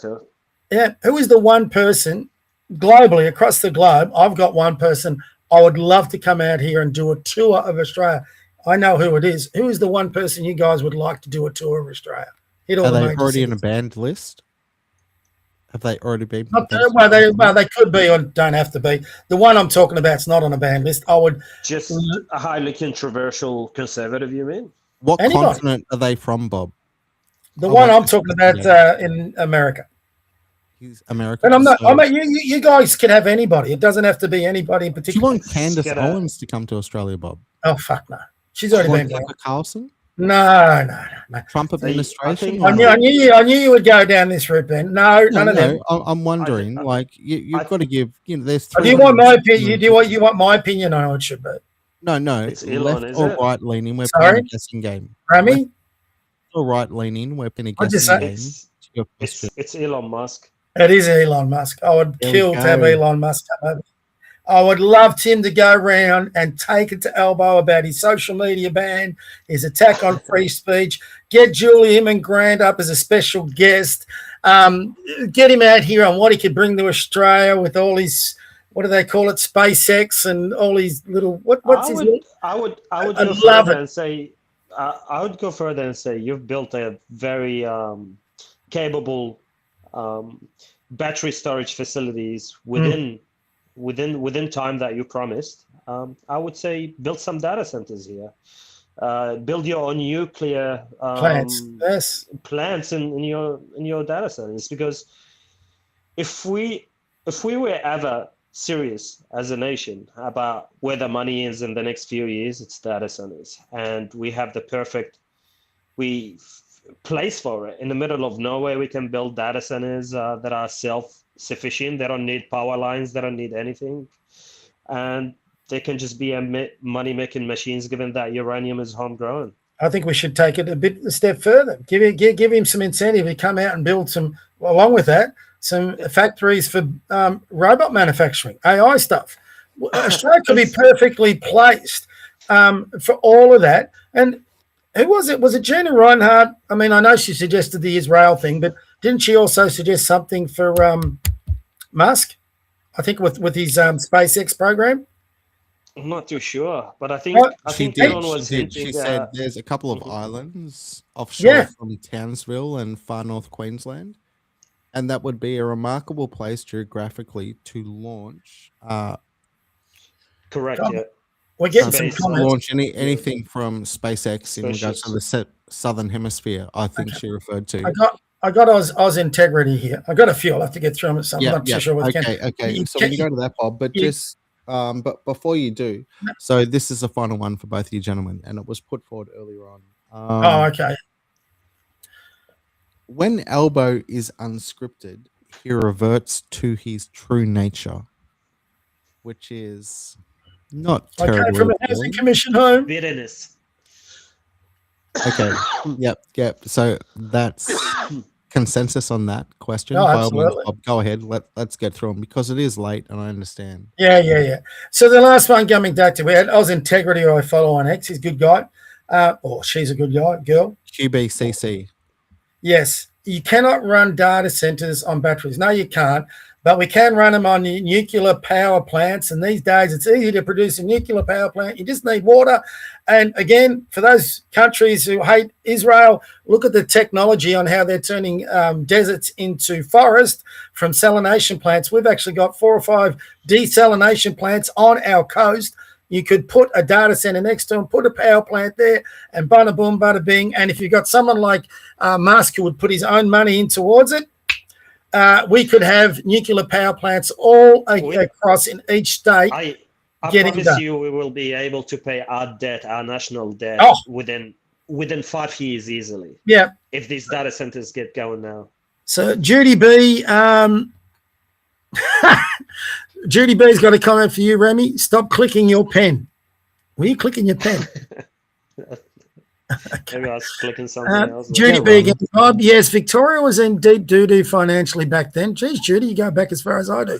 But can it privatised, i.e. sold our shit off to get us back in the black, which is also why we have nothing here anymore? Yes, that is true, which is why we couldn't afford to go back into debt, but here we are. They're going to have to think of other reasons. Freedom of speech isn't an issue. Freedom of expression is. That's from Matt. Don't know Matt is. That's a fair comment. You can, Judy B again, you can be a white nationalist, but you still speak well and intellectually. Yeah, and there's no problem with that. Don't really know the point of that one. Judy's going gangbusters. Anika Wells was asked by a journo today about them seeking to ban, you guys can chip in whenever you like. Anika Wells was asked by a journo today about them seeking to ban X for Australia. She dodged the question, not admitting either one. I've got no doubt that that would be a preferred preference for some of our leftist politicians. What do you boys think? I think they'd love to ban X. They fluffing at the mouth, like. Yeah. What I think needs to happen there, Bob, is I think Elon Musk needs to lean into it, and I think there should be billboards placed on every main artery in the country, in capital cities or freeways leading into capital cities, which are sponsored by X and Elon Musk, and it wouldn't cost him too much, and I'm quite happy to facilitate it for him. I think wherein it would boldly proclaim free speech in Australia, X only. Oh, can I? And let's go there. It's X only, the free speech domain for Australians. Can I put a crazy theory out there? Just in regards to what you just said there. What if the plan all along with space X with the space satellites and the new thing he spoke about earlier, which is like phone carriers and everything linked to X, or their satellites. What about what is it called as space? Oh, you mean these little laptop things with where you can get the internet in the outback? Yeah, but he's talking about 5G now as well. Yeah, satellite. Starlink. He's going to take over the whole Starlink. Yes, that's it. Network, which is interesting because Telstra obviously just went down. Trains were shut down here in Queensland as well. So is that a form of corporate espionage? Hasn't our mate Daniel been going around Australia with Starlink? Yeah, he did say mention that. Mr. Lewenko. We'll have to be talking to him about that at some stage. So my conspiracy theory is that Elon is doing all that so that when they're gonna finally put a ban on social media or anything in that regards, you can just switch on your phone and be connected to the satellite, just like you can do the same thing in Iran through. You know, the government is gonna shut down, your internet or your access to the internet, then you can just flip your phone and be connected to a satellite. Sadly, I'm not too sure how many, because I work in this field with a lot of small businesses. Who can't even figure out Google. I'm not too sure how many Australians are tech savvy enough to take advantage of that. I hope a lot. The kids certainly would be. Why can't we subsidise it?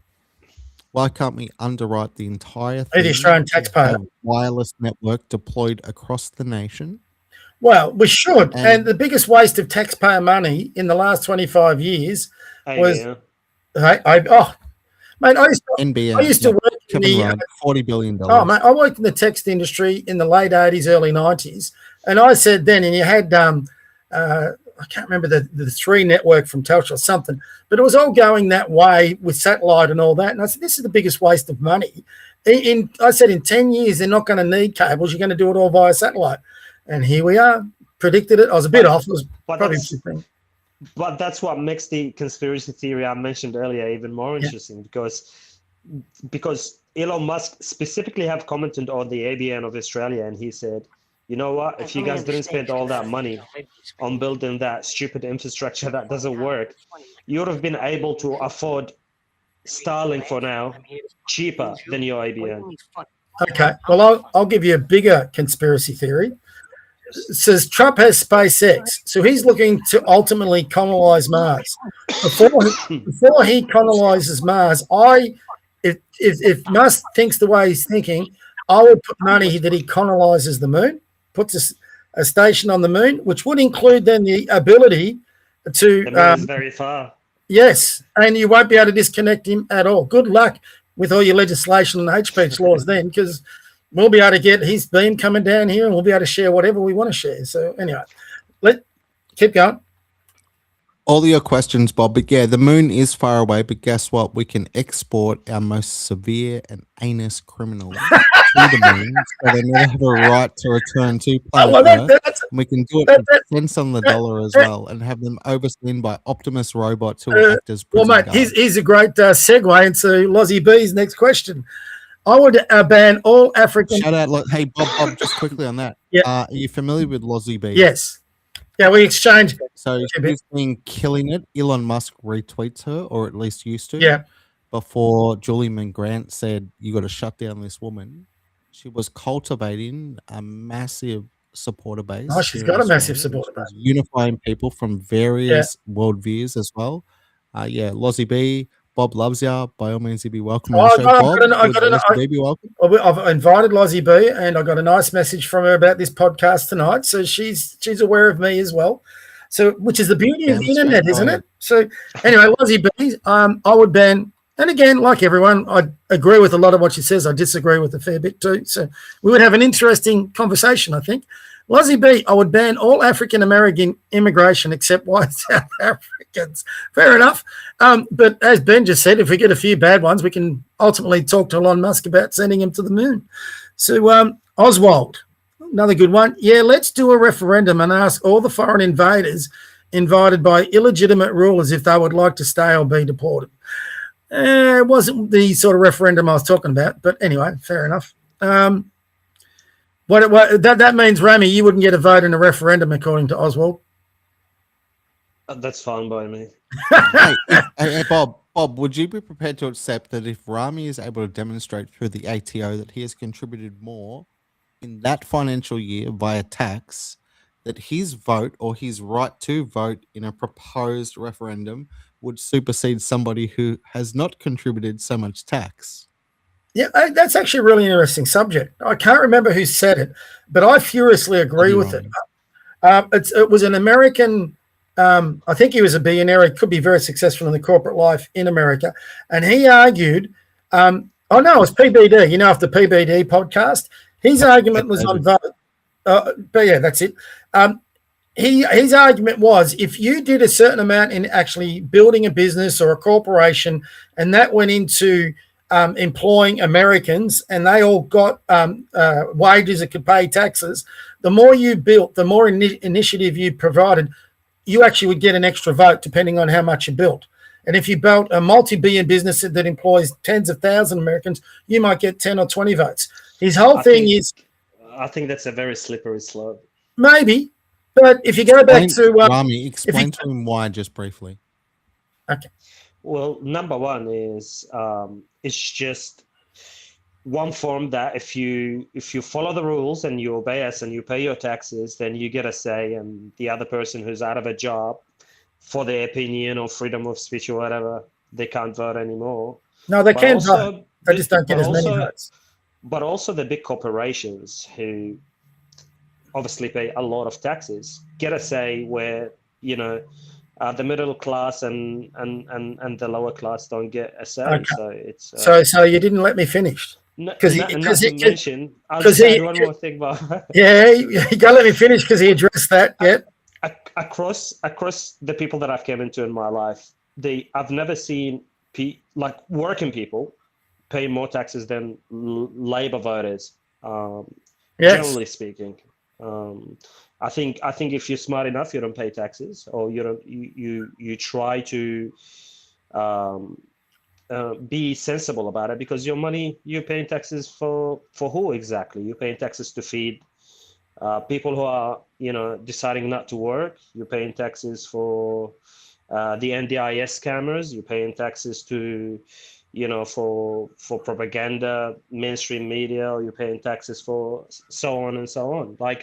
I think it's a very slippery slope if we go by that standard. If you pay, no, but you haven't let me finish the standard. So it went more deep. It went more deep than that. It wasn't just about billionaires. So if you're an emergency worker, if you're a policeman, a fireman, someone who serves the community, you also get an extra vote. Basically, it went through all those. If you're just a basic employee and you were happy with your life, you still retained your vote. But what he also said is those people, which would address a lot of the immigration problem, that all want to just sit on welfare and bludge and not do anything. Now, I've seen video after video of people come here and they want to go to Australia. What's your most, the question was, what was your main reason for coming to Australia? Their answer, Centrelink. Well, those people don't get a vote. You know, they're bludging off the society. So everyone is productive and contributes to the country. They're given incentive through the democracy because they get more say at the ballot box. Anyone who's not contributing to building this country gets no say. And that would resolve that referendum answer. So, Remy, you would actually get quite a considerable say.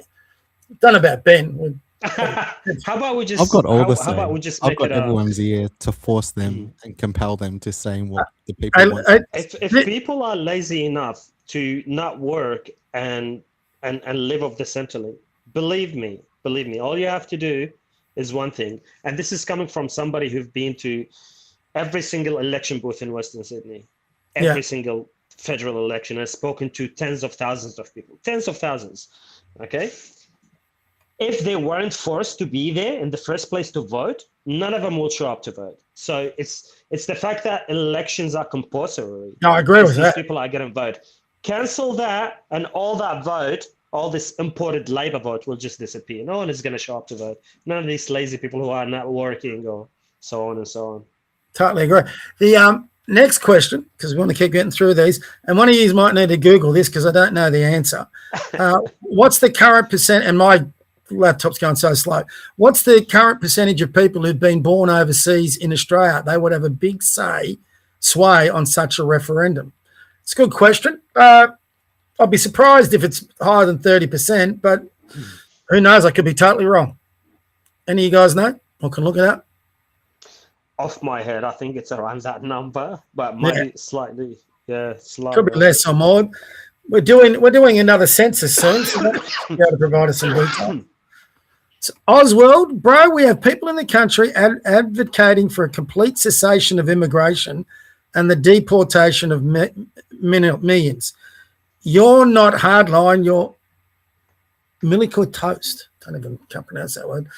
I advocated for a 10-year freeze. I think that's pretty hard line, but anyway, because I don't want to deport every single person that's come here.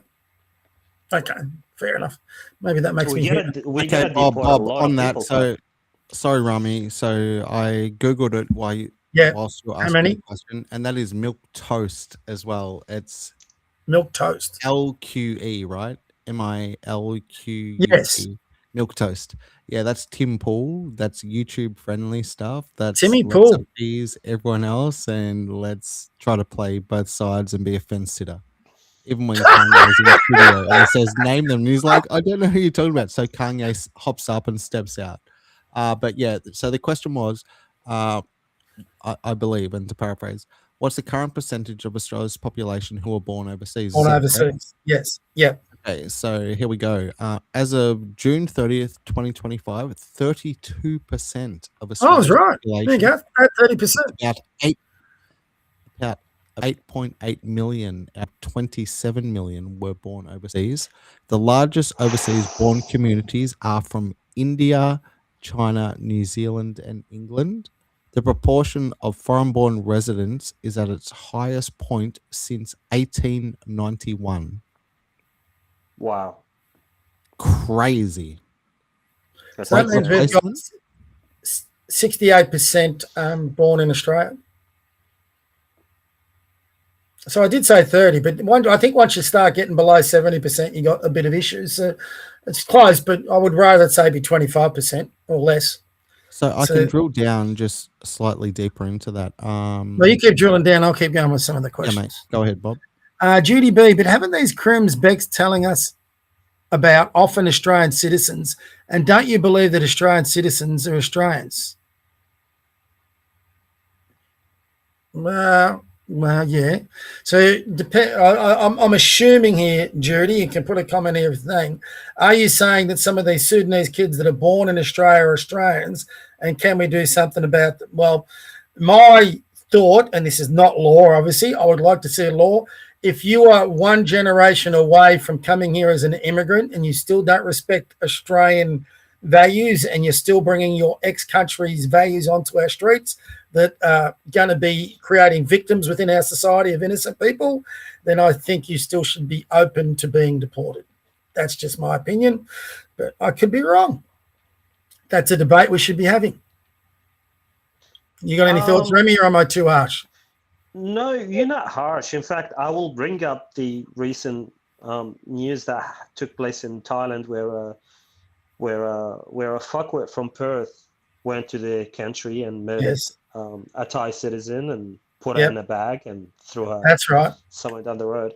I think Thailand did the right thing by not sending him back to Australia, because deporting that criminal would have allowed him to sit down in a 5-star jail cell here in Australia, treated like loyalty, and costed the taxpayer more than $120,000 a year just to look after his ass for so many years, which will eventually be millions of taxpayer money.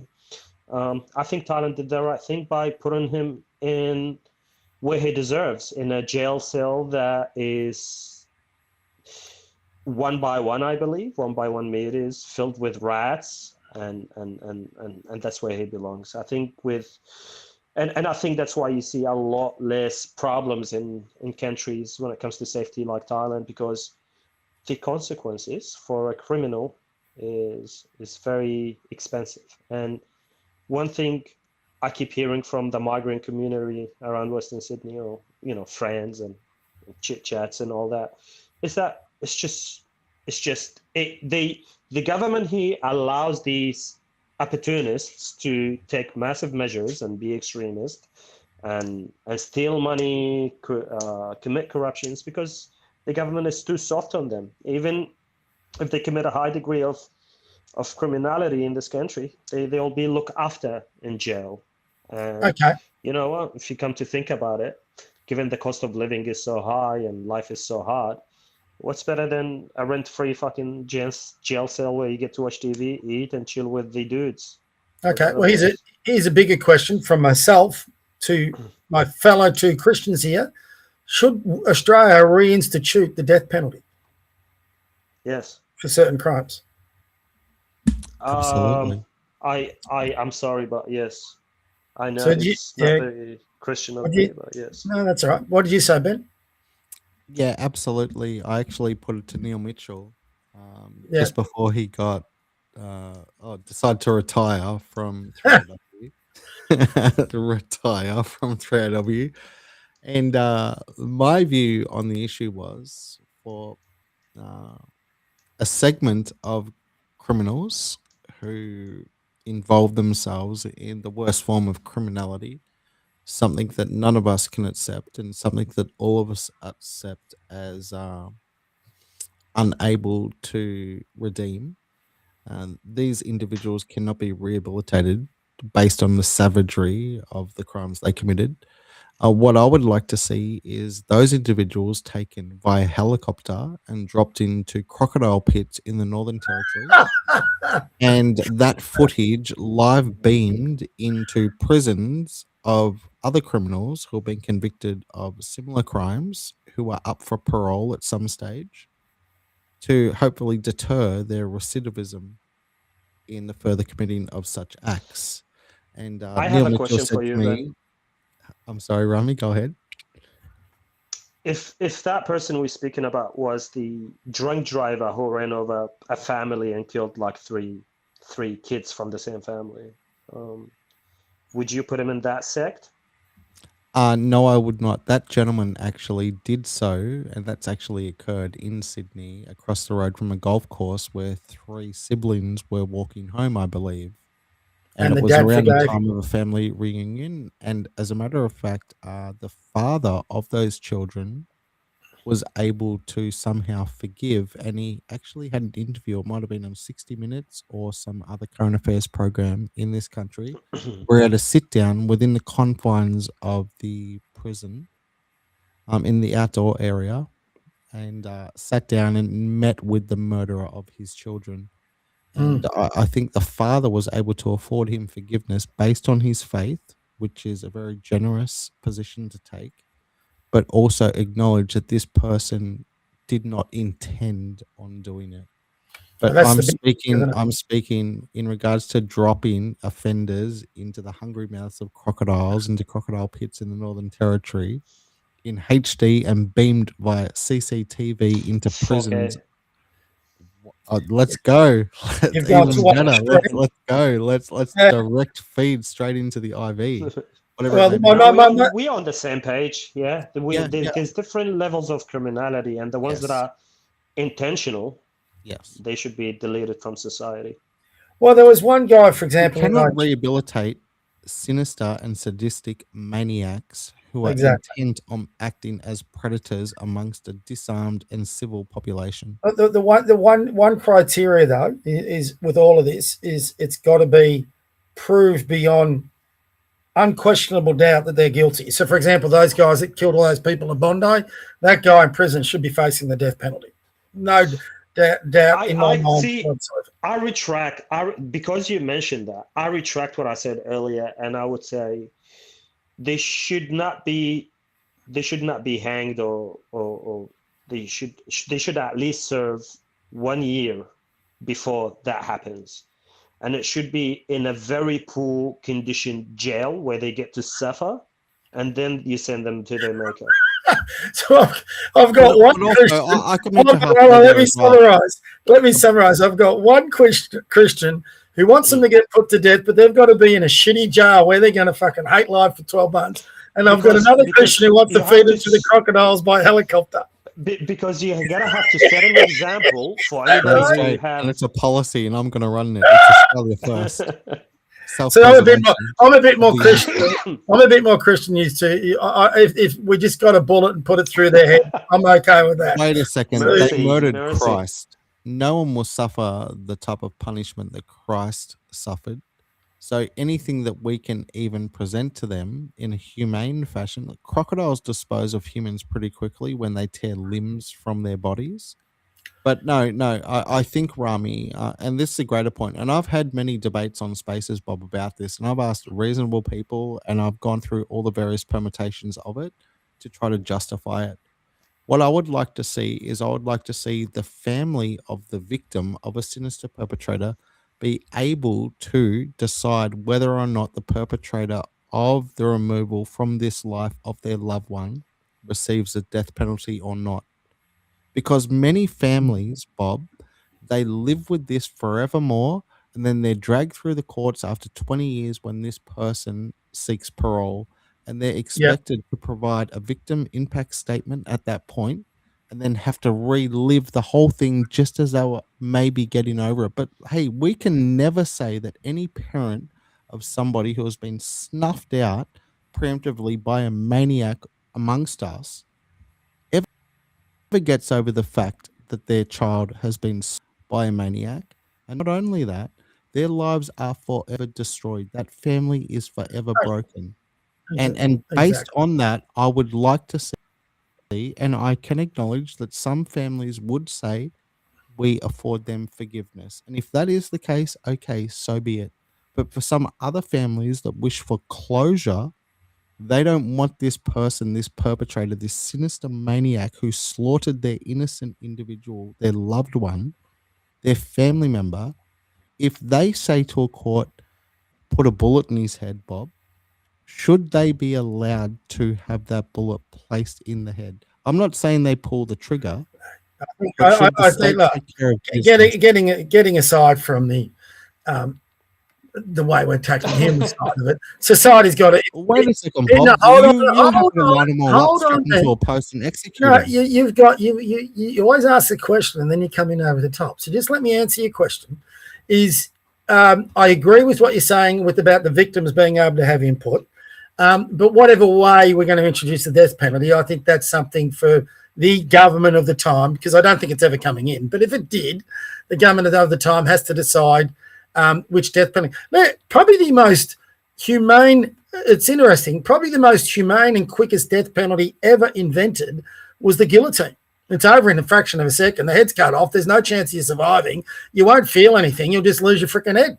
So should we bring back the guillotine? I mean, it's better than hanging. I'm going too far, Rami, but Bob is saying let's go back to the Dark Ages. No, that's not Dark Ages. That was the 1700s, which is not the Dark Ages. What was the last year? Hold on. What was the last year someone was executed via the guillotine? Oh, well, a long time ago, but No, come on, Harold give Holt me was the year. 1967, wasn't I he, can give correct? you the I year. think I think as Come on. Christians, we're gonna be more humane and give them mercy. Just show them that we better humans. Just put a bullet in the back of Incarcerate his them head. all and let God sort it out in the next life. There's Is a that there's fair a hell enough? waiting for them. Correct. Yeah. There is definitely the ultimate justice is what we received after we pass, and that's true. Anyway, let's get on to some questions. That one took a while. This one segues in a bit. Oswald Fun, again. Bob. It's like, Do we have to wait for white people to be victimized and killed before we remove the problem? Well, you're getting into that Tom Cruise movie now, aren't we? What was that film? Where they predicted a crime pre-crime? What was that film? Minority Report. The Minority Report. So, I mean, and let's be honest. Hey, notice the title is a minority. Yes. Well, don't. I think people who make these arguments, they've got to be careful because they always make it black and white. Well, there's also a lot of white arseholes out there that commit a lot of bad crimes, rape and murder and all that shit. So are we going to say the same thing? I mean, you can't judge a person until they commit the crime. But then, look, the biggest disincentive to crime is the penalty you give it. If you don't give it a penalty, people are going to committing the crime if there's no repercussion. It's something that our politicians don't seem to be able to understand. Keep going. Beck Freedom. Here we go. Becky. Sorry, Becky, if I can't call you that. African youth is 2.6% of the population, but 50% of the youth are in custody. Yeah, okay, fair enough.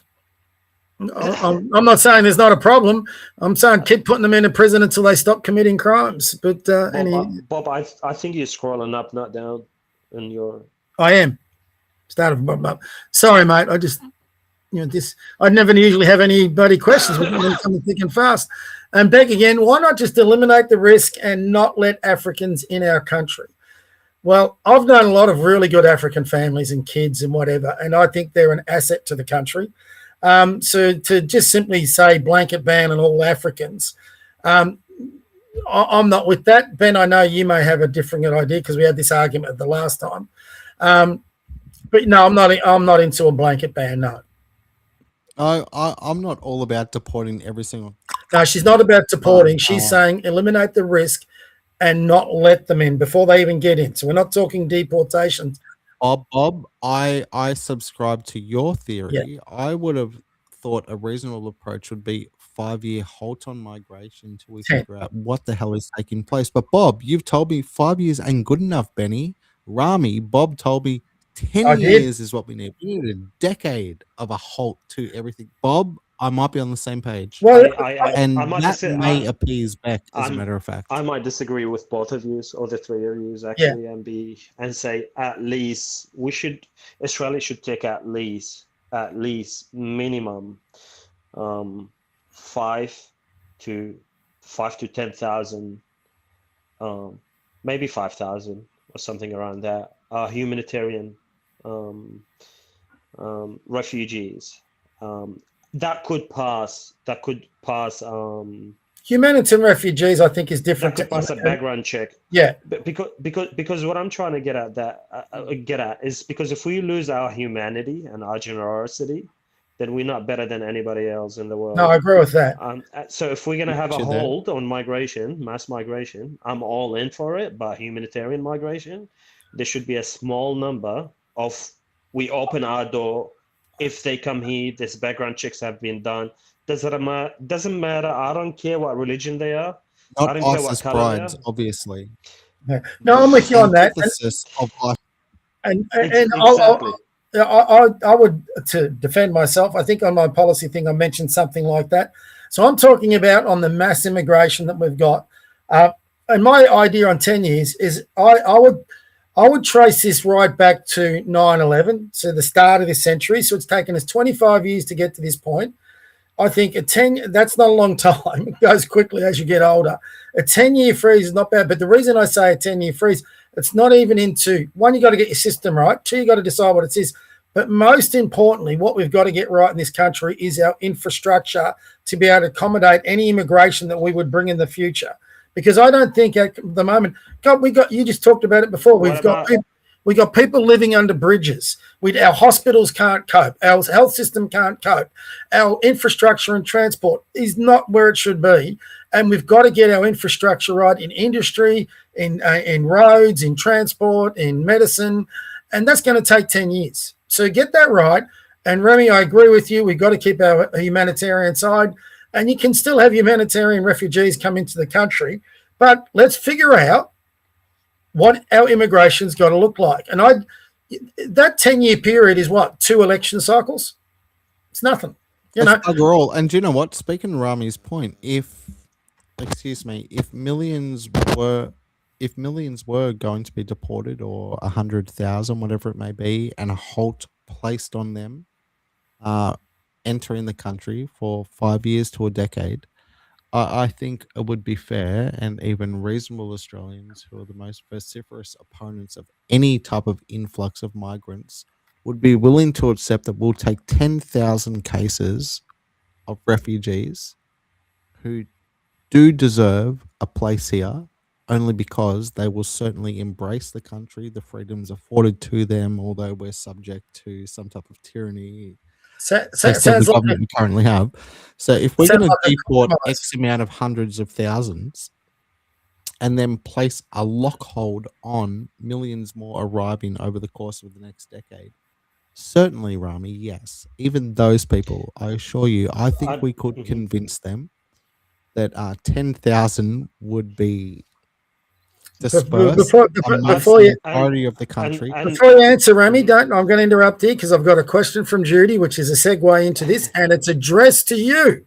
Love Judy. Rami. She's been here since day one for you, Bob. Judy is great. What's her Twitter handle as well, mate? Follow Judy. She cares about the country. To Rami, I've thought of that so this, I am going up. Actually, it's not a bad way going up. It takes us back to some of the things we've debated. I've thought of that single citizenship concept that you made, which I agree with.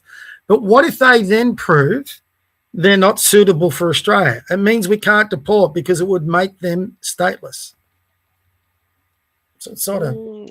I think I think you can still send them back. I think the place of birth would never change. It would a country off a place of birth, whichever country you come from. Say, for example, Iraq. Even if you drop your Iraqi citizenship, you can reclaim it by birthrights. So yeah, they can come up with a new passport and send. But we can also, what I'm about is future saving. So it's short-term pain for long-term gain. It's going to cost us $120,000 a year to incarcerate them here, or it may cost us upwards of $35,000 a year to keep them on welfare within the country. So let's appeal to Southeast Asia. Let's appeal to certain nations within South America, and let's say we're going to give you 20,000 apiece. And let's let El Salvador imprison them, shave their heads, feed them. What's his name? Every day. Bukele. What's their president's name? Yeah, Bukele. Mate, great man. I love that Bitcoin capital of the world, El Salvador. Check it out, ladies and gentlemen. It's a nice place. Okay, a general question for Judy B. And by the way, all those things can be decided by the law of the land in the legislation parts, which is why, again, I argue we should go to a republic and create a new constitution. But anyway, that could all be covered off there. Make Rami king. Yeah, president. I wonder why God made it that, this is from Judy again, there were countries with specific race majorities if it wasn't meant to be. Now, yeah, I hear that argument a bit. It depends on how far back you want to go in history. The bottom line is there's always been migration, remigration across every continent. If you study back far enough in history, you would find the UK alone, where we came from, the Vikings, the Normans, the Anglos, everyone was fighting over about until you had the Norman invasion. The same thing with the Goths in Eastern Europe. You look at Christianity, it expanded and took over the Roman Empire. So you don't necessarily, as history goes on, have a guarantee. It's interesting, for example, the question that goes on about does Israel have a right to exist? Human history shows no country has a right to exist. So you've got to be able to defend your country, defend your culture, and defend your race. And if you can't do that, you won't exist for much longer. And that's why I'm so pissed off with what happened yesterday, because I'm starting to worry that we can't defend our culture anymore. Anecdote on that, Bob. So I was shopping this afternoon, Friday afternoon, and ran into somebody. I was at a local shopping mall here on the Gold Coast. And there's regular retail stores, but there's also the stores that are in the middle of the pathway, like they're pop-up stores almost. And so she beckoned me over, and normally I'd be like, I don't need it because I'm not interested in that product. But she's like, please, please come. So then she was trying to sell me the product. And I said, are you French? She's like, no. I said, are you Belgian? She's like, no. I said, where are you from? She goes, Israel. I said, are you the Jew? And she said, yes. I said, where's the Star of David? She said, I cannot wear it in your country. I said, why not? She goes, it is bad for me and my peoples. And I said, what are you talking about? Are you Bibi Netanyahu? Are you Shabbat? And she's like, no, I've got nothing to do with that. So she was an atheist Jew and everything. But she was trying to say she just wanted to participate in this society and not proclaim any faith and not favor a different nation on the other side of the world. She wished to escape that and just literally go under the radar here in the country. She was lovely enough, but these are the causes and contentions of certain people that are here. They don't want to have ascribed to them a consensus view of people that are already here based on where they come from. They just want to get along and fly under the radar. They don't wish to get out there and protest. They don't wish to signify who they are, their identity via a Star of David around their neck or whatever it may be.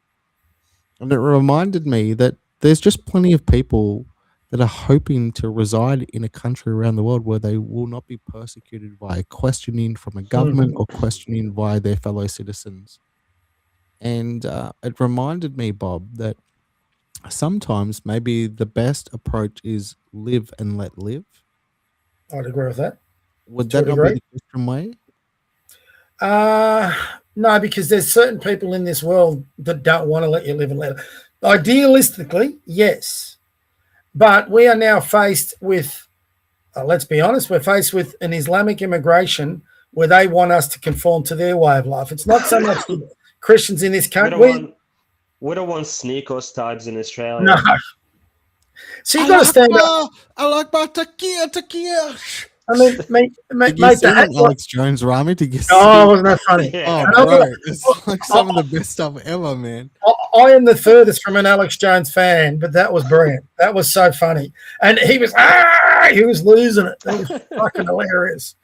Anyway, Bob, you are one of us, Bob. Okay, so for any detractors out there, one of us, friend here, Bob, he is one of us only because his internet generation. 3 generations removed from the internet. No, here we go. Boomer. No, Bob. And this is a thing. When people wish to ascribe to people and denigrate them and dissociate them from any contribution to the broader conversation taking place in a nation and say they're relegated because they're boomer, I don't accept that. Bob's had nothing but good things to say about myself privately. Bob's been nothing but helpful. And the only reason myself and people like Rami participate with Bob is because we have an appreciation for him. We have a reverence for those who came before us. And we respect Bob. And if people want to punch down against Bob and think he's the cause of these issues, by all means, step on up to the plate, put your face on camera, let's have the debate. But if you're unwilling to do so, at least, afford him some type of respect. He deserves it. He grew up in a different time and different era, but he's not woke. Bob ain't woke, and he ain't Johnny come lately. He's seen these things taking place, and he's tried his very best to accept every single person. Now, earlier on in the broadcast this evening, obviously he shared his views, and Rami, we have been an influence. We've been a positive influence, because he has not used profanity in at least the last hour, Rami. So we are winning. Praise the Lord. Calm me down. I got it off my chest.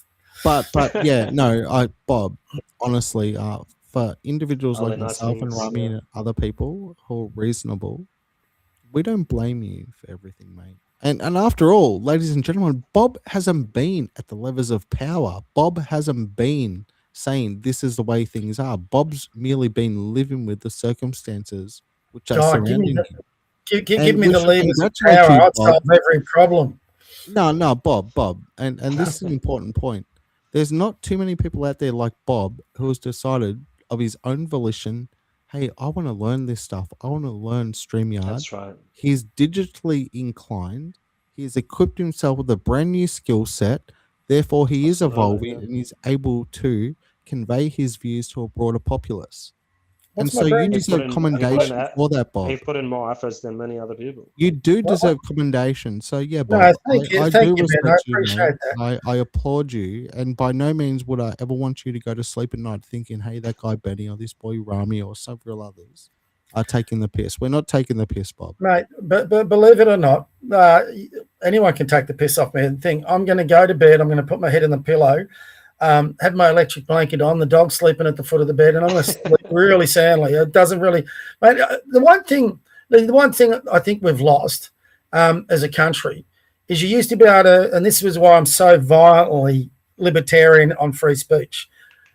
Back in the day of Bob Hawke and even John Howard, just growing up around great people in this country, you used to be able to say what you want. You used to be able to hold an opinion. You used to be able to go down the pub. Like back in when I was a young man like you two are, if we had these conversations, it would be in person, not across the internet, obviously, because it wasn't even invented. We're still dialing the old phones. But we'd go, let's go down the pub and sort it out. We'd go down there. We'd probably by now have had about 20 beers between us.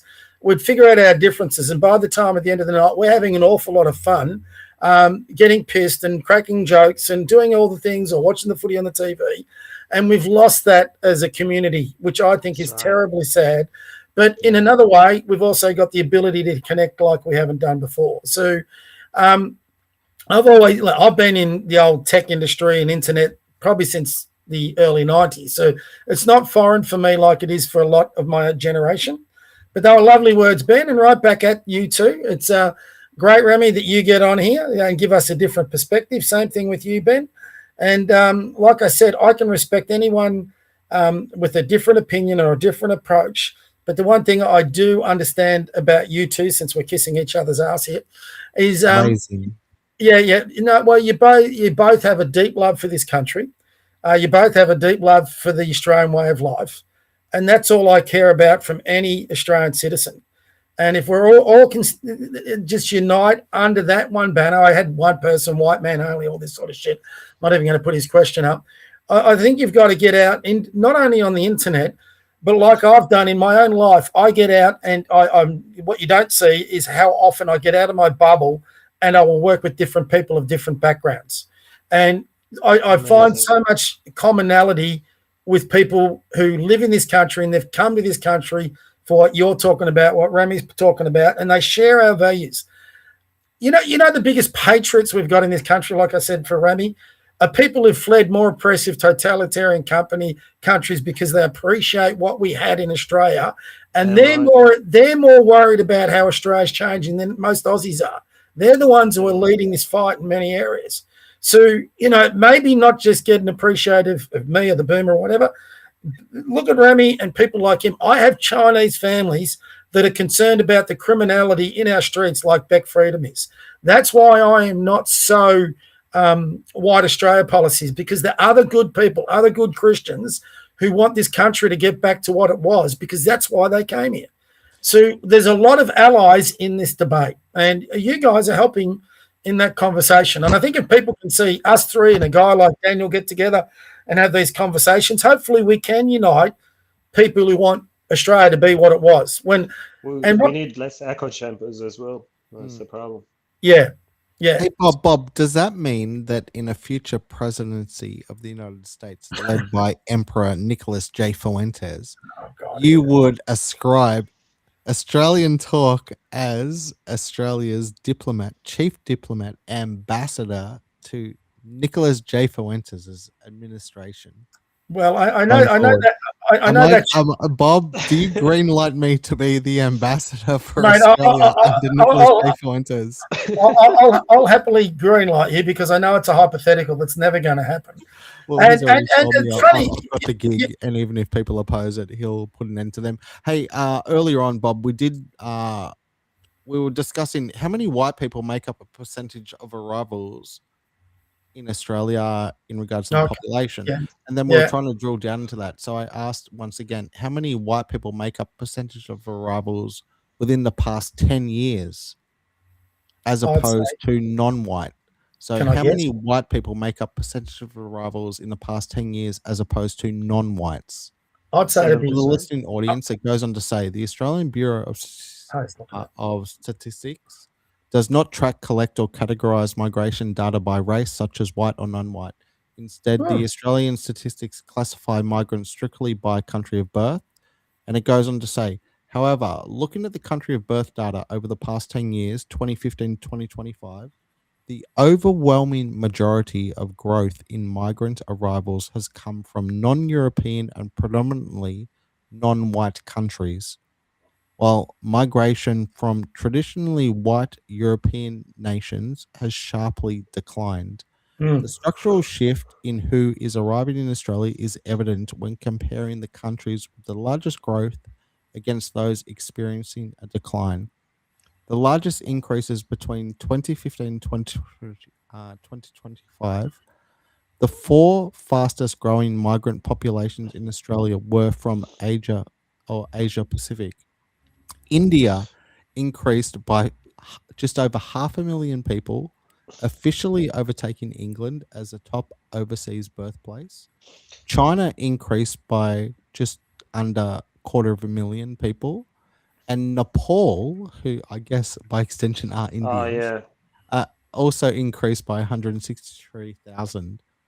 The largest decreases. Conversely, communities from traditionally white countries, white European nations, have shrunk over the past decade, et cetera, et cetera. So when people are witnessing and noticing taking place, and they're saying, hang on a second, we are looking a little bit unfamiliar in people that reside in close proximity to us within major capitals in the country, it is true to say that, yes, Bob, there is an overrepresentation, and it does appear based on the statistics that the government has made a deliberate decision to import people who are non-white instead of or in preference of people who are non-white.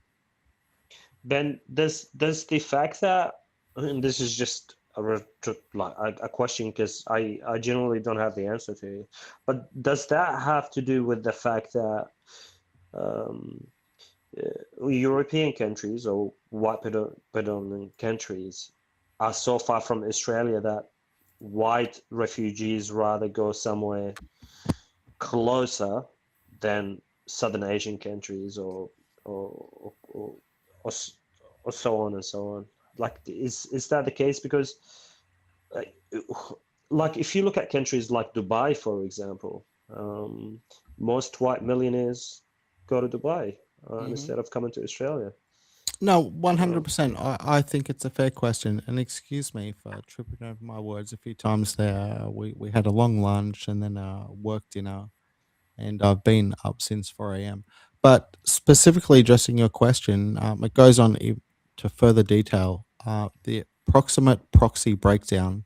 So if you use regional geography as a rough proxy to the question in regards to the percentage of people that have arrived in the country, preferenced by the government from 2015 to 2025, it goes on to say roughly 15 to 20% of the permanent and long-term arrivals over the past decade have come predominantly from white countries, whilst 80% to 85% have come from non-white countries. And I think this is evidence of the fact of why people are noticing this, because if it was even a 50-50 split, Rami, and I think we all have to agree, if it was a 50-50 split, people would go, okay, whatever, it wouldn't be so noticeable. But because it is legitimately an 85-15 or an 80-20 split in white to non-white who are preferenced in the country, of course people are going to start asking questions and feel dispossessed in the country their forefathers built. Yes. I guess what I'm trying to, sorry, I don't know, maybe I didn't phrase my question correctly, but what I'm trying to say is, does it have to do with the fact that white countries, with the exception of maybe South Africa, are so far away from Australia, therefore their first choice is to get to a country that's closer than Australia than to travel all the way to Australia to migrate here? Spot on. So that could be an argument made based on the tyranny of distance. The tyranny of distance would preclude individuals from being able to seek respite or resolve or rehabilitation in this country, a remigration? Or is it simpler than that? It is simpler than that. No, It is but government policy that is stipulating that no, we do not wish to increase UK, okay. North America, New Zealand, or Europe. Instead, we will preference people from other nations who are not those nations, No, even though they may be just as far away as those I'm nations. even putting it. I'm even putting it simpler than that. So, okay, Australia was a great destination for quality of life, way of life, all that sort of thing. But if you look at Australia today, and forget about immigration, I'd look at people leaving the country. If you're looking to come to a country where you could have a great quality of life, where the future looked brighter than what it is now, and you could actually start a business and make a good living and not get taxed to your teeth without oppressive government intruding on your life, why would Australia be high on your list? Why would you come? That's what I'm trying to say. I think Yeah, no, that's exactly what I think Randy's trying to say. White expats tend to choose countries where they have less of a taxation burden. Yeah, in my opinion. I've got a mate of mine who I used to coach. He's 45 now. He's made an absolute fortune out of Bitcoin.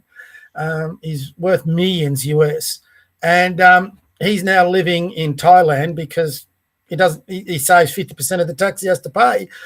He can live on the beach. He doesn't have the public transport. He loves Thai women. He's having a great time. And when he buys or rent, he doesn't believe in buying a house. He wants to rent one. But the house he can rent in Thailand on the beach is an absolute mansion compared to what he could get in Australia. So and that's $1,000 a month rent on the beach, prime spot. And the cost of food's cheaper. The cost of everything's cheaper. And the life over there is just much more relaxed. He can go to the beach. He can go and do all that sort of stuff. He goes, why do I have to deal? And I asked him, why are you going there? And he doesn't want to deal with the stress of living in Australia. 20,000 to 30,000 baht. Rami knows what's up with that. So 100%. So if you're a British or a European person, why would you pick Australia when you can pick Dubai? You can pick Thailand. You can pick plenty of other countries where you would enjoy your way of life far better than what you would in Australia. And like you said before, Ben, that thing with Albo and the Indians was broadcast into India. It would also be because it was on most of mainstream media, being broadcast to other countries. And plenty of Europeans who are trying to get away from this, for example, English in the UK, why are they going to come to Australia where it's going to be just as bad, if not already as bad, as what they've got currently in the UK? So obviously, what demographic is Australia better than for people to want to come here? And a lot of that, and it could be controlled by the politicians you're talking about, but if you're living in a third world country, Australia looks a pretty good target, doesn't it? And what Randy was saying, there's other countries, and it's not just, I forget who you said, I think could have been Thailand, who were restricting the immigration of Indians into their country, or Islamists. Denmark just put in a ban on the burqa. They are pushing back on the immigrations of Muslims into Denmark. Are they right, Bob? Sorry? Are they right to do so? Yeah, if you believe in freedom and libertarianism and all this sort of shit, how can you believe in the burqa? How can you oppress another person the way the burqa oppresses a woman? I mean, correct. Of course it's right. So if we've got 1 million Indians in the country, should we not have expected at least by now at least one Indian would be playing cricket for Australia, since they love cricket so much?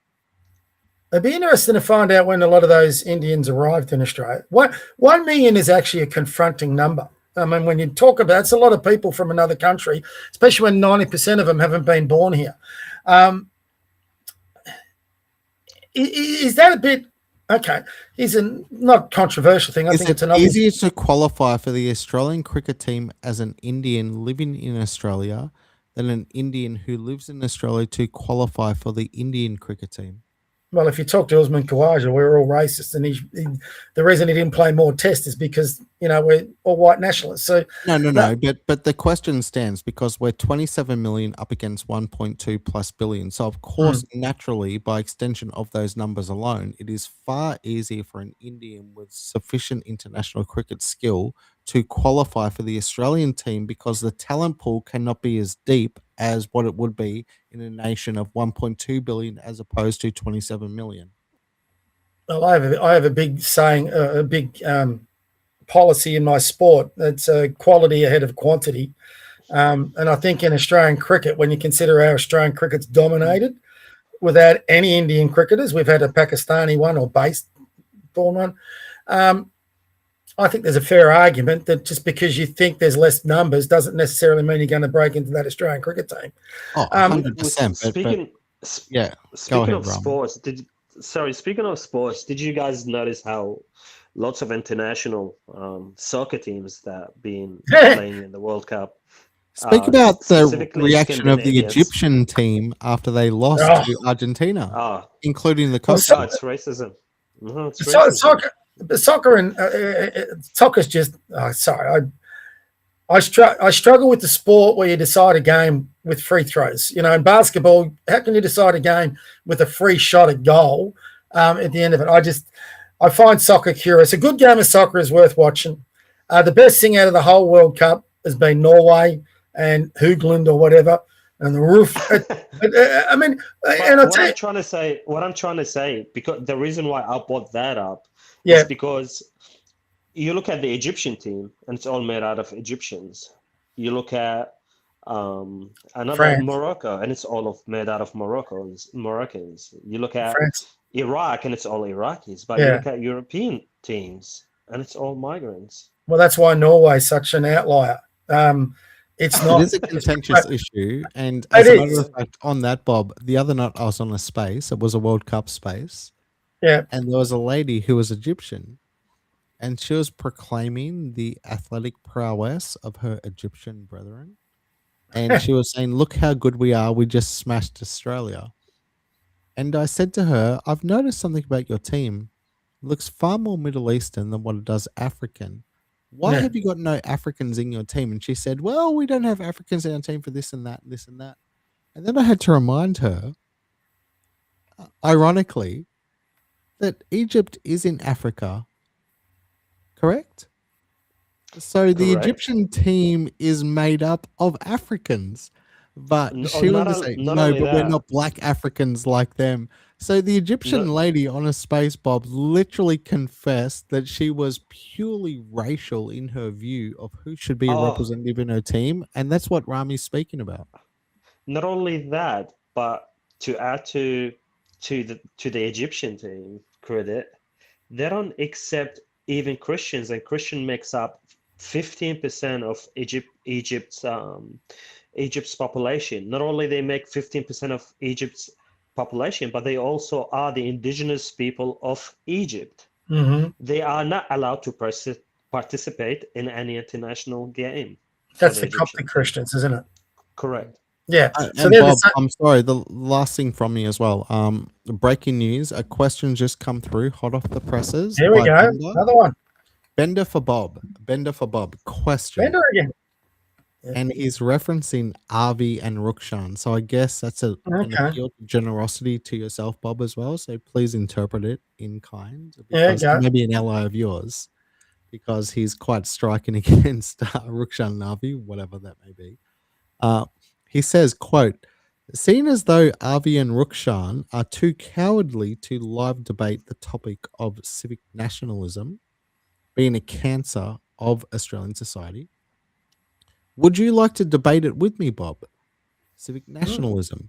Obviously, you would be debating in support of civil nationalism, where I'll be debating its actual cancerous, excuse me, Bob, don't take it personally, but I'm quoting him here. Obviously, you would be debating Bender in support of civil nationalism, where Bender would be debating its actual cancerous properties and why it should be abolished and recognized as a failed ideology. Bob, Bender, Ethnat versus you, Civnat. Bob, willing to engage in such a conversation? Well, I'm willing, as you know, Ben, to engage in any conversation. And I know Bender, I think, is, correct me if I'm wrong, but I think he's pretty good mates with Scott Challen. So they're organised with the Australian Lobby Group and things. So I had a 3-hour conversation with Scott Challen about all sorts of things. So if Bender ever wants to come on, I will cop some flack for that. because I've got some Jewish friends as well who don't appreciate some of the things that Bender said over the past, but that's fine. I've got, like I said, I'm big on free speech and liberty. But just to correct Bender, if you're listening, Bender, I am actually not a civic nationalist. I'll timestamp it right No, now. get it to I'm not a civic nationalist. I am also not an ethno-nationalist. I'm a heritage nationalist. And I've explained this a few times on that. I am all for my if you want to call it ethnicity, I can trace right back to nearly the first fleet on my mum's side. That's through my grandmother's side. On my grandfather's side, I can trace back to Wessex in England. My dad's side, because his parents died young and they don't really know where he came from, but he's got the surname Mann, so I'm pretty sure it's come from European, either Germany or Anglo. So I think my ethnicity is pretty strong if I wanted to claim all that. But I don't claim that. I claim what I call a heritage Australian. So a great example right here on this panel is Remy. So a person who can appreciate our history, appreciate our values, whether they come from one part of the world or not, and come here and embrace this country, its history, its heritage and its values, and will fight to protect it and build upon that, they're a heritage Australian. Not because they've been here as long as me, but because they respect that previous history that our forebears built. They accept that heritage and they accept it like a baton. So I'm not going to argue this silly argument about civic nationalism versus what I consider silly. So sorry, Bender, I'm not trying to be offensive. Versus ethno-nationalism, because I don't believe in either of it. I believe in it being a heritage Aussie and accepting our history, teaching our history, embracing our history, and building upon that history of those magnificent people that built this country. So I'm not probably going to find a lot of disagreement, so it won't be much of a debate, Bender. So if you want to come on, and the reason I actually, Bender, one of the key reasons I want to talk to, and to his credit, Rukshan has said he will come on when he can find the time, and I get that. He's a busy guy, and he appreciates the views and would like to have a discussion. So he's more than welcome to come on. Avi's dodging it a bit. I think I know why. But Avi's also welcome to come on. But the reason I want to talk, the reason I want to talk to them is I want to actually give them some advice to stop lecturing people who consider them to be either ethnic Australians or even heritage Australians, because they lecture the people that have been here for a long time, whose grandparents, whose parents went through some of the most traumatic times in Australia, whose grandparents went through some of the more traumatic times in Australia. I don't think people who make this argument about civic nationalism, so for example, Monica Smith, don't lecture Australians who've been here a lot longer than you, were born here than you, have the heritage in their bloodline than you, have the Anzac bloodline in their family, and don't tell me what it is to be Australian. Come and listen to me, understand what it is to be Australian, understand what my parents taught me, understand what my grandparents, how they raised my parents, understand the fights they went through to protect this country and its values, and then maybe you might have a greater understanding of what it is to be Australian. Do I wipe off recent arrivals? No. Remy here will listen to what I've got to say about that, and he will embrace it. Remy, I've never had Remy come to me in any of these conversations we had and said, Bob, I need to lecture you. I need to tell you what it is to be Australian. To me, that's total respect. This is the arguments I've got in with Rukshan and why he's committed to come on here. Rukshan tends to lecture people, and all I think he's doing is driving those people into the worst elements on the right, on the NSN or groups. I don't think that's healthy. I don't think that unites us. Wait, Bob. Gropers and NSN are not the same. Obviously, Nicholas J, future emperor, has disavowed and said these guys are laughing. Please don't make that. Okay, fair enough. Fair point. Correct that. No, mind you, your future emperor is a bit confused. 1 minute he's back in the Democrats, and this week he said if any politician on the Republican side committed to expelling the Muslims, he'd back him 100%. So I don't know where he is at the moment. So, I don't care. I'm just going to be the future ambassador of Australia. Nicholas J. Fuentes. So Bender's had a quick follow-up, and we're going to throw to Rami as well. So Bender says he identifies as a nationalist, having roots here since the foundation of the country. Yeah. And past that, he is Irish and English back to the 1200s. We probably both share that sort of background. So, your brothers, maybe your ancestors of What? ancestors of Mate, ancestors of ancestors, etc., were fathers. maybe we were part of the losing team against the Normans in 1066. I mean, how far back? This is my point on this whole ethno thing. How far back do you want to go? I mean, That's the for point. example, in England, if you know your history, if you want to say I'm Anglo, well, what is Anglo? Anglo, don't forget the Romans conquered England. And then you had the Celtic groups up in the Scottish and Irish. So in that time that the Romans occupied England, did Roman soldiers have children with the local Celtic population? Odds on they did. So how far you want to take that back, I think it just muddies the debate. We're living in a country, Australia now. What are the issues in front of us? If you just go a little bit further back, we end up being cousins as well. Exactly. Exactly. I mean, the one thing that people who hate Israel and the Jews, for example, will not admit is the vast bulk of the original Christian community was Jewish originally. And then they went and became Christian because of Christ. Yeah. And then they did what Christ told them to do. Go spread the word to all the nations. So we've got to find places that the disciples went to in Europe were synagogues. And I think John Howard, and a lot of people don't like John Howard, but every sort of person says something good. And Howard once said, I'm not getting him 100% right, we've got to find what unites us rather than what divides us. And I think that's a very powerful statement. And I can find a lot that I can unite with you two on, but I can find a lot with, if I wanted to find an old boomer white guy, I could find one I'd disagree furiously with. So it's all about values. It's all about ethics. It's all about integrity. It's all about all those sorts of things. And it's all about a love of this country, its history, and how to move it forward. And if Bender wants to come on and have that conversation with me, I'd welcome Bender. No problem at all. But I don't think he's going to find probably the debate he's probably looking for. So Bender said, "Oh snap, Rami." Bender just said, "Oh snap," in regards to Bob's response. That's like, he thinks you're getting your groove on there, Bob. He's like, "Are you getting a little bit fresh with him?" I think you just cooked him. Rami, did Bob just cook Bender?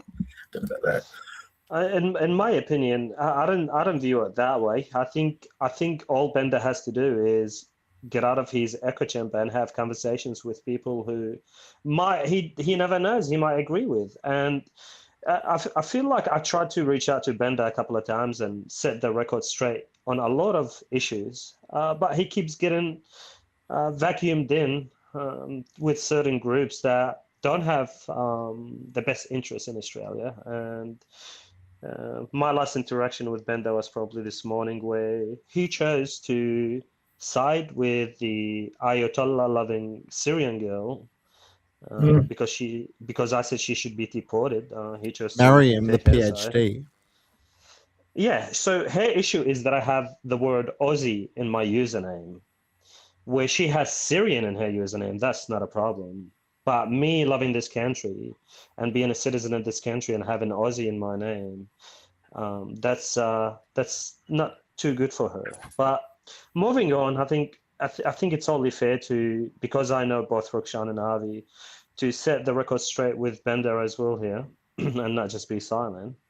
I know for a fact, personally, that Avi have reached out to a couple of individuals that Bender knows, including Sam Ford and Chucky. And he wouldn't mind debating them both 2 versus 1. And I gotta say it, they completely rejected this offer multiple times, and the offer extended from multiple people. And I think if you're a man of integrity and can debate these things, maybe you should stand up for the offer and defend your values and defend where you stand, even if you disagree with Avi. Just take the opportunity to set the record straight directly instead of fighting it online like children. You know what, Rami? Will allow us, and I guess by extension of what you've just volunteered with the listening audience, Avi, if you want to debate a couple of people, Bob's here. I know a few of your preferred opponents will not appear even in 2-in-1 situation, but I think Bob has said he would love at least a 1-on-1, and you could find common ground. And if you need somebody combative in that conversation with Bob, if only you can find common ground with him far easier. Hey, man, I'm your huckleberry, bro. I am your huckleberry. I'll throw down the gauntlet. Avi, you've had me at your studio. I'm good with you. You know we're good. Like, we can set aside differences. I know the reason why you are upset with me, and it's not because of what I've done. It's because of a different individual. But as I reminded you in public and in private several times, I'm not that individual, so I should not be. Is that Ozpill? Well, it's a range of people, but I am not them. I'm responsible for what I have done, and I plenty of people that would attest to I can be very reasonable given the circumstances if I am treated in an appropriate fashion, and I will respond similarly. Hey, listen, we've been going nearly 6 hours now, gents. We always do this. And I tell you, the latest count, before we finish up, we are up to, oh God, there's a lot. 616. So that's not bad. That's the biggest ever. Well done, gents. No, that's all you, Bob. No. Yeah, no, but that's Rami. That's Rami the Great. And to everyone who's put in, my question things is getting flooded, but I'm going to be honest with everyone. It's 11:34 and I've got to get up early in the morning. Who won the footy, Bob? Who won the footy tonight? I don't even it was pretty close. I looked at that. Collingwood North, I can tell you. Was it? I don't know. Who won? Versus Brisbane's own Craig McRae from back in the day, right? Pies got up. Again. How many did Dacos? Oh, we've missed a good game. 89-85. Shit. Collingwood by 4 points. Shit. Well, there you go, Bob. Good. Oh, see all you people following us, see what we've sacrificed. But anyway, to everyone, can we just give a shout out before we go then, Bob? Rami, drop all your handles. Where can people follow you? How can they stay in touch with the great Dr. Rami? You'll find me here. About humanity to tell if you wish to tell it. By all means, go ahead. You'll find me in this podcast. So you wouldn't find me anywhere else. X handle Rami, or you don't want the arguments? No argument. Bob's in Box Hill right now. His jumper or his sweater. No, that's an old. Bob from Box Hill. I'm getting my co-star, but he's going back on the couch now. He's got more brains than all of us put together as my dog. Oh yeah. But this is old lost property out of one of the basketball venues I used to manage. So just the most comfortable hoodie. So I wear it, especially on these cold nights in bloody Melbourne. You wouldn't know about that, Ben. You're in Florida on the Gold Coast. Where's your GSD, Bob? We didn't see him today. Sorry? Haven't you seen him? GSD? We didn't see him today, no? JJ, there he is. Come here.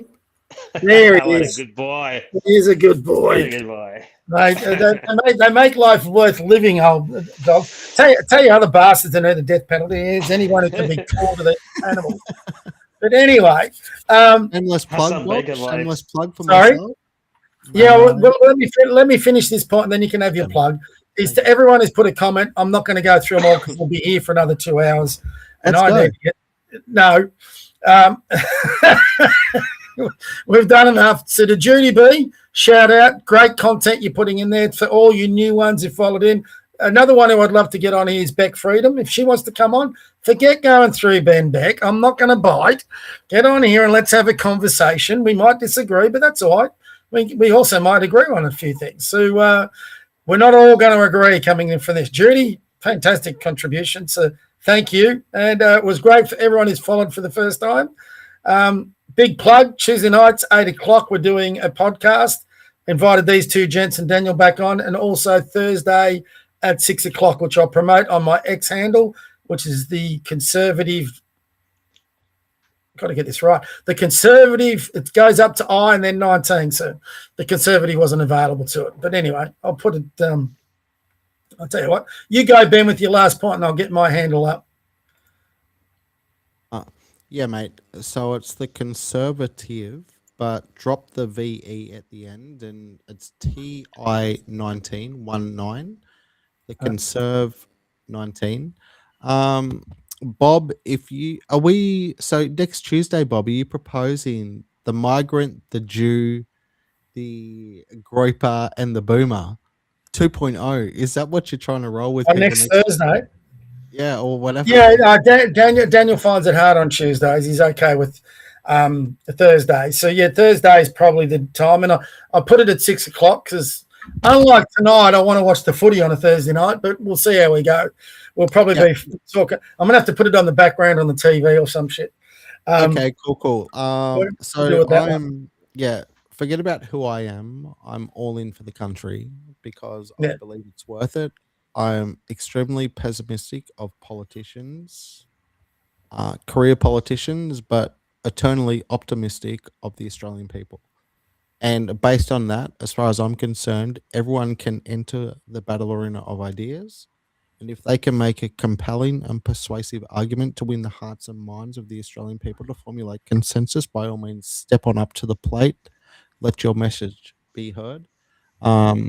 If anyone agrees with Australia First principles, and that being, if I say, "Are you Australia First?" and if you can immediately respond, "Damn right, yes, I love Australia. Of course, I'm Australia First. Why wouldn't I be Australia First? I'm all in for Australia."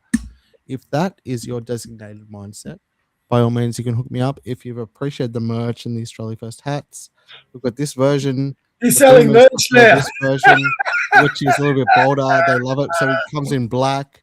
It comes Hey, I in want a commission. navy blue as I well. want a commission. If you're strictly all white, yeah, we can get the all white version. Oh God, here If we you like go. royal blue, yeah, we can get that happening. But if you're an Australia flag aficionado, by all means, yeah, we can roll with the Australian flag styles, which Scotty Challen wears quite frequently. We've got this one for our other people who prefer the red. But if you're One Nation and adore Pauline, I've got the navy blue on bright orange Australia First. You don't have to wear the One Nation bright orange t-shirt. Just put this hat in your head, and by all means, we're going to win over the unions, the teachers' union, the builders' union, the nurses, everyone. We're going to snatch them away from Labor. We're going to solve the problems in this country as a unified force of Australia First, being the litmus test for what we expect going forward. Bob, thank you very much. Rami, you know I love you, man. Thank you, James. God Ben, bless everyone out there, much and without God, we don't get through. God bless Australia. Thank you, Oz Integrity, Hey. biggest ever. Just got a couple of last comments that I will come in. Judy, Matt from NWA has all those wonderful Australian attributes and ancestry and is a boomer as well. Would be a good match to have a one-on-one with Bob. Absolutely happy to do it. Judy, just get him to contact me.